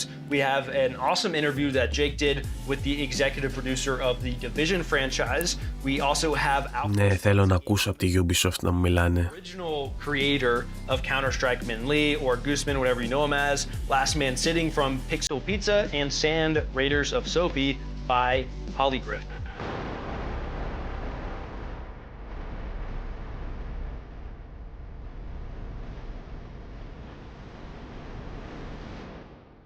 If you imagine a real world location, the most important city in the United States, Washington, D.C., completely ravaged by a pandemic and struck by the strongest, worst blizzard of all time. And you are going to have to survive and extract the most valuable resource. Πόσο dated φαίνεται αυτό το παιχνίδι πλέον, που όταν είχε κυκλοφορήσει ήταν state of the art, ξέρω εγώ, και μας το δείχναν σε κάτι ε3, το Division το πρώτο και το δεύτερο μετά, και μας τιζάραν την απίστευτη μηχανή γραφικών της Ubisoft και λέγαμε απίστευτο, δεν παίζει να είναι κανονικά γραφικά αυτό και να είναι έτσι μέσα στο παιχνίδι, και όντως δεν ήταν έτσι το παιχνίδι όντως μέσα, και τους μηχανισμούς αυτούς που είχε, τα trailers που αυτά που μας δίνουν στα trailers, παίζει να είναι και footage τα trailers αυτά. Και μετά βγήκε και ήταν αυτό που ήταν. Innovations that haven't been seen yet. There's a focus on this to make it such a different feeling experience from the core Division 2 experience. I think we've got something super promising here. Survivors is developed with Magnus Jensen, who is the original Division 1 creative director. So this is a guy who lives and breathes the Division. He's so excited about jumping into this type of game mode again. And there is a hint in the title of something that we're going to be doing really differently from everybody else. We always develop with a player in mind, with player types in mind. And I think here we have to acknowledge that the Division 2 has a large player base of passionate gamers. And one of the things that we want to do... Αυτά τα τύπου Division και τα Extraction που έβγαζε η Ubisoft με το κιλό, πώς λέγανε τα υπόλοιπα, πώς το λέγανε εκείνο μωρέ με τους Drug Lords που έμπαινες με ομάδα και έκανες Extract. And make sure that the weather has an impact. Τέλος πάντων, αυτά όλα τα Ubisoft παιχνίδα που είχαν βγει με το κιλό εκείνη την περίοδο, τα γούσταρε πολύ ο Κρούστης και τα έπαιζε και έλεγε ο παιχνιδάρες. Εγώ δεν μπορούσα να τα αγγίξω. They're going to be surprised. All of these locations that they know by heart, they're going to be transformed. So the Division 3 is in production, right? This is not a secret. It's been announced. It's shaping up to be a monster. I can't really say anything more than that, but this is... Για αρχή κοιτάξτε να υπάρχει Ubisoft μέχρι να βγάλετε το Division 3 και μετά βλέπουμε αν θα είναι monster. Something that I think will be as big an impact as Division 1 was. There's a team in Paris working on this, and they're putting the final touches on a mobile execution of the promise of Division 1. So, Division 1, New York, pandemic strikes, take back New York. This is a brand new story with mechanics that are really fine-tuned to a mobile phone. Graphically, this looks like a PS5.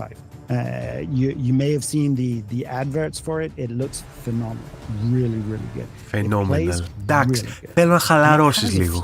Θέλω να ερεμήσεις λίγο, καραφλοδαίμονα. This area of atypical PvP.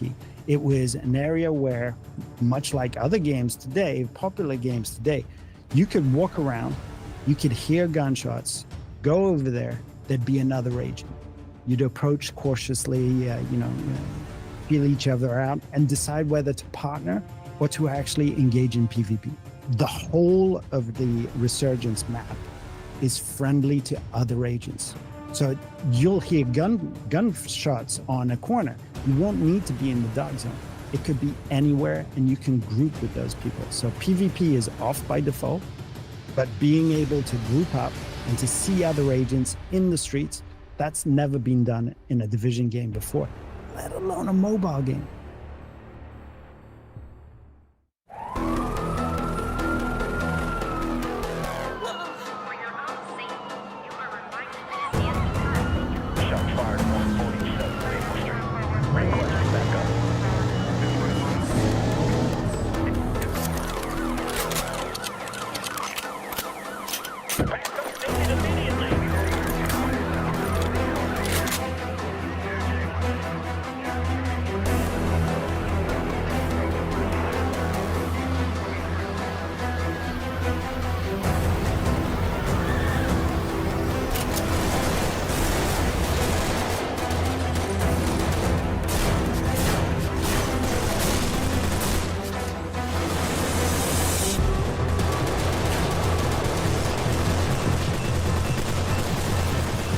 Αυτό μου θυμίζει το Counter-Strike που παίζαμε στα λανάδικα.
Πιο ζωηρή τη βλέπω τη φιλόλογο από μένα.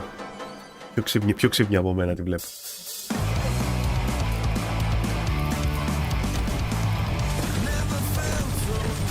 Τι είναι αυτό? Αυτό το έχουμε ξαναδεί κάπου. Κάτι μου θυμίζει αυτό. Με το Office. Office.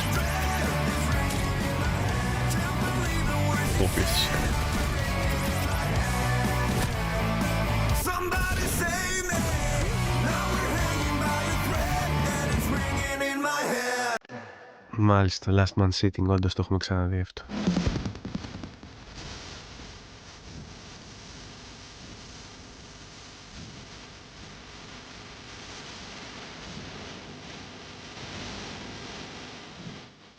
Θα έχει και exclusive interview με αυτό. Τι θα μας πεις? Δουλέψαμε πάρα πολύ στις καρέκλες, να έχουν μια φυσική ρεαλιστική και τα ροδάκια να εφάπτονται τέλεια πάνω στην άσφαλτο. Movement-wise, it sort of feels a bit like you're skating, but it's also most definitely a shooter. And you guys also describe the game as a battle royale. So does it lean BR? Is it more shooter? Is it a mix of both? How's that go? So many years ago, there are early like prototypes of the game. It was a battle royale game. And it sort of went viral and got like a lot of followings based on some short videos of the game. But then as we developed the game more, we found that we wanted to gravitate away from that a bit. So we saw some limitations with the battle royale gameplay. Εδώ θα έπρεπε να έχει skip, λέει ο Μπόρσης. Πάντως, κοίτα, πρέπει να τους το δώσουμε ότι βαρεθήκαμε σοβαρά κυριολεκτικά 2 hours in. Δηλαδή μας έχουν δείξει ήδη 2 ώρες που έχουν δείξει ωραία πράγματα και τώρα αρχίζουμε να βαριόμαστε. Εντάξει, τους το δίνω. Άσοι που βαριόμαστε εμείς, είμαι σίγουρος ότι σε κάποια άλλα streams που έχει μέσα παιδάκια 14 χρονών μπορεί να είναι σφασί με λέγα και θα παίξουμε, κάνουμε κοπάρα από το σχολείο, θα παίξουμε αυτό. Oh, πάω να βάλω στο ίντερνετ καφέ 4 ώρες, θα σαπίσουμε. more numerous and more ridiculous as time goes by. There's mini bosses, there's main bosses, and you level up, you get power-ups. And this is where like you can get even more power-ups when playing the PvE game mode. So that's when it gets really ridiculous. Okay.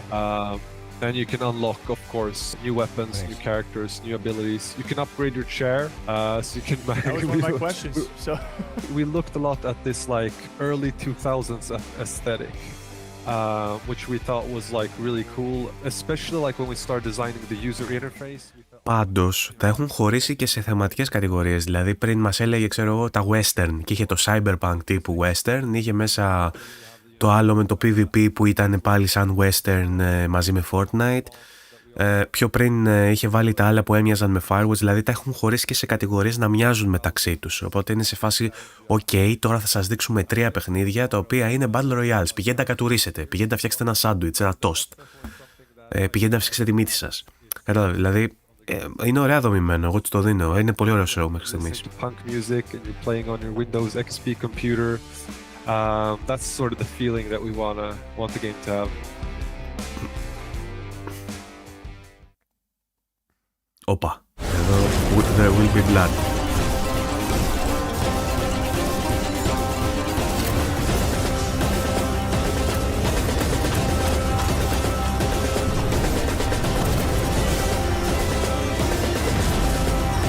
Και θα σου πω, Μπόρση, και που αλλού βοηθάει αυτό. Συνήθως, όταν θα κάτσεις να δεις μαζί με παρέα, γιατί συνήθως αυτά τα βλέπουμε με watch party, είτε μπαίνεις σε κάποιον streamer, είτε το βλέπεις με κάποιον φίλο σου. Ωραία. Οπότε τι συμβαίνει συνήθως, σε πλακώνουν στις ανακοινώσεις και πάνω στην όρεξή σου να το σχολιάσεις με έναν φίλο σου ή να μπεις στο Discord και στο Facebook να στείλεις ένα μήνυμα κοίτα τι δείξανε, χάνεις δευτερόλεπτα από το επόμενο. Οπότε σου λέει τώρα θα δείξουμε 3 τρέιλερ, θα τσιμπήσει ο κόσμος ό,τι είναι να τσιμπήσει από το κάθε τρέιλερ, του αρέσει δεν του αρέσει. Θα βάλω μετά το πάνελ να μιλάει για λίγη ώρα και αν κάποιος θέλει να ακούσει το feedback του πάνελ, κάθεται και ακούει το πάνελ, διαφορετικά έχει λίγα λεπτά να το συζητήσει με τον φίλο του, να δει τον streamer να κάνει το σχόλιο του, ξέρω εγώ, να πάει στην τουαλέτα αν δεν τον ενδιαφέρει καθόλου. Οπότε ξέρεις, σου δίνει μικρά breaks ανάμεσα στα trailers, αλλά σου βάζει και 3 trailers μαζί για να σε χαϊπάρει, να μην διακόπτει μετά από κάθε trailer για συζήτηση και ξενερώνεις με το pacing. Οπότε είναι έξυπνο, είναι πολύ έξυπνος ο τρόπος που το έχουν σκεφτεί. Εντάξει, τύποι είναι content creators, το φιλοσοφήσαμε.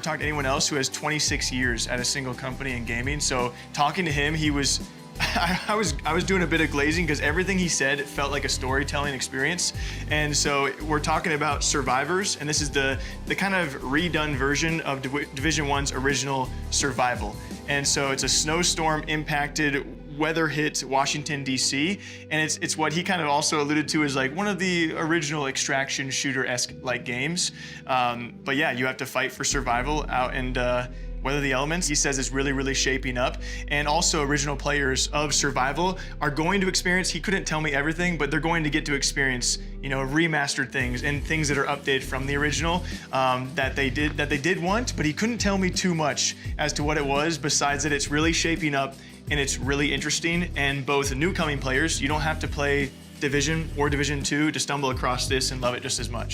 I think with the success, obviously, of games like Arc Raiders right now, you even mentioned that, it's an interesting conversation around, do you try to chase those things and copy stuff, or not even copy, but take inspiration from it, or are you having to come up with your own ideas that you've been working on for 10 years or however long? It's just interesting how they've been working on this for a long time, and now there's a mega popular game in the same exact vein. Yeah, and he said it a lot more eloquently than I can ever represent it as. At this point, Γιώργο, ναι, όποιος μένει είναι ήρωας τέτοια ώρα τώρα.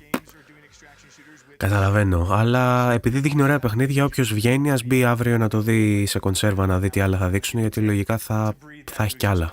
Εγώ περιμένω αυτό με τον Γέρο, είπαμε. When I say a little bit, I mean like a little bit. He gave me a quote. He gave me a quote. Julian said this. He said, "It's shaping up to be a monster." And I said, "I'm going to clip that, Julian. Thank you very much." I would say a highly anticipated game that they can't share a lot about, but we were excited just to hear that it's a monster, as much as people love these other games.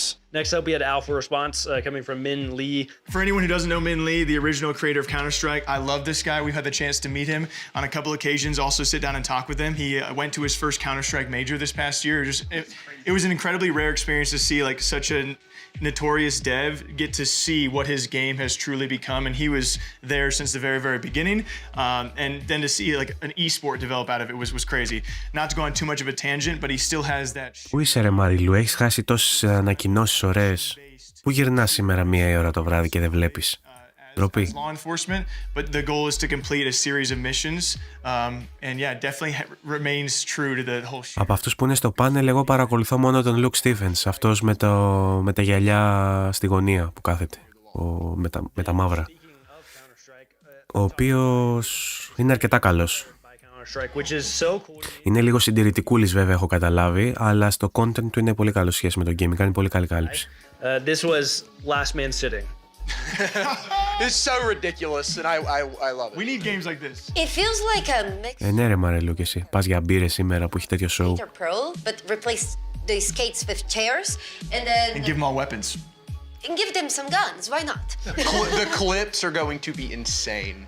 Yeah. You're going to see some wild stuff come out of this game. The things people are going to be doing. And they're still working on a lot when it comes to PvP versus PvE, but at the core base of it, they want it to be PvP based.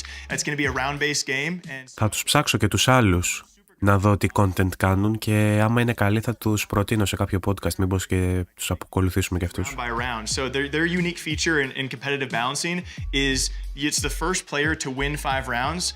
But if you lose a round, you get a power-up. So you get an ability, and that is their way to... Γιώργο Stephens κάνει αυτό που κάνω εγώ ακριβώς. Δηλαδή βάζει live και μιλάει με τον κόσμο. Πώς μιλάω εγώ με εσάς, κάνει ακριβώς το ίδιο πράγμα. Δεν το ζήλεψα από αυτόν και εμένα μου τον στείλανε και τον έψαξα. Δεν τον ήξερα όταν ξεκίνησα να κάνω το YouTube. Αλλά κάνει αυτό που κάνω εγώ. Δηλαδή βάζει και κάνει reaction σε βίντεο και μιλάει με τον κόσμο και σχολιάζει τη βιομηχανία και κλιπάρει μετά αυτά τα live και βγάζει και βίντεο standalone για θέματα συγκεκριμένα. Κάνει reviews, κάνει τέτοια πράγματα. Και υποθέτω και οι άλλοι σε τέτοιο content. In an office chair. And if you see the trailer, you'll see the agents or the characters, and you'll be like, "Oh, that looks like Counter-Strike," and he'll say, "Yep, that was kind of." We're all big Counter-Strike. You just know he grew up on the quick scope montages, 360 trick shots. Well, and I love the idea of like they're sitting brainstorming the game, and he's like, "I want to make a shooter, but what's our unique spin on it?" Wait a second. Guys, get in here. I have an idea. You're never going to believe this. You might want to sit down. It'll make sense. Then finally, in that section, we had Sand, Raiders of Sophie. The developer is Hollygriff as well as Tower House, but the publisher is Tiny Build, who we're all very familiar with. This is a co-op action adventure. You're in a desert world. Honestly, it reminded me of another. I don't remember it. They were like sailing in the desert in some other game, but this, my favorite part about this is that you could see them building your ship, that you're then like traversing the desert and kind of like fighting a base people. building. Yeah. Well, it kind of reminded me of Sea of Thieves meets Base Builder. Rust. Where you're like, yeah, you're building your own Rust. ship. Yeah, it's very cool. Rust on legs. There's also normal gunplay too as well though, which I found. Η Λιδία λέξει τον Rob. Ναι, εγώ δεν παρακολουθώ πολλούς με gameplay, βασικά κανέναν. Ακολουθώ μόνο journalism, καταλάβατε. Να βλέπω νέα δηλαδή, για να ενημερώνομαι, για να κάνω podcast. Δεν βλέπω gaming content, έτσι, gameplay και... You can explode people's bases, or I'm curious, we didn't see in the trailer, I'm curious if you can raid other people's bases. I'm pretty sure you... That'd be the coolest part, if you raid their like base. jump off of yours. Pretty sure you can take other people's bases, I'm pretty sure. Next up, we have a section that a couple of us are definitely going to be very excited about.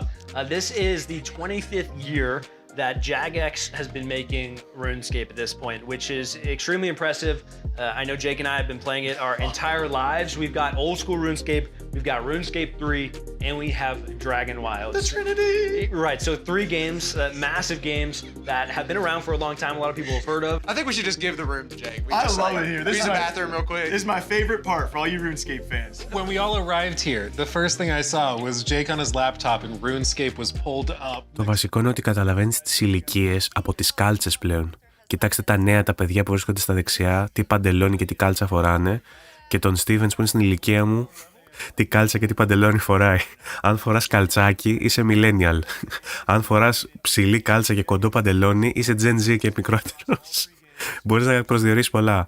They've done a lot of very impressive things over the past year, I would say. They did Barlamore with Jake's favorite, the Gemstone Crab.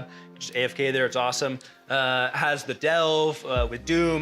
They have the Gridmaster this year, which was super fun. I played that one. They also added Sailing most recently, which is the first new skill ever in old school RuneScape. Had a lot of back and forth. My favorite part about it is the fact that they listened to the community a lot with the release of it. The exclusive they gave us was this new logo reveal for the next league season.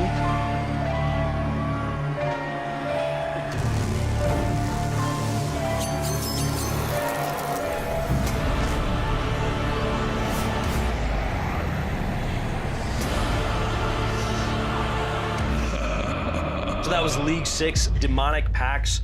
We don't know much more past that. Obviously, Leagues is a lot of fun and probably the most engaging time periods of RuneScape. I think you see player peaks every time. So I imagine a lot of those WoW players are going to come back and be a part of that.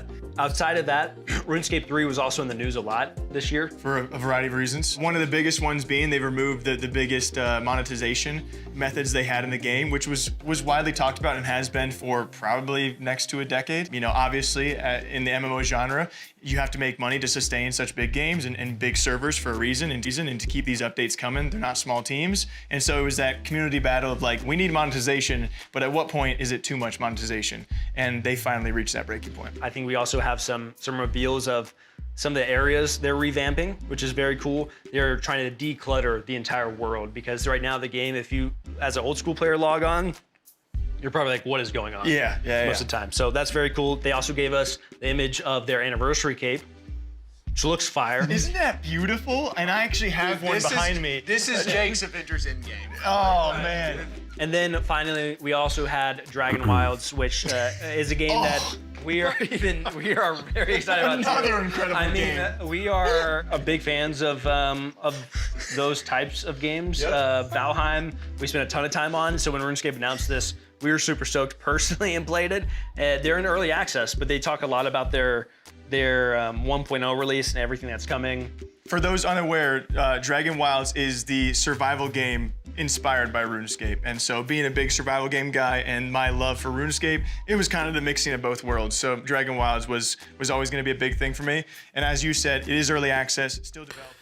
Σταμάτησε το chat, λέει ο Δάνης, πήγαν για ύπνο. Μπορεί να τους πήρε ο ύπνος, να αποκλείεται. Γιατί πέσαμε σε ρετρίλες τώρα. Έχει σβήσει, πόσο να γράψει ο Θωμάς ο καημένος. Θα πάθουν τα δάχτυλά του αγκύλωση. Είναι απολύτως ok να τους έχει πάρει ύπνος κάποιος. Δεν έχει κάνει μια κυλίτσα εδώ πέρα. Αλλά νομίζω ότι περνάει τώρα από τη ρετρό φάση και μετά θα πάμε σε indie φάση και θα κλείσει σιγά σιγά, πιστεύω. New skills come out each time, so fishing, prayer, agility. You're going to get mithril armor, rune armor coming out. There's 3 new regions next year coming with the 1.0 update, like over time. And then we got the first look at Dowden Reach, which is their next region. You're going to recognize these Black Knights, which look a lot scarier than from, he's not going to make it from RuneScape. If this is the Black Knight's fortress. Να ξέρετε, ορίστε. Να ξέρετε ότι και εγώ είμαι σε φάση έλα να κλείνει, γιατί σας είπα ότι είμαι με την αρρώστια, με πιάνει κούραση και είμαι και εγώ σε μια φάση τώρα έλα να κλείνουμε σιγά σιγά γιατί αρχίζω και κουτουλάω, αλλά έχω ένα hype ακόμα να δω τι θα δείξει. 5 years old. And the recent year has actually been incredible. And what is to come over the course of 2026 and beyond is something that, as a player myself of RuneScape for 23 years, I am so excited. I mean, I think the game right now, old school RuneScape, is in the best place it's ever been. But Jagex as a company is turning into potentially being the point, the best they have ever actually been. In 2025, over old school RuneScape, we didn't just have many different pieces of content, such as Sailing, Barlamore, Royal Titans, a duo boss that came to the game. We actually also hit an all-time high player count since the game actually released over a decade ago. That is crazy. It's absolutely incredible. But that is not the end. we still have 2026 to come, and the things that are coming in 2026 are going to be crazy. We have the Blood Moon Rises. We'll be getting more info at the Winter Summit, the finale, potentially, of the Mauritania questline, but personally, the thing that I am the second most excited for, behind Raids 4. Now, Raids 4, I know nothing about right now, so I can't really say much, but that is the thing I am the most excited for and have been the most excited for years to come, as of right now. And if that is not everything, we have League 6. And I know one thing about League 6, and that is League 6 Demonic Pacts. All I can say. That's all I know right now. But League 6 will be coming most likely in Q4 of 2026. Can't fact check that. I do not know. But that means League 6 may contain Blood Moon Rises and Raids 4 inside of whatever League 6 is going to be, and that is going to be incredible. As for RuneScape 3, I'm not a huge player or ambassador of RuneScape 3. I am more on the old school side, but there is a massive update that occurred earlier on that I was able to get behind, and so did all of the old school RuneScape community and basically anybody inside the community. And that was the removal of a microtransaction called Treasure Hunter. And finally, RuneScape Dragon Wilds. I played it when it first came out with Ashenvale, I believe it was called. And in the most recent expansion, Fell Hollow, I recently... Η Μαριλού χαϊπάρεται μόνη της εντωμεταξύ, ενώ δείχνει μαλακίες τώρα. Και έχει χάσει όλες τις καλές ανακοινώσεις. 2026, Dragon Wilds will be fully released to everybody, completely done. But you can play it now. You will only just get the first 2 expansions. And the first 2 expansions as a standalone game is incredible. I cannot wait to see the expansion to the entire thing when we get the entire world, the entire universe of what's going on there.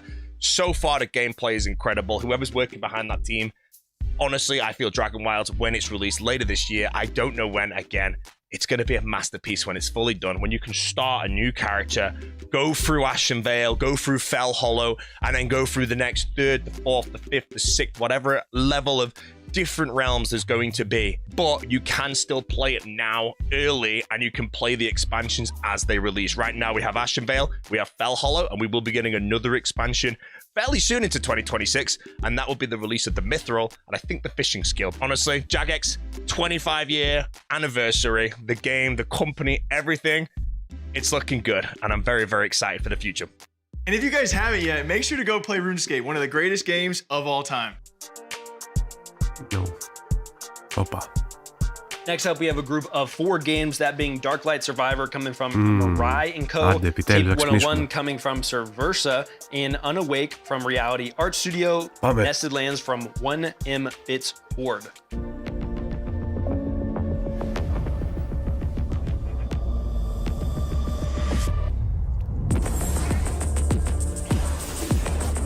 Yeah, it's Mandalorian.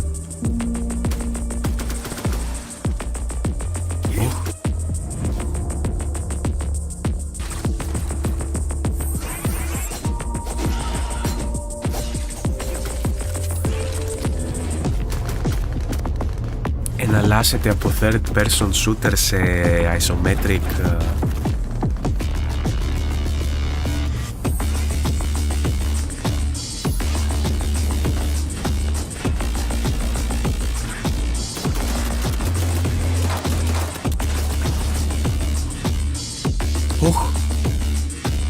Τι λες ρε μαλάκα, αλλάζει όλα τα ζάνρες.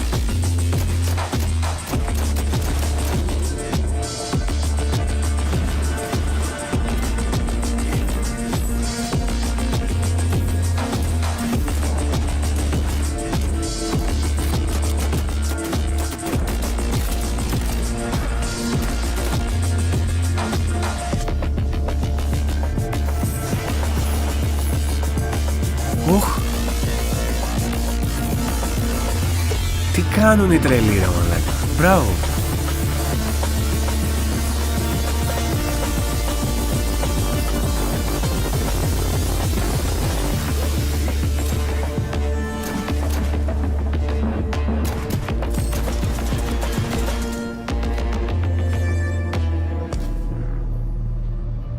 Dark Light Survivor coming soon. Πολύ καλό, μπράβο, πολύ καλό.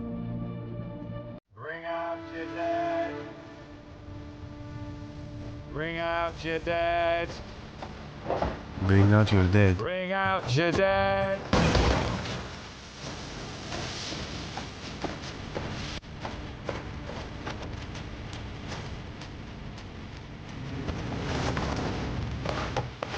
Oh, you smell like shite.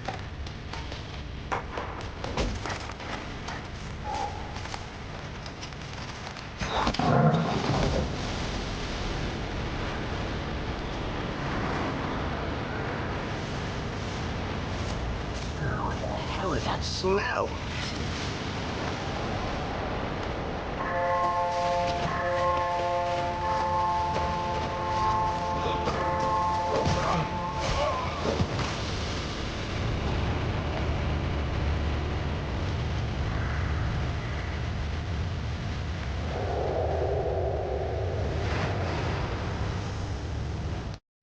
Δεν το παράτησα ρε εσύ, απλά δεν το έχω αγοράσει ακόμα. Κάποια στιγμή να το παίξω.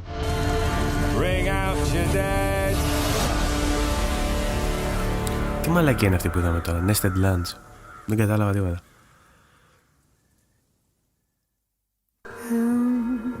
Αντιτηλεοπτικός τελείως, χασμουριέμαι σαν τον βλάκα. Τι είναι αυτό?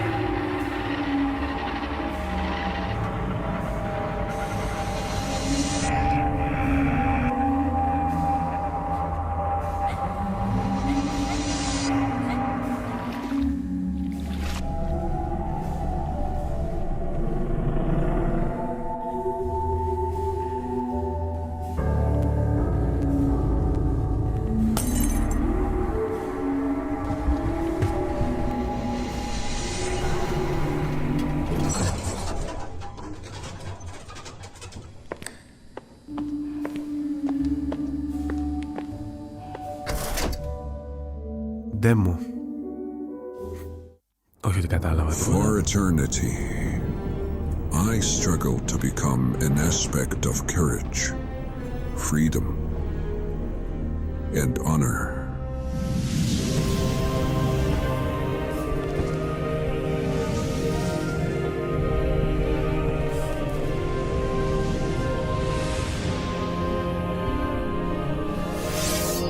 So much for the glory of angels. Let it in. Let it burn your flesh. Let it burn your soul.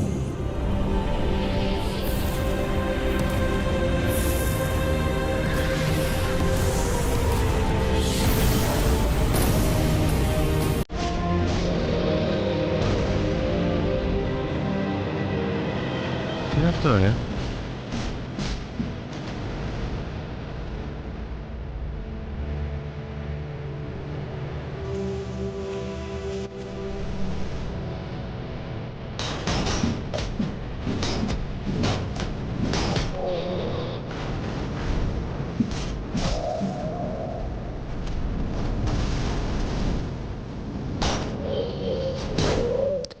Όμορφο, αλλά το swordplay μου θυμίζει λίγο τον Τούρκο με τα χωνάκια παγωτό που κάνει, που δεν σε αφήνει να φας το παγωτό. Είναι λίγο μαλακία το swordplay, καταλαβαίνω.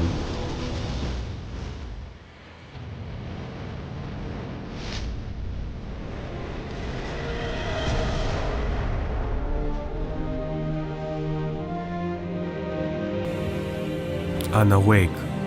Ένα παιχνίδι που δεν είναι woke. Είναι unawake.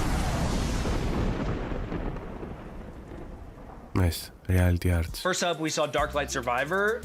Maybe one of the games we've seen that kind of blew our mind a little bit. You had top down, you had third person, and something else. Oh, the instantaneous switch, of course, between top down and third person. But then Μπόρση, κρατάς λογαριασμό ρε, πώς έχουν δείξει? Κοντεύουμε.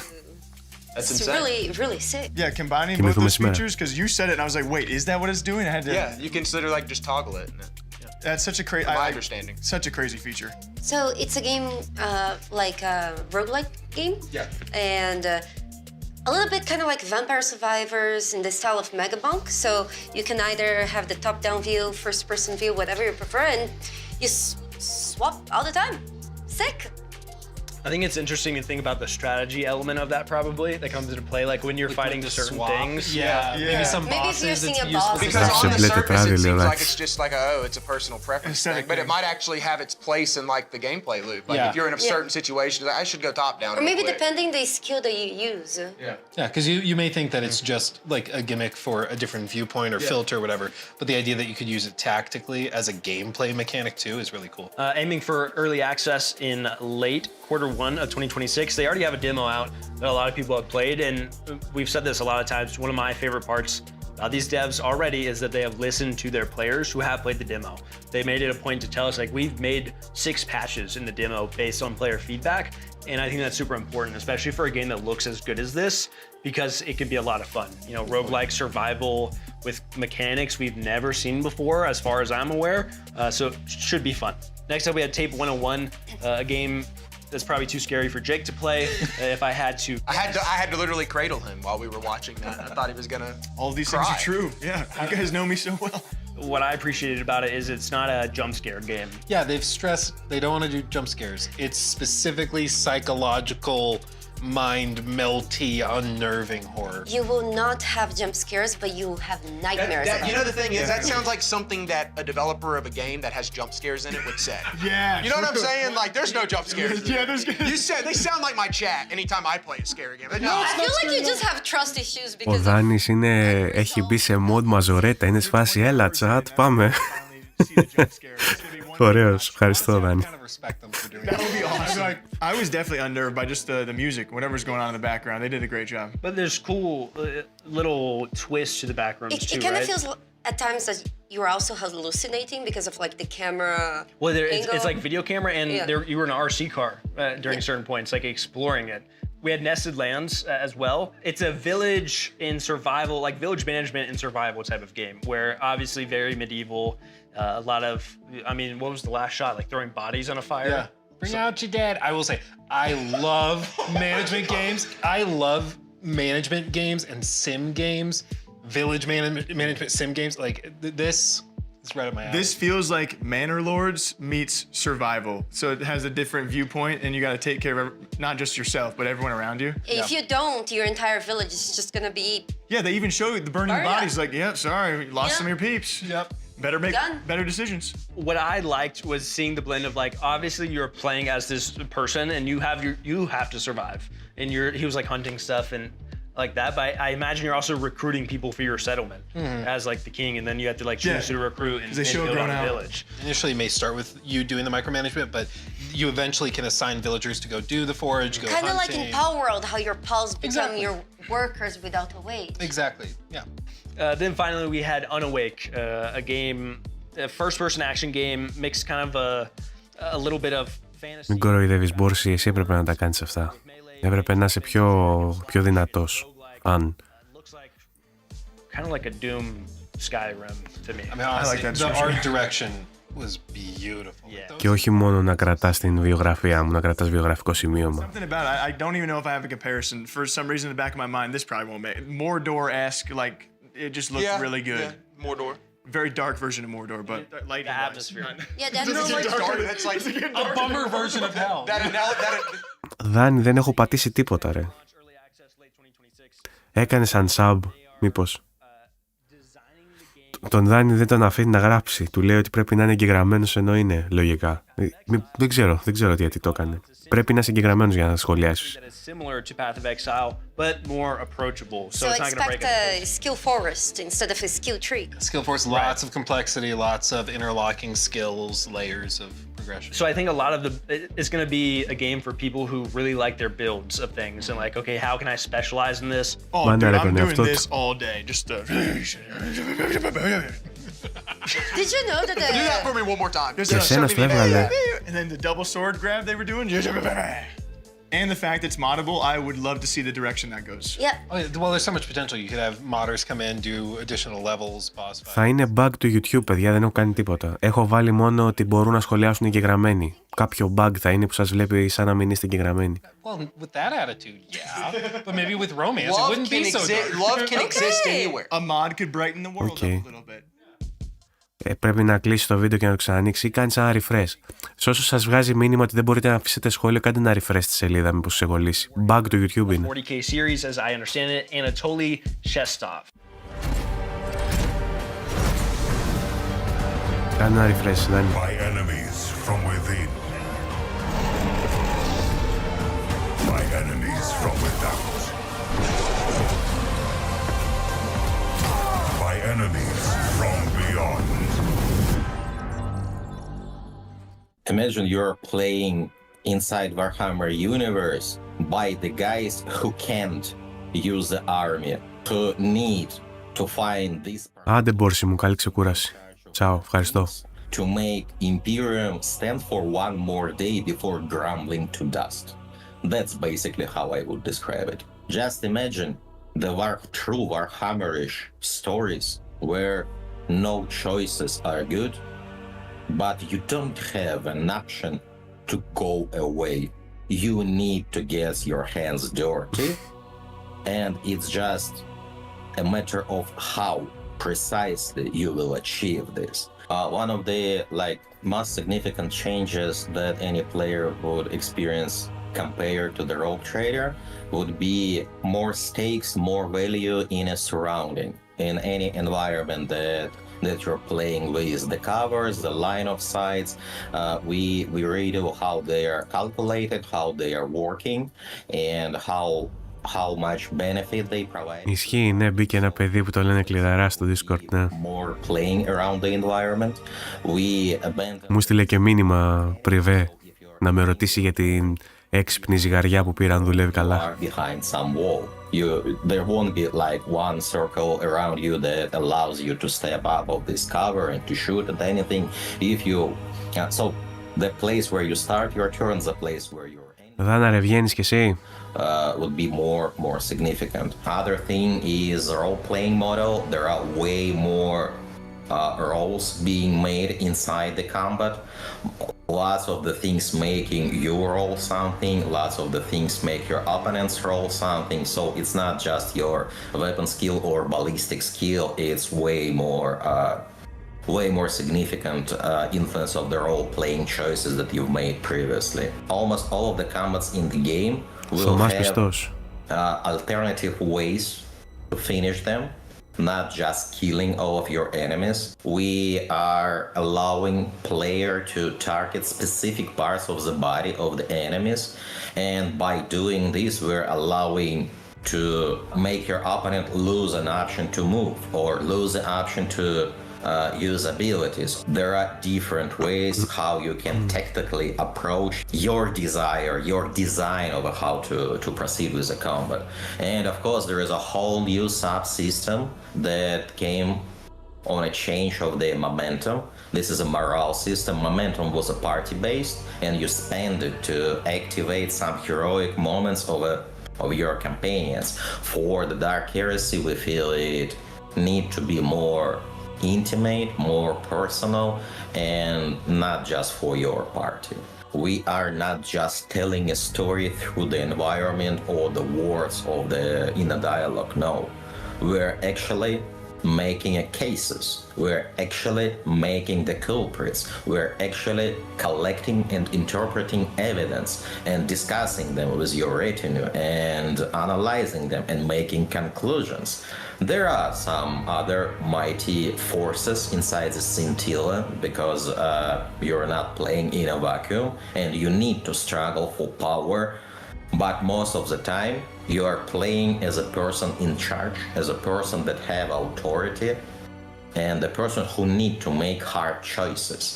One of the most significant ways of the influence of a story for a Dark Heresy would be your decision of which case is more important. For example, there is a Πολύ ωραίο αυτό που βλέπουμε πάντως. Έτσι, Baldur's Gate φάση, που αυτό είναι πιο ιστορικό παιχνίδι. Αλλά τέλος πάντων.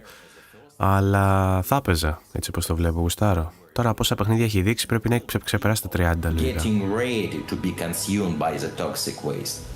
But if you are going there late stage, there will be actual toxic seed, and you will be playing around, and there will be changes in the geometry, changes in the combat encounters of how they are playing, changes in the narrative behind this, and changing based on the timings, how you decided how you approach this.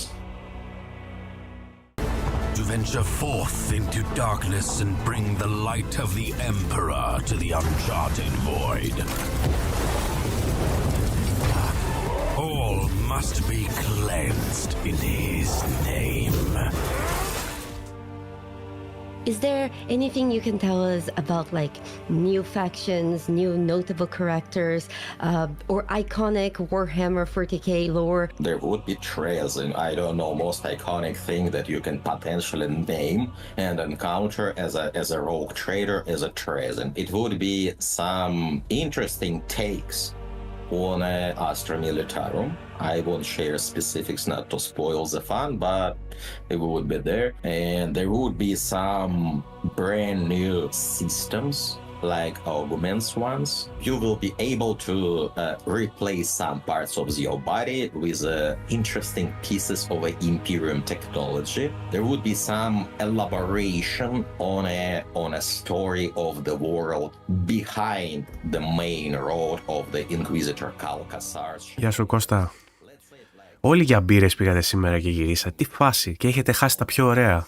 Τις πιο ωραίες ανακοινώσεις έχετε χάσει. Even further than Theodora. There would be some new takes on how dangerous wildlife can be. Other thing that definitely we will provide for the player is some vaults, the Treason vaults.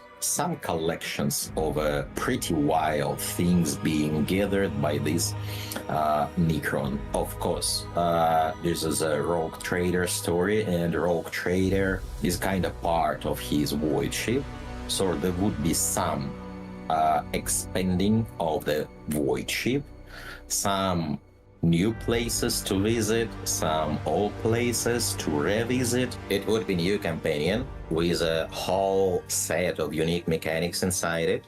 It would be the general system of augmentations provided to the players. So if you always wanted to replace the limbs of the Heinrichs with some like pretty adamant ones, you will have such an option. Not just Iron Hands from the Biomonsi, but the real Iron Hands. Yes, that's an option. It's the first DLC that allows us to expand the late game parts of the Rogue Trader and expand it not mechanically, but expand it in a 100%. Το ξέρει ο Δάνης ότι ήταν καλές οι μπύρες. Δεν το πιάσα. Let's first talk about the new DLC for Rogue Trader. Actually, I'm going to interrupt you. Can you tell people generally, basic bitches like Jake, can you explain Warhammer 40k as general? Like what's the playthrough about? We actually asked Anatoly to describe all of this for people not familiar with Warhammer, and this is how he described it. Imagine you're playing inside Warhammer universe by the guys who can't use the army, who need to find this particular person in charge of bad things, to make Imperium stand for one more day before grumbling to dust. That's basically how I would describe it. There's a new companion, and there's also, this companion has unique mechanics, and they're also doing things like new environments. They're revisiting previous environments and then overhauling them. They're altering and they're changing, not to get too specific, but they're changing things about the late game to extend that roadway. This DLC alone offers 12 to 15 hours of additional content. Like, there's a lot of meat on the bone. So I'm very happy. Τι γυμνάσια της κάνεις καημένης Κατερίνας, τη βάζει και γράφει, τι γράφει. The game is going to be fully voice acted, and I'm really excited because it helps people to, you know, have like this depth and this, to understand how the characters really feel, especially in a world that's so heavy and difficult. Dark even at times. Yes. But to be clear, Dark Heresy is not, it's not like a sequel to Rogue Trader. It's yes, a separate system.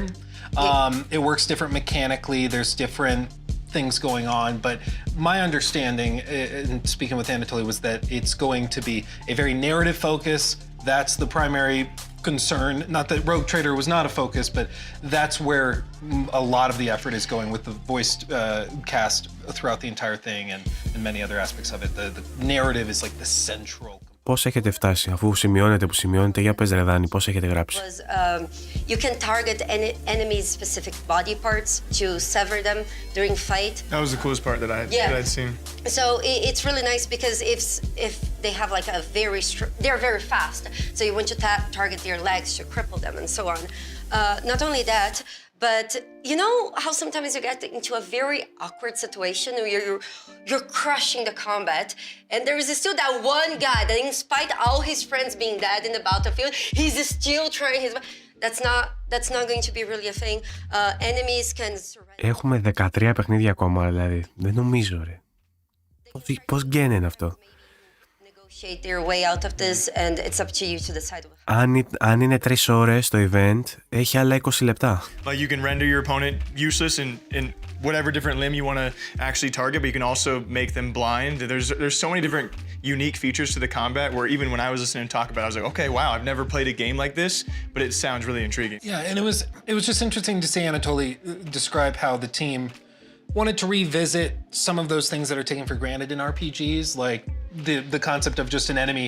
Well, you fight until all the enemies are dead, and that's it. But the team went back and was like, that doesn't like necessarily make sense. Like sometimes the guy would be like, you just blew his head off, you just exploded that guy. Yeah, I'm covered in John, you know, like I'm gonna run away now. Yes. And that just makes Αναγκαστικά ρε Δάνη. Δεν μπορώ να κλείσω τώρα. Τώρα έχω ανοίξει. Τι βίντεο θα είναι αυτό αν κλείνει στη μέση του event. I want to spin off of this.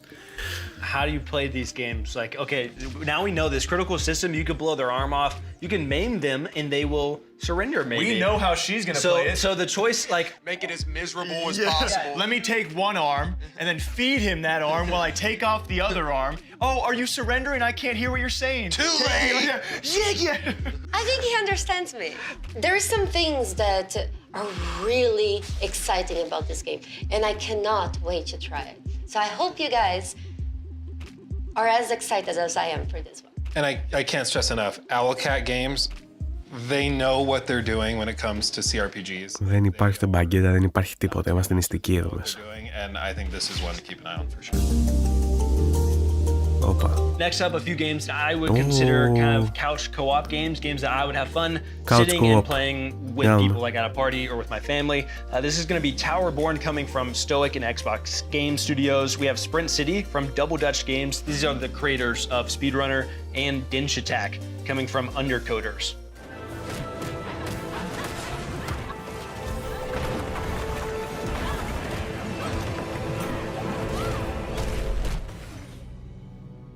I would describe this as a brawler meets action RPG. This is an awesome entry into the brawler space as somebody who tends to play a lot of RPGs and MMOs. So I have a lot of brain space and like I want to make really cool builds. A little less so in like how do I actually dodge and get out of things and find my openings. Early on, I was able to kind of compensate for that by finding nice little gear and little pieces to put together to eventually build my brawler skill set. And I find myself kind of going back and forth as we play test between like, oh, I'm finding something that's a little difficult here. Well, what can I do with my gear set in order to tweak things? Or like, is there a different skill that I should pick up for this particular encounter and be able to go dive right back in?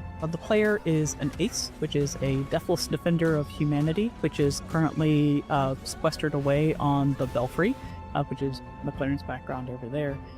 It's a tower that was set up. Δάνει, αυτό που αποκαλείς γαλλικό κασκό λέγεται φουλάρι, νομίζω. Pretty good haven for folks after the fall of their stronghold, the City of Numbers. The player is helping humanity as they can, getting refugees to safety, battling the beastkin that have risen and have become incredibly aggressive, while ultimately attempting to find out why did Numbers fall and what conspiracy is still brewing there. We wanted players to experience a brawler-type combat inside like a Diablo-style RPG gear sort of system, and so we've spent a lot of time over the last 6 months or so taking a ton of feedback from our players to really kind of hone that particular system. So players should be able to come in, pick one of the 4 classes that we have, They'll see a whole new set of skills. They'll find a whole bunch of new equipment. And the idea should be that they should feel like one of several heroes going in and just beating a bunch of like awesome monsters. We've tried to add new enemies, new lieutenants. Εντάξει, brawler στυλ Street of Rage, αλλά ωραίο animation, έτσι. Έχει μια αίσθηση 3D και ωραίο animation. Εντάξει, ωραίο. Stoic has always tried to be player first. When we decided to do early access for Towerborn, a lot of that was born out of we had a vision of trying to evolve the brawler into something bigger, something that hadn't really been done before. You can see other games have taken different routes. You know, some have taken kind of the roguelite route, some stayed into the traditional. We wanted to kind of expand it to more like the true action RPG. And in order to do that, early access was very, very important to figure out what was going to work and what wasn't. Simultaneously, we didn't want to be caught in early access limbo, right? Like, I'm sure this is the kind of things that you would love to talk about. I love to talk about them too. How do you not stay in early access for 7 years? Our intent and purpose was we need to come out of early access solid. And there is a certain point where you just collect everything. Most of the feedback that's coming in either kind of falls into an existing category. Hey, a lot of people have said this thing. You know, maybe you might get something new, but you look at it and you're like, yes, it's new, but it's not reaching the, you know, kind of urgency that some of these other things are. We have a good list of things now. This is kind of what the players have told us. We need to really deliver on that. And the best way we can deliver on that is just, you know, put your head down, focus, and create an experience that I believe is worthy of coming out of early access, that people should look at that and say like, oh, okay, I see why you did it.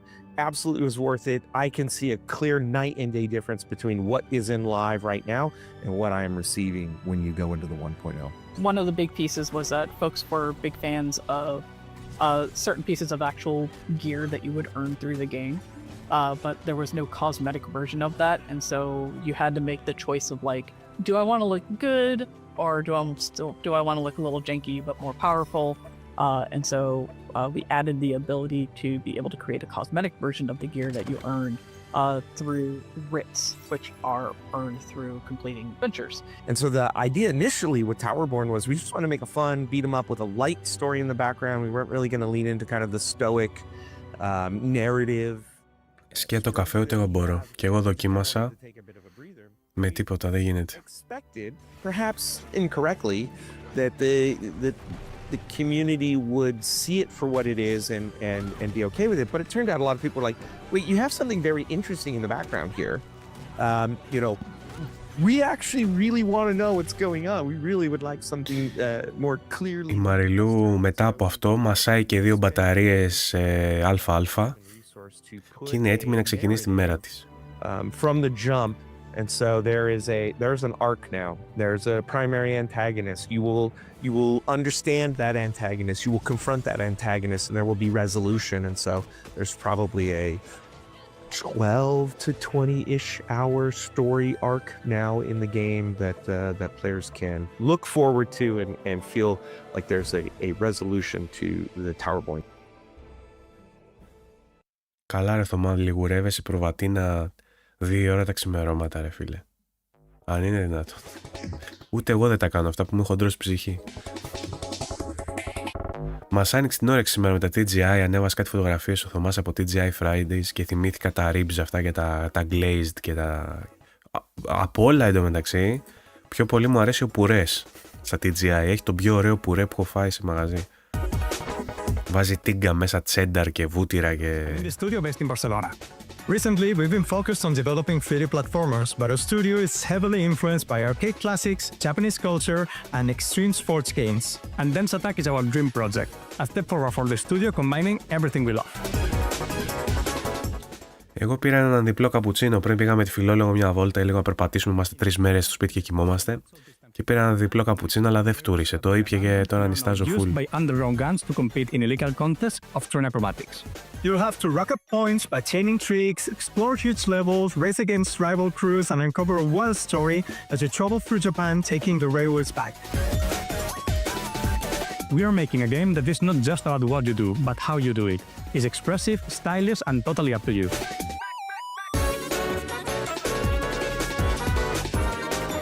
Θωμά, νομίζω είσαι έναν χρόνο μικρότερος από μένα. Είσαι πολύ ωριακά, να ξέρεις. Από τα 30 κάτι και μετά αρχίζει το στομάχι σου και σε χαιρετάει, σε αφήνει το βράδυ. Δηλαδή μέχρι πρότινος θα έτρωγες το βράδυ προβατίνα και θα να σε φάση με έτοιμο, θα λέει το στομάχι σου. Ρίξε ό,τι θες μέσα. Το 32-33 και μετά αρχίζει το στομάχι σου και σε παρατάει, σου είναι σε φάση τα πάμε. Συνέχισε μόνος τη χώνεψη, εγώ έφυγα. The world is packed with a bunch of unique characters from different gangs and personalities that you will have to face on your journey through Japan. And with every new challenge, you will grow as a Denshi attacker and further add to the chaos. We've handcrafted every stage from the ground up, pulling from real-world locations to make every landscape different but recognizable. You will go really fast, but if you look closely, you'll catch references to every corner of Japanese culture. You'll be fighting wild boss battles against gang leaders which will test everything that you've learned. Θυμάμαι σαν φοιτητής δηλαδή, με τη φιλόλογο ήμασταν μαζί βέβαια και τότε, γιατί είμαστε πάνω από 10 χρόνια παρέα, αλλά πάνε πάρα πολλά χρόνια. Πρέπει να ήμουν φοιτητό κατάσταση. Να τρώω το βράδυ πριν πέσω για ύπνο 1,5 βρώμικο, ξέρω εγώ, ένα σίγουρα, μπορεί να τρώω και το μισό της ειρήνης ή να τρώγα και δεύτερο, δεν ξέρω. Να τρώω κρέπα, να τσιμπάω και κάνα 2 πράγματα ακόμα και να πέφτω για ύπνο και να κοιμάμαι σαν να μην τρέχει τίποτα. Και τώρα αν έχει λίγη σαλτσούλα παραπάνω όξινη το βραδινό μου, μπορεί να έχω καούρα μέχρι το πρωί.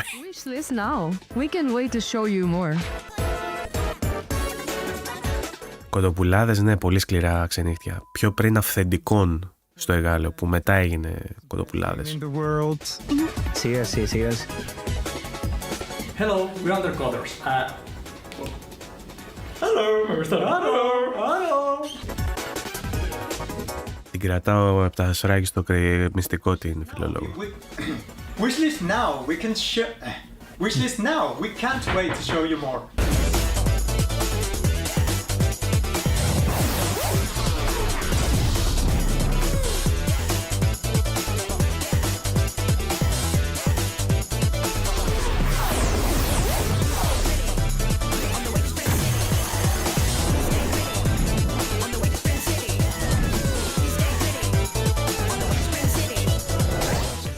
Παλινδρόμης δεν με έχει πιάσει ακόμα ευτυχώς, αλλά με πιάνει καούρα αρκετά συχνά, άμα δεν προσέξω ότι θα φάω το βράδυ. Τώρα με τη δίαιτα έχουν φύγει όλα, έτσι. Δεν καταλαβαίνω, Χριστό, βέβαια δεν τρώω και πριν κοιμηθώ τώρα με τη δίαιτα. Ή άμα φάω το βράδυ θα είναι πολύ ελαφρύ φαγητό, οπότε...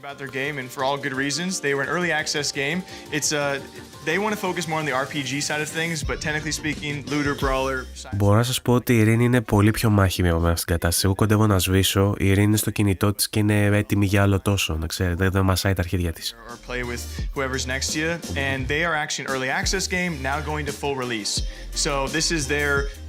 Big update to justify the full release, but it was already definitely justified.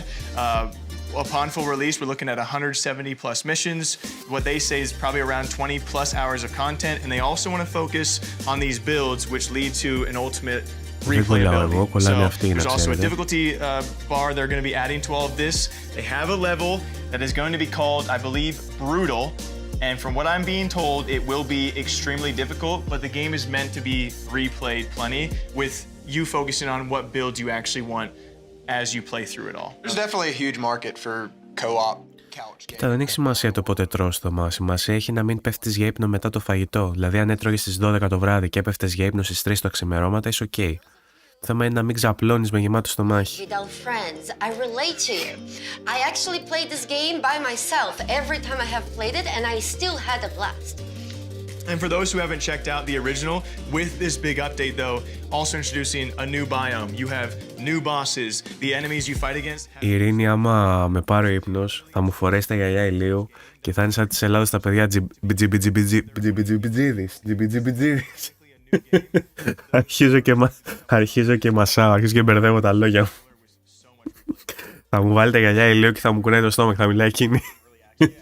Heavily community focused. Again, we've said it many a times. A lot of these devs know how to listen to feedback because those are their diehards, and they have definitely done that. Next up, we had Dinsh Attack. I like Train. I love these. You tried to steal it from me, but I was taking that. I love Who these doesn't guys. like trains? I love these guys. This is my favorite Japan-inspired game ever. I had seen this game before, but I didn't really understand what it even was. But now I understand what it is, the inspirations. Like, it makes sense. As weird as it is to say that an acrobatic train game makes sense to me, it makes sense now.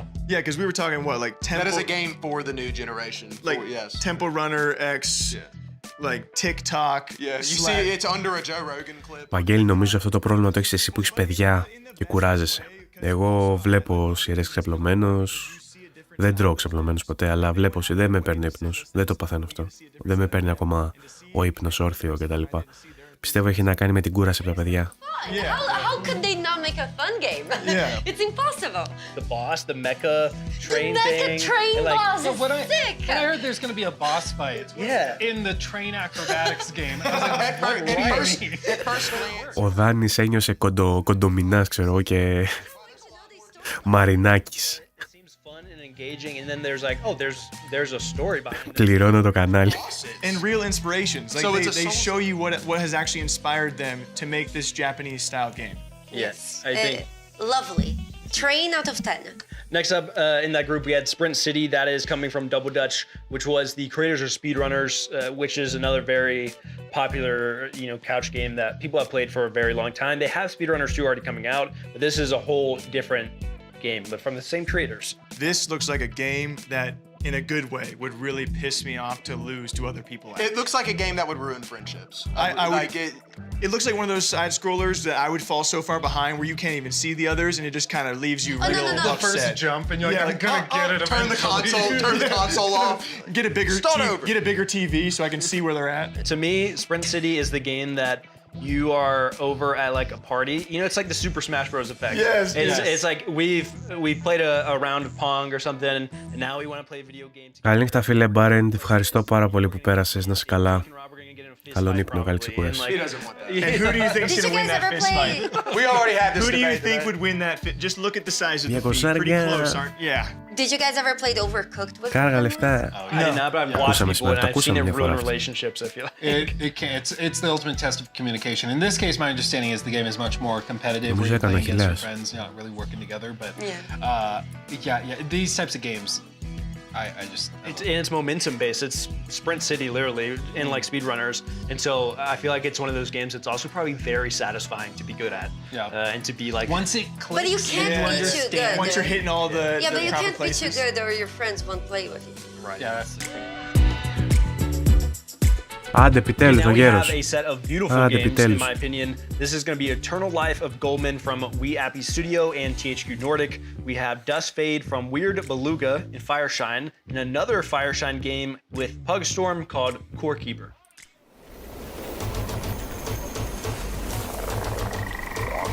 Επιτέλους, ρε φίλε. Metroidvania δεν ήθελες, ρε Δάνη? Πάρε το Game of the Year. Πιο Silksong.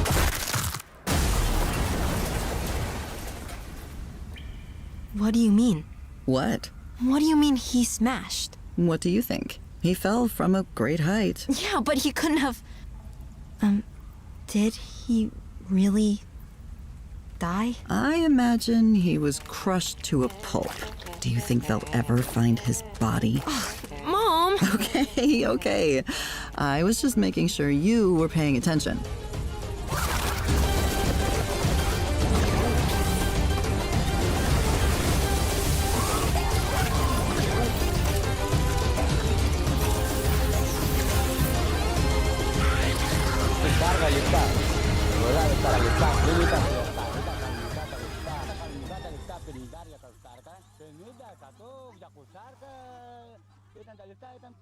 Ήταν πολλά τα λεφτά, 200.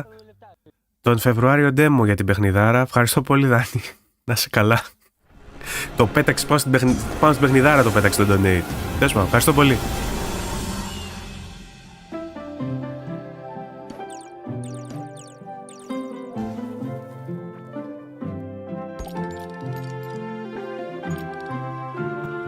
Διακοσάρκα.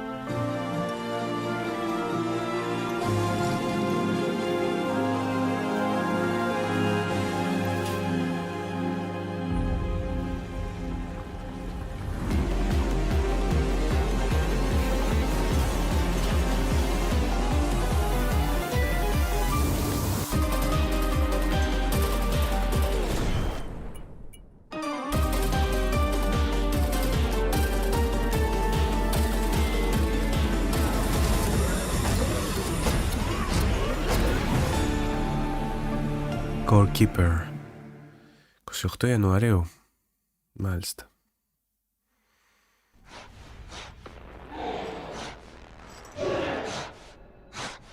Κουκού. Do you want to die?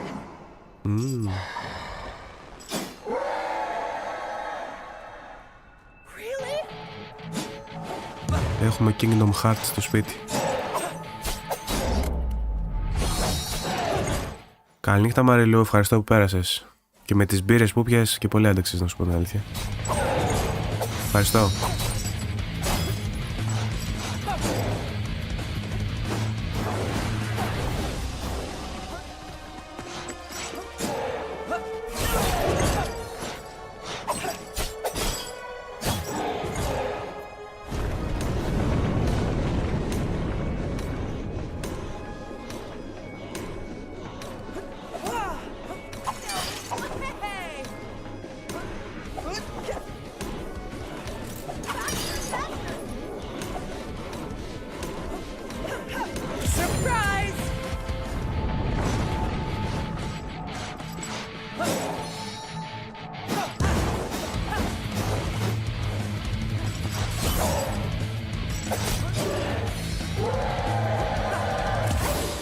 You can't turn back time, my star.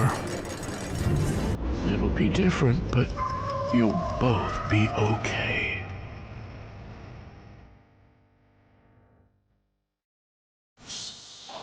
Πολύ Kingdom Hearts. Δεν το νοιάζει καν. Αλλά χωρίς Disney. Τι να το κάνω χωρίς Disney? Άμα δεν έχει το Mickey και τον Donald, τη Mickey και την Donald. Τι γαμίσω την μπουφά.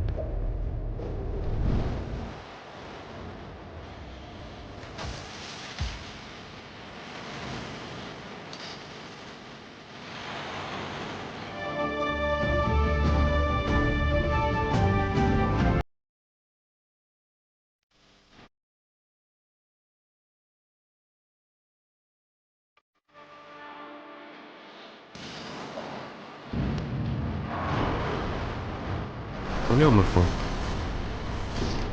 Μπράβο. Dusk Fade.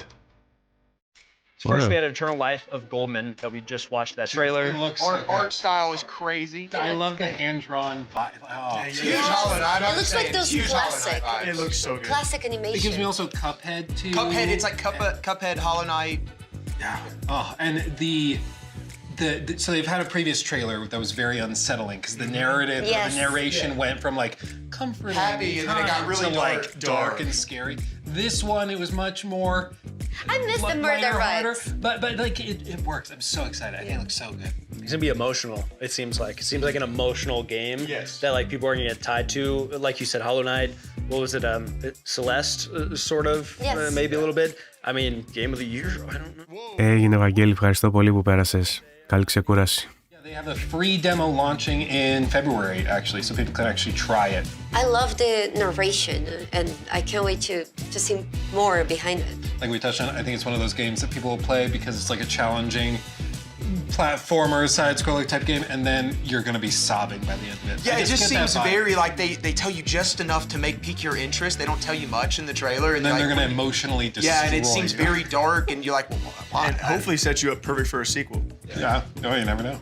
Hand-painted as well, hand-drawn. I don't even know how you do that, though. Like, how do you hand-draw a game? That's crazy. See, hopefully next year we have people more talented than us. This is why we're sitting here. And I'm like, where are the frames at? What do you... That's one of the games that would be really cool to go do a dive on in the studio. Like, I want to I want to see what how you did this. We want to come and see. We'll go. We will fly there, I promise. Next up, then we had Scorekeeper, a game that you two especially are very familiar with. We have an update coming where you're going to be able to have a massive update with the Northern Biome on January 28th. There's a new boss, there's next-gen weapons and armor, whole new stuff. Yeah, I play this a lot with my wife. It's just like... Εντάξει, Δάνη, 40 άτομα είναι μέσα, ρε, εσύ. Και βλέπεις τι μέρα είναι και τέτοιο και τι event είναι. Μια χαρά είμαστε, μην είμαστε αχάριστοι. I started playing it and suddenly I had over 100 hours in this game. I wish I could show off my base. Yeah, I thought I was doing well. I mentioned it to Lou that we... Αφάλω, το έχω στην περιγραφή το συγκεκριμένο παιχνίδι γιατί έχουν πει ότι θα το δείξουν.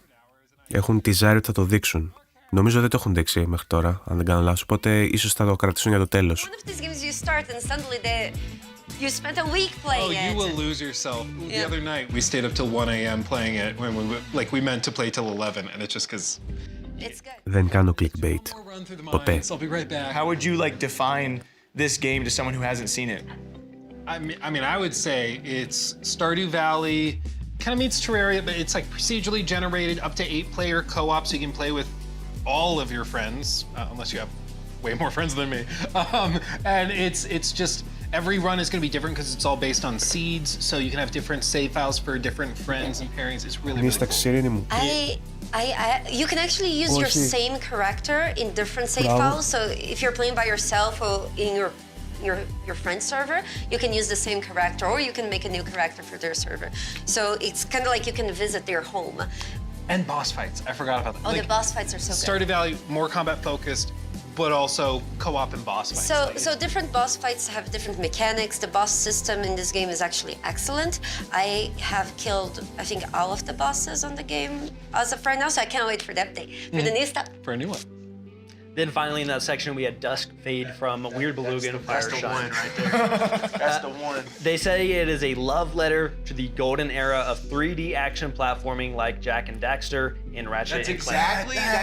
That whole era, like the PS1, that is PS2 era, that's what was screaming at me. Yeah, the Ratchet and Clank. Yeah, and then there's boss fights with dodge rolls and health bars, so therefore it is a Souls-like. And we saw so many different environments too. Well, some games you see the gameplay and She's you're about just... to lose her mind. Well, I was gonna say, you see some gameplay and you just it's gonna feel good in the hand. You can tell by watching somebody else play that feels so good. There's so much dopamine being and released. And then you actually play it and you get destroyed. Οι πιο παλιοί στο κανάλι προφανώς και ξέρετε ότι έχω αντέξει να κάνω πολύ μεγαλύτερες κρεπάλες. Έχουμε κάνει live stream 7-8 ώρες μέχρι τις 6 το πρωί, μέχρι τις 7 το πρωί. Έχουμε κάνει τέτοια πράγματα, έτσι. Οι πιο νέοι πρέπει να ξέρουν ότι σήμερα είμαι έτσι γιατί είμαι άρρωστος. Για να μην μου χαλάσει και η φήμη ότι κοτάω κιόλας και ότι με πιάνει η νύστα και τα λοιπά. Είμαι σκουπίδι σωματικά. Γενικά, αλλά και σήμερα. That's a good sign. It's a level to be able to say that there has to be some level of confidence there. I know what I have. And respect. So I can call it a love letter because I know when they see it, they're going to feel the same way. That's well said. Next up we have Shadow of the Road coming from Owlcat as well with another angle game. There is Starfinder from Epic Tellers as well as Gallipoli from Black Mill Games. Citizens of Nippon, a new dawn rises upon your land. Through progress and technology, we bring prosperity to all. Your nation ripples with mutiny. But our technology will protect your peace.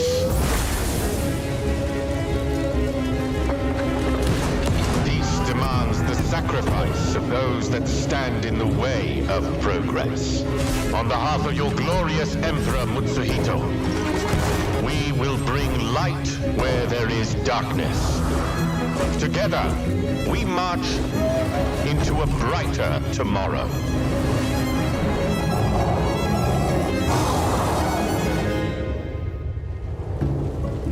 For peace, for progress, for the Empire. Nippon will fall.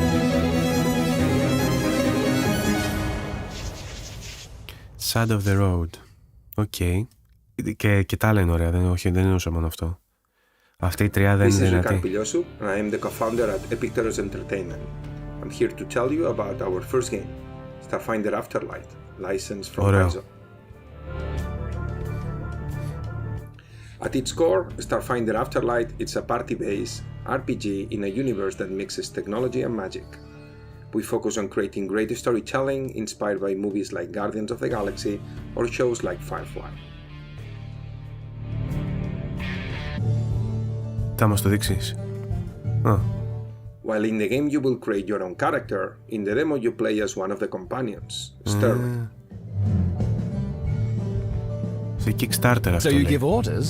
Naughty.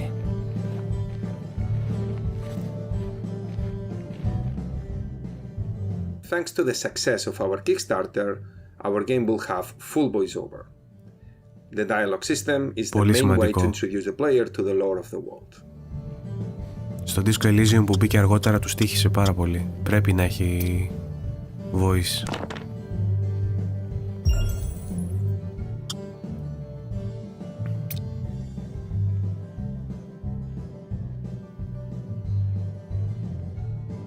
Οκ, και επεξήγηση των άγνωστων λέξεων, καλό. Guardians of the Galaxy λέει φάση και τέτοια. If you have the sudden weird feeling of being naked, it's Lou. Ο Άρθουρ είναι αυτός από το Red Dead Redemption. By the looks on her face, she either thinks you're a joke or it's her favorite song playing. Arthur Morgan. That was our narrator, Roger Clark, known from the Red Dead Redemption series, giving the right space western feeling we're looking for in the game. Yeah, sorry to ruin happy hour for you, but I have bad news about the big one and the runt. Don't worry, I promise not to say I told you so. Εντάξει, εγώ αυτό το παιχνίδι το θέλω οπωσδήποτε. Our friends that after a heist gone wrong should meet us here. Lou seems to know something about them. If you push Lou about the information she's skipping, she's going to be annoyed, and that will lower your approval with her and limit your potential romance options.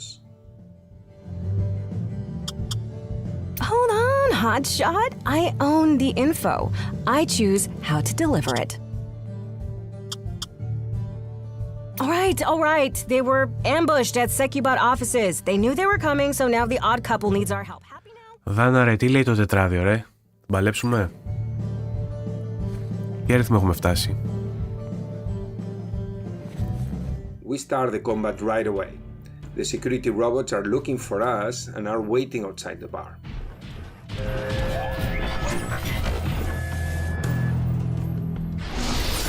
Time for my close-up. Και persona. The game uses the battle-tested system of Pathfinder 2nd Edition with 3 actions per turn. Lou already starts in a very good place. She's a support character, so it's better for her to stay behind.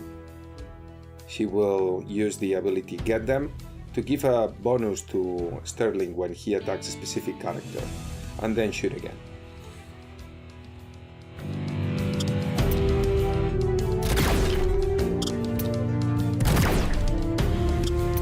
Now, for Sterling, what makes more sense is to close our distance and use our energy weapon.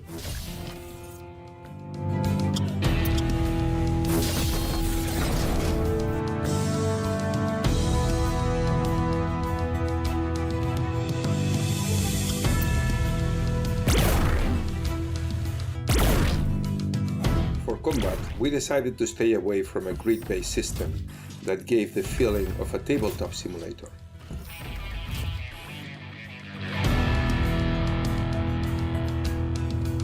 Time for my close-up.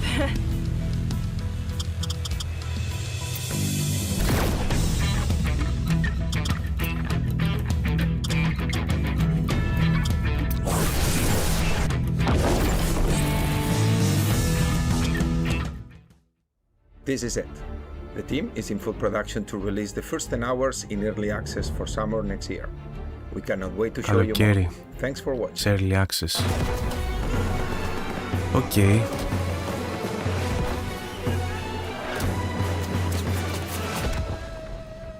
Gallipoli is a hardcore multiplayer first-person shooter set in the Middle Eastern theater of World War I. It features authentic weapons, locations and factions that you play with 50-player servers. How we approach it is we have a unique blend of arcade where we don't compromise on is picking the locations.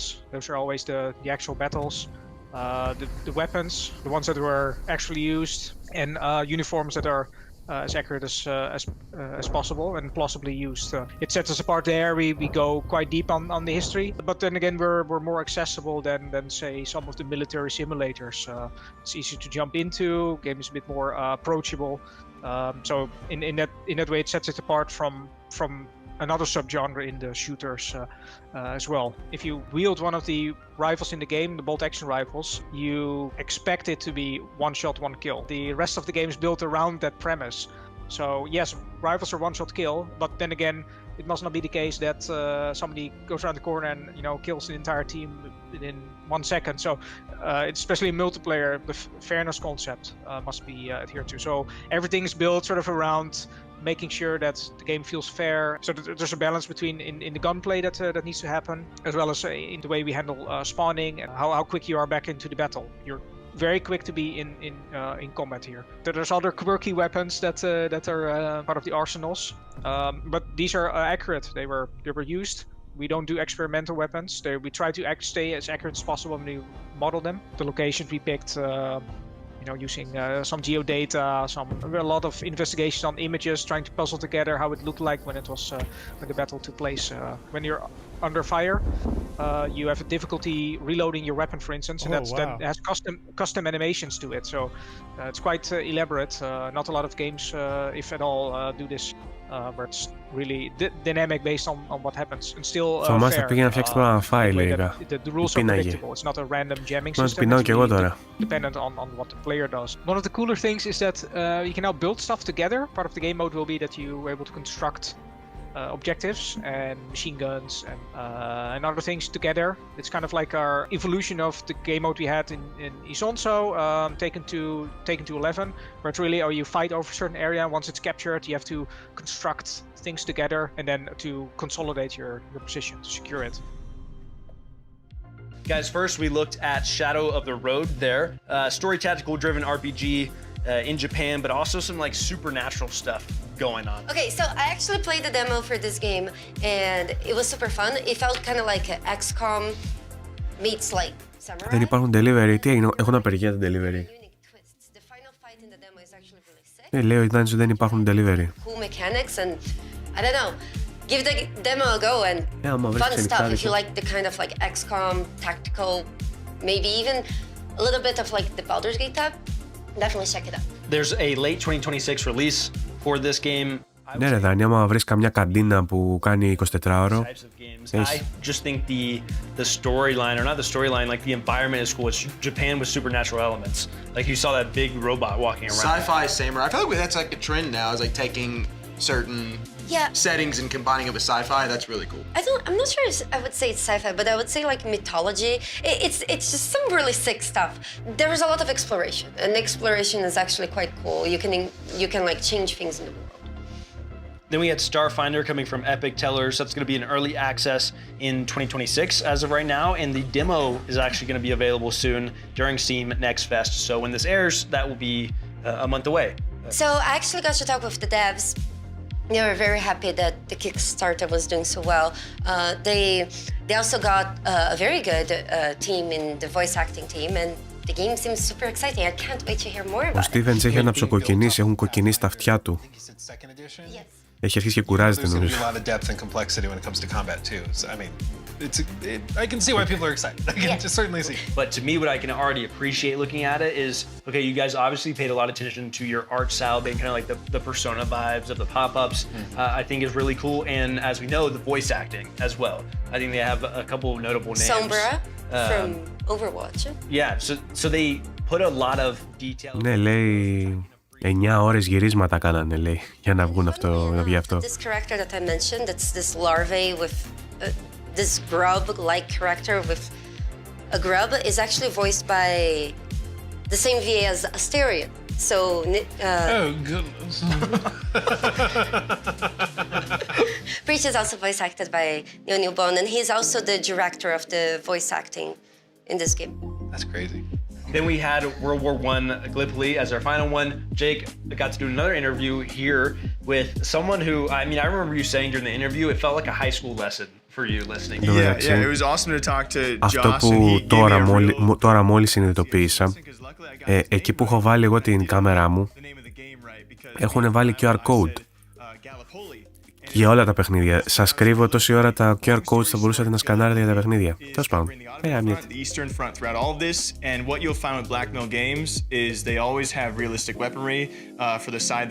Είπε το τελευταίο από την ομάδα παιχνιδιών που έδειξε σε αυτή τη φορά.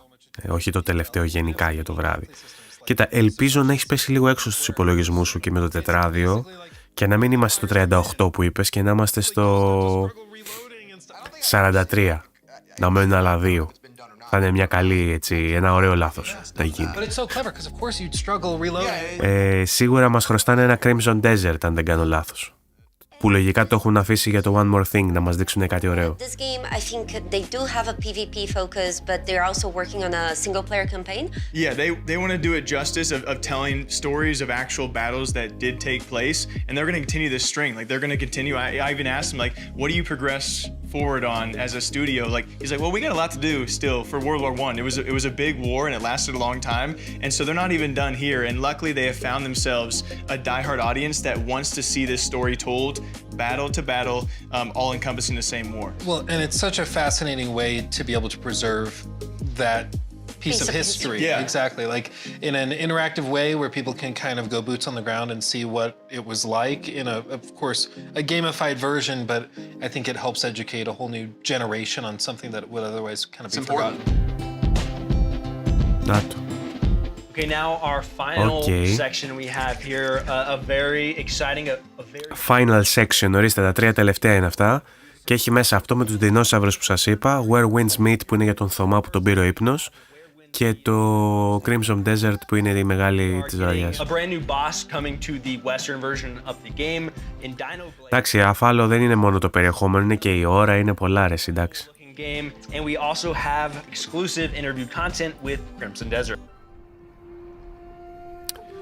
Και να μην ξεχνάμε ότι είναι και το πρώτο του show.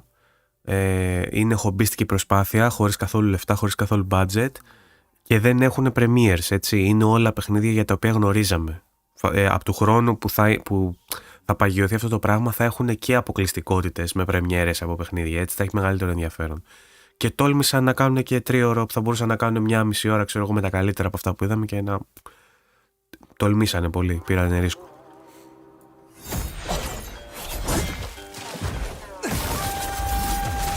Καλώς τον Νταϊσούκε. Πού σε ρε Νταϊσούκε? Πήγε να ξυπνήσει το Θωμά που χάθηκε.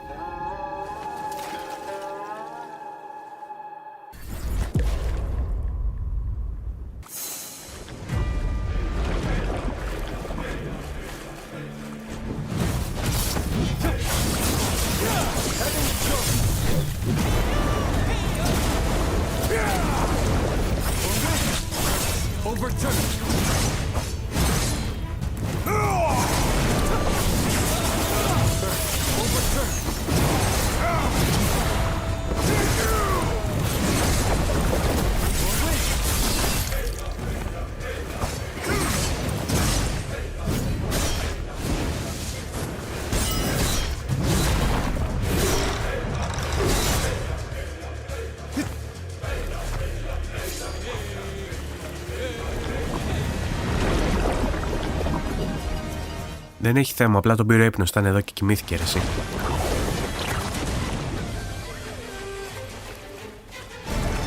Κάνω mute κάθε τόσο για να βήχω, με συγχωρείτε, αλλά...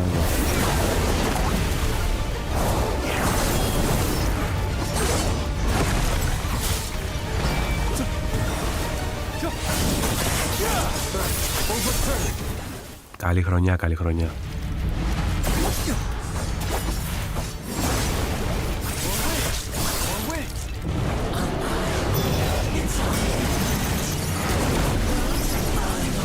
Ισχύει αυτό που λέει η Λιβία, ναι. Είναι πολύ ωραίο.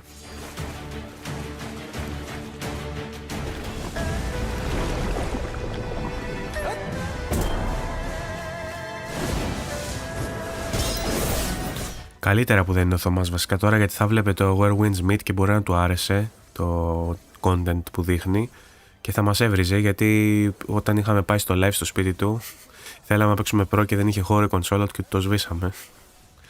Και μετά θα έπρεπε να κάτσει το ξανακατεβάσει. Οπότε μπορεί να τρώμε κανένα καντήλι τώρα.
Καλά, όλο το boss fight θα μας δείξει.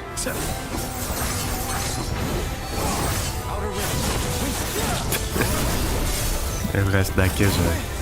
Τακέζο λένε είναι από τα πιο δύσκολα bosses γενικά.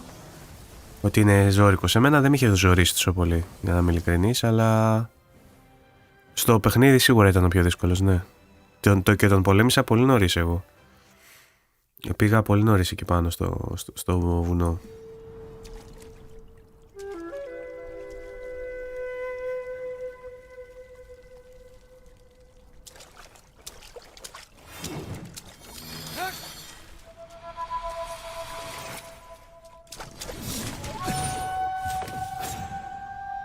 Okay. Μάλιστα. Αυτό με τους δεινόσαυρους. RPG με δεινόσαυρους. Με τους δεινόσαυρους. Ναι.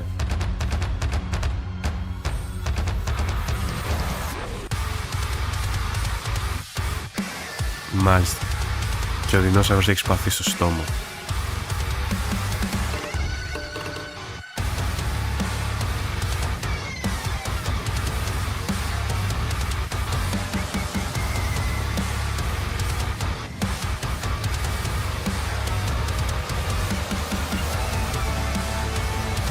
Τι σκατά είναι αυτό.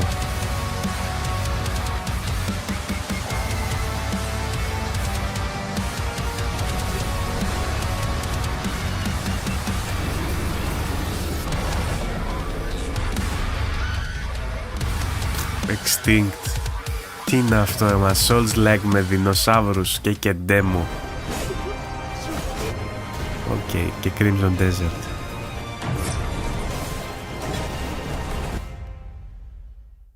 Based on the trailers and based on a bunch of things that I've seen about this game, you can clearly slay dragons. Is that true? There are dragons in the game, and you do fight them. We haven't revealed just yet whether or not you can actually slay them. But you can fight them, you can fly them. Can you lay them? I'm sorry to the Lua fans, but at this point we're not confirming whether or not there's dragon relations. Could you speak a little bit to how big this game is? We've been seeing some news out there with some specific numbers floating around about how big the map is. I don't think numbers really do it justice because how big is that in terms of scope and scale?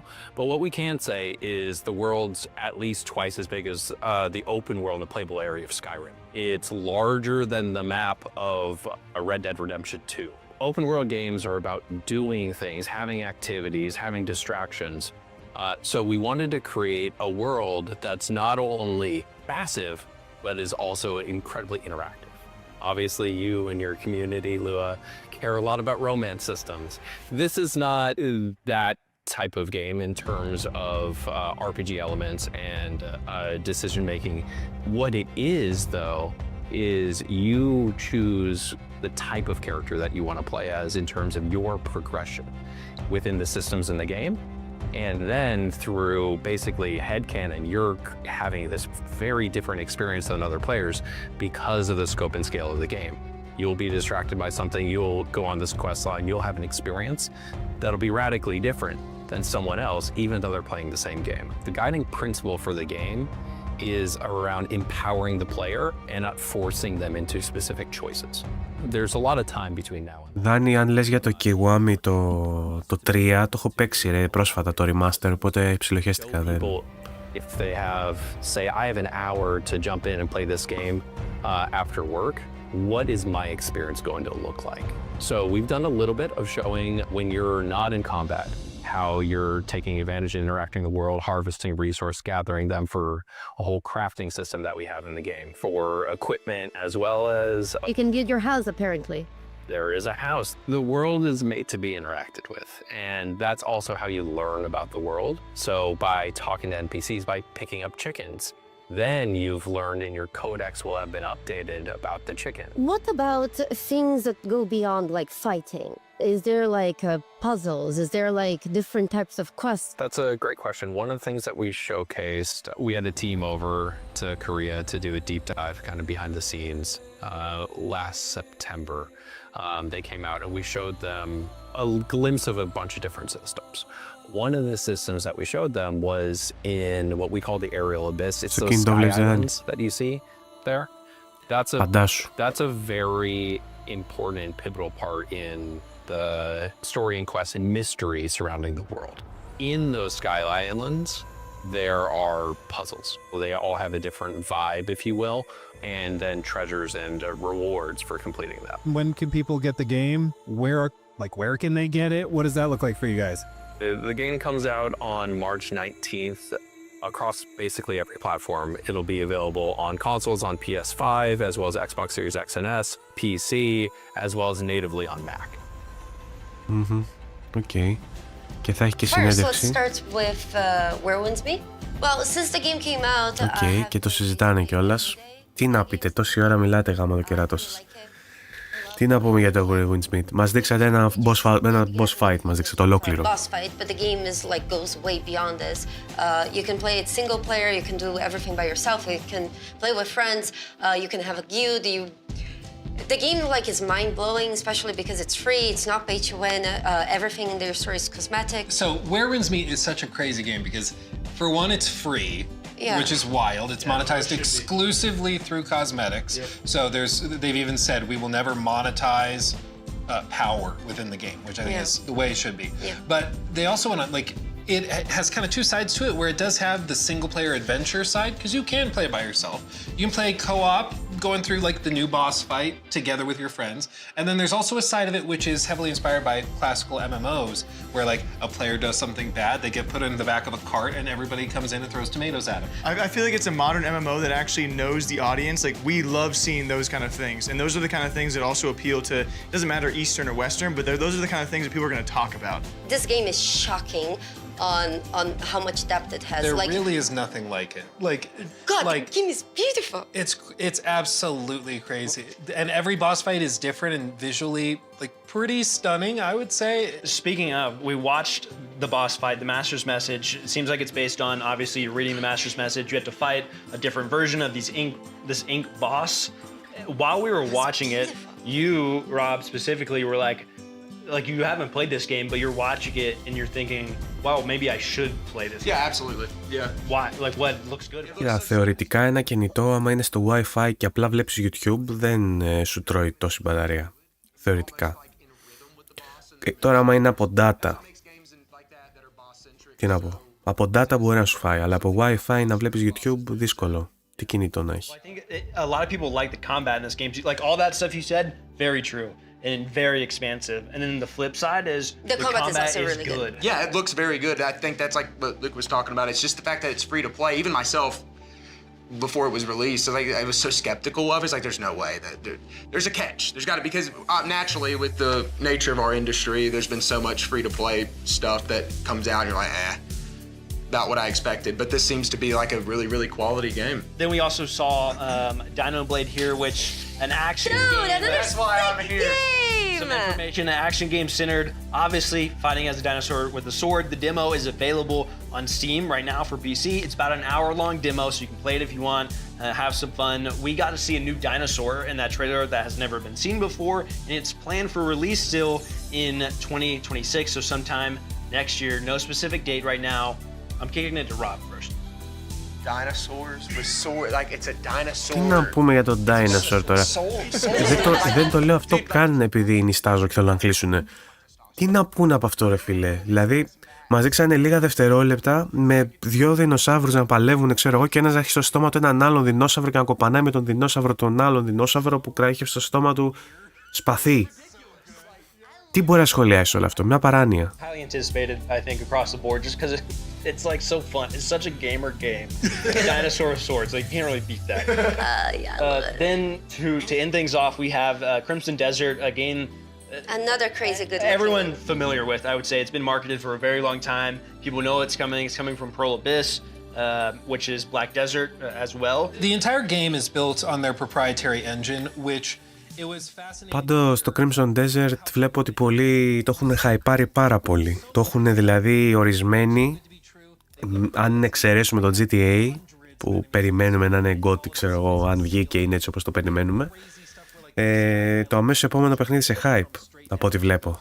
Που δεν συμφωνώ, αλλά λέω από αυτά που ακούω στο ίντερνετ, από τα πιο χαϊπαρισμένα παιχνίδια το Crimson Desert. Have like a siege weapon and you throw a boat at a house, you can actually see the destruction starting from where the boat hit and everything else falling down, falling through it. Well, and people see that, and from our frame of like, you know, standard open worlds in Unreal Engine 5 or something, not that that's a bad engine or anything, but like, we see that and we assume, okay, it's going to run terribly. Okay, it's going to have frame drops or it's going to stutter. Okay, this or that. But this is an engine that they have built from the ground up with this game basically in mind. And it's just absolutely crazy because we've had the chance to play it, and that just is what the game is. It's ridiculous and crazy. And what's even crazier is that Will even shared with us some very special information that we are breaking here for the first time. The size of the game is 2 times Skyrim. We didn't even rehearse that. No, that just happened. 2 φορές στο Skyrim σε έκταση το παιχνίδι, λέει. Όχι. Δεν ξέρω αν εννοεί χωροταξικά. Χωροταξικά το συγκρίνει με το Red Dead Redemption και λέει ότι είναι μεγαλύτερο, αλλά λέει σαν παιχνίδι μεγαλύτερο από το Skyrim, 2 φορές από το Skyrim. Επίσης ο Luke Stevens έχει κάνει στο κανάλι του βίντεο που το έπαιξε το παιχνίδι και δηλώνει ενθουσιασμένος. Τώρα να υπάρχει bias εδώ δεν ξέρω. Πάντως δηλώνει ενθουσιασμένος, αυτός είναι φοβερό παιχνιδάρα, λέει. Και το είναι εντυπωσιακό.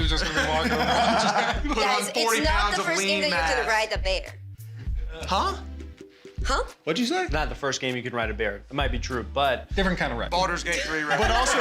But also when you drop a line like that, you mentioned confidence. Like you don't drop a line like that without knowing that you are confident in your game. They are putting themselves in the same bucket as Skyrim and Red Dead 2, and I think that tells you all you need to know about their confidence level of where they're at. Coming March 19th. Coming March 19th. Let's go. 9 Μαρτίου. Thank you, those of you who stayed with us from beginning to end. We really appreciate you. This has been a blast to work with on the background. Those guys have been amazing. I think there's a thank you in a few different directions we would all probably feel. One, obviously for like myself, thank the team, production team as well. I think this is awesome. Very cool that you guys were all down to try to do this. It's like a new thing. Also thank you to the audience, right? Like whoever is watching this and trying to engage in something new, it does mean a lot to us and the developers. Thank you so much to the devs for taking us seriously and, you know, being excited to share with us what you have shared, to talk with us. Our goal was to really try to lower the barrier for a lot of developers to be able to showcase their games even if they don't have a crazy marketing budget or they don't have some big publisher that can, you know, brute force it. And I mean, the crazy amounts of talent that we saw put on display today is wild. And I think we're all very humbled that we had the chance to check it out and share it with you. Thank you for having us. It's also something that we can look forward to a little bit, where we did this in a pretty small time frame, I would say. Yeah, you guys have no idea. Yeah, we started talking like 3 or 4 months ago. And a lot of people that we spoke to, publishers and devs, again, thank you again, because they worked very hard to get this stuff to us and out and participate in it. And a lot of people we talked to that didn't participate because they had other plans. It's like, well, we didn't know about this. But hopefully for the next one, we can plan more in advance and people can be a part of it and like, hey, let's go travel to people, right? And do interviews in person. Let's go. Yeah, we want to grow on this. We want to do it better, but we got to get the first one out there. I can't even stress the amount of times we brought up a game. I was like, oh my gosh, I had no idea that game existed until you explained it to me, and now I'm interested in that game and the team behind it. Like that's the beauty of this show. Like that was our ultimate goal. We want to expose you guys to games you either did or did not know about, and then it also give you guys a different show of like, this is the team behind it and the personalities you can attach yourself to for the future of these games. It was great putting faces to these developers as well because, you know, this industry, naturally, we're very critical of developers, but I think sometimes we forget that those are real people that pour their heart, that video games are art. They love it. They love what they're doing, and I think that's awesome. Well, to all of you guys out there, this has been the first ever edition of New Game Plus. It has been an absolute honor for all of us to come together, and hopefully much more coming in the future. You know, we all love, at the very core, we love freaking video games, and we got to show you guys so much today, and hopefully more in the future. It's been an absolute pleasure. And here's to that future. Much more coming. Ποτέ είναι κερασμένα. Πότε το σκάσε ο Στάντζος ρε μαλάκα, ούτε να το περίμενε, ούτε να το ήθελε, δεν το έκανε αυτό. Ρε Στάντζο, τι έκανες εκεί πέρα? Την ώρα που σηκώσαν οι άλλοι να κάνουν πρόπωση, τα ποτέ είναι κερασμένα. Πιείτε να τυφλωθείτε γάμο την πουτάνα σας. Πολύ καλό. Πολύ καλό ο Βεργέτης. Να σε καλά ρε Στάντζο για το donate. Εκτιμώ. Λοιπόν, μπράβο τους. Πραγματικά μπράβο τους στα παιδιά. Για αυτό που επιχείρησαν να κάνουν σε αυτή τη νέα προσπάθεια. Κόλπο ήταν λέει. Οι τύποι εντωμεταξύ προσέξτε. Είπανε τώρα, δεν το ξέρα, τώρα το άκουσα στην αποφώνηση που κάνανε, ότι όλο αυτό το οργάνωσαν μέσα σε 3 μήνες. Σας θυμίζω απλά ότι ο Κίλης μας πρίζει τα παπάρια για το Summerfest από την επόμενη που τελειώνει το Game Awards. Από την βραδιά των Game Awards βασικά, η τελευταία του λέξη είναι τα λέμε στο Summerfest, ξεκινάω να κάνω πράγματα. Τις επόμενες μέρες αρχίζει και λέει τι θα κάνει στο Summerfest από το Δεκέμβρη για τον Ιούνιο. Λοιπόν, οι τύποι αυτοί χωρίς να έχουν ξανακάνει ποτέ event άρχισαν να το οργανώνουν πριν 3 μήνες, έφτιαξαν αυτό που είδατε. Και υπάρχει φυσικά στο μέλλον προοπτική να γίνουν και άλλα πράγματα. Του χρόνου θα έχουν και premieres που φέτος δεν είχαν μόνο παιχνίδια που έχουν ήδη ανακοινωθεί. Του χρόνου λένε θα έχουν και premieres και δεν θα είναι μόνο μια φορά το χρόνο αυτό που είδαμε σήμερα που θα κάνουν. Στο κανάλι θα ανεβαίνουν και μέσα στη χρονιά και άλλα πράγματα. Δεν ξέρω αν θα ξεκινήσουν και αυτοί κάποιον θεσμό, ας πούμε, με βραβεία στο τέλος του έτους, λέω εγώ τώρα. Αλλά θα έχουν και άλλα πράγματα όπως συνεντεύξεις για όλα τα παιχνίδια που είδαμε σήμερα στο κανάλι τους που λέγεται New Game Plus Showcase, έτσι είναι το κανάλι στο YouTube, ή New Game Plus, δεν ξέρω, τέλος πάντων, κάπως έτσι. Μπορείτε να βρείτε τις πλήρεις συνεντεύξεις για τα παιχνίδια που εμείς είδαμε, αποσπάσματα των συνεντεύξεων. Αυτοί έχουν κάνει παραπάνω δουλειά δηλαδή, οπότε στο κανάλι στο YouTube θα βρείτε ολόκληρες συνεντεύξεις. Και μελλοντικά λένε θα κάνουν και άλλες συνεντεύξεις που θα ανεβαίνουν σε αυτό το κανάλι. Θα πηγαίνουν δηλαδή αποστολή στην χώρα του στούντιο, θα κάνουν μια μεγάλη συνέντευξη και θα ανεβάζουν στο κανάλι μεσούς στη σεζόν, έτσι, χωρίς να έχουν. Τέλος πάντων, έχουν κάνει ένα πολύ ενδιαφέρον εγχείρημα. Ξεκινούν εκεί πέρα τα παιδιά στο New Game Plus. Θα τους παρακολουθούμε και εννοείται ότι από εδώ και πέρα ό,τι κάνουν έτσι σε live θα το βγάζω και εγώ, θα το κάνω live και εγώ θα το κάνω αναμετάδοση. Οι οποίοι έχουν πει ότι για τους YouTubers σαν και εμένα και τους λοιπούς κάντε αναμετάδοση ελεύθερα, δεν υπάρχει θέμα με δικαιώματα κτλ. Έτσι. Λοιπόν, αυτά. Αν έχω κουράγια και όρεξη και βγαίνει το content θα σκάσει και κάποιο podcast λογικά μέσα στις επόμενες μέρες.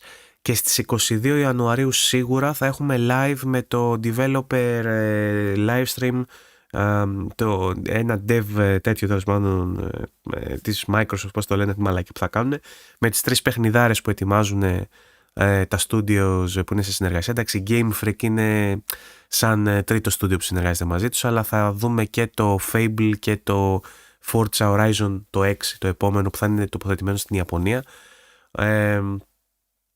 Οπότε θα έχουμε live σίγουρα και από το event της Microsoft και ό,τι άλλο προκύψει. Κατά τα άλλα θα έχουμε και podcastάκια, θα ξεκινήσω σιγά σιγά μόλις γίνω λίγο καλύτερα, και ό,τι άλλο έχει από live stream εννοείται θα το στριμάρουμε. Λοιπόν, αυτά, ωραία, τώρα παίζουμε Kingdom Come Deliverance λίγο αφάλο. Στάντος κέρασε όλο το μαγαζί, όντως ήταν ωραία η συνέντευξή τους. Ο Κίλ την επόμενη μέρα μιλάει με λογιστή για τις χρεώσεις. Ισχύει αυτό που λέει η Λιδία. Ωραίοι, πάμε για γαρδούμπα. Ιδανικά θα ήθελα να φάω κάτι τώρα, αλλά τέτοια ώρα που είναι, τέτοια ώρα τέτοια λόγια.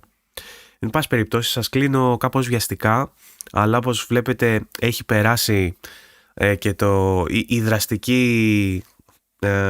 Η δράση βασικά, έχει περάσει η δράση της δεξαρίνας, τον δεξαρίν.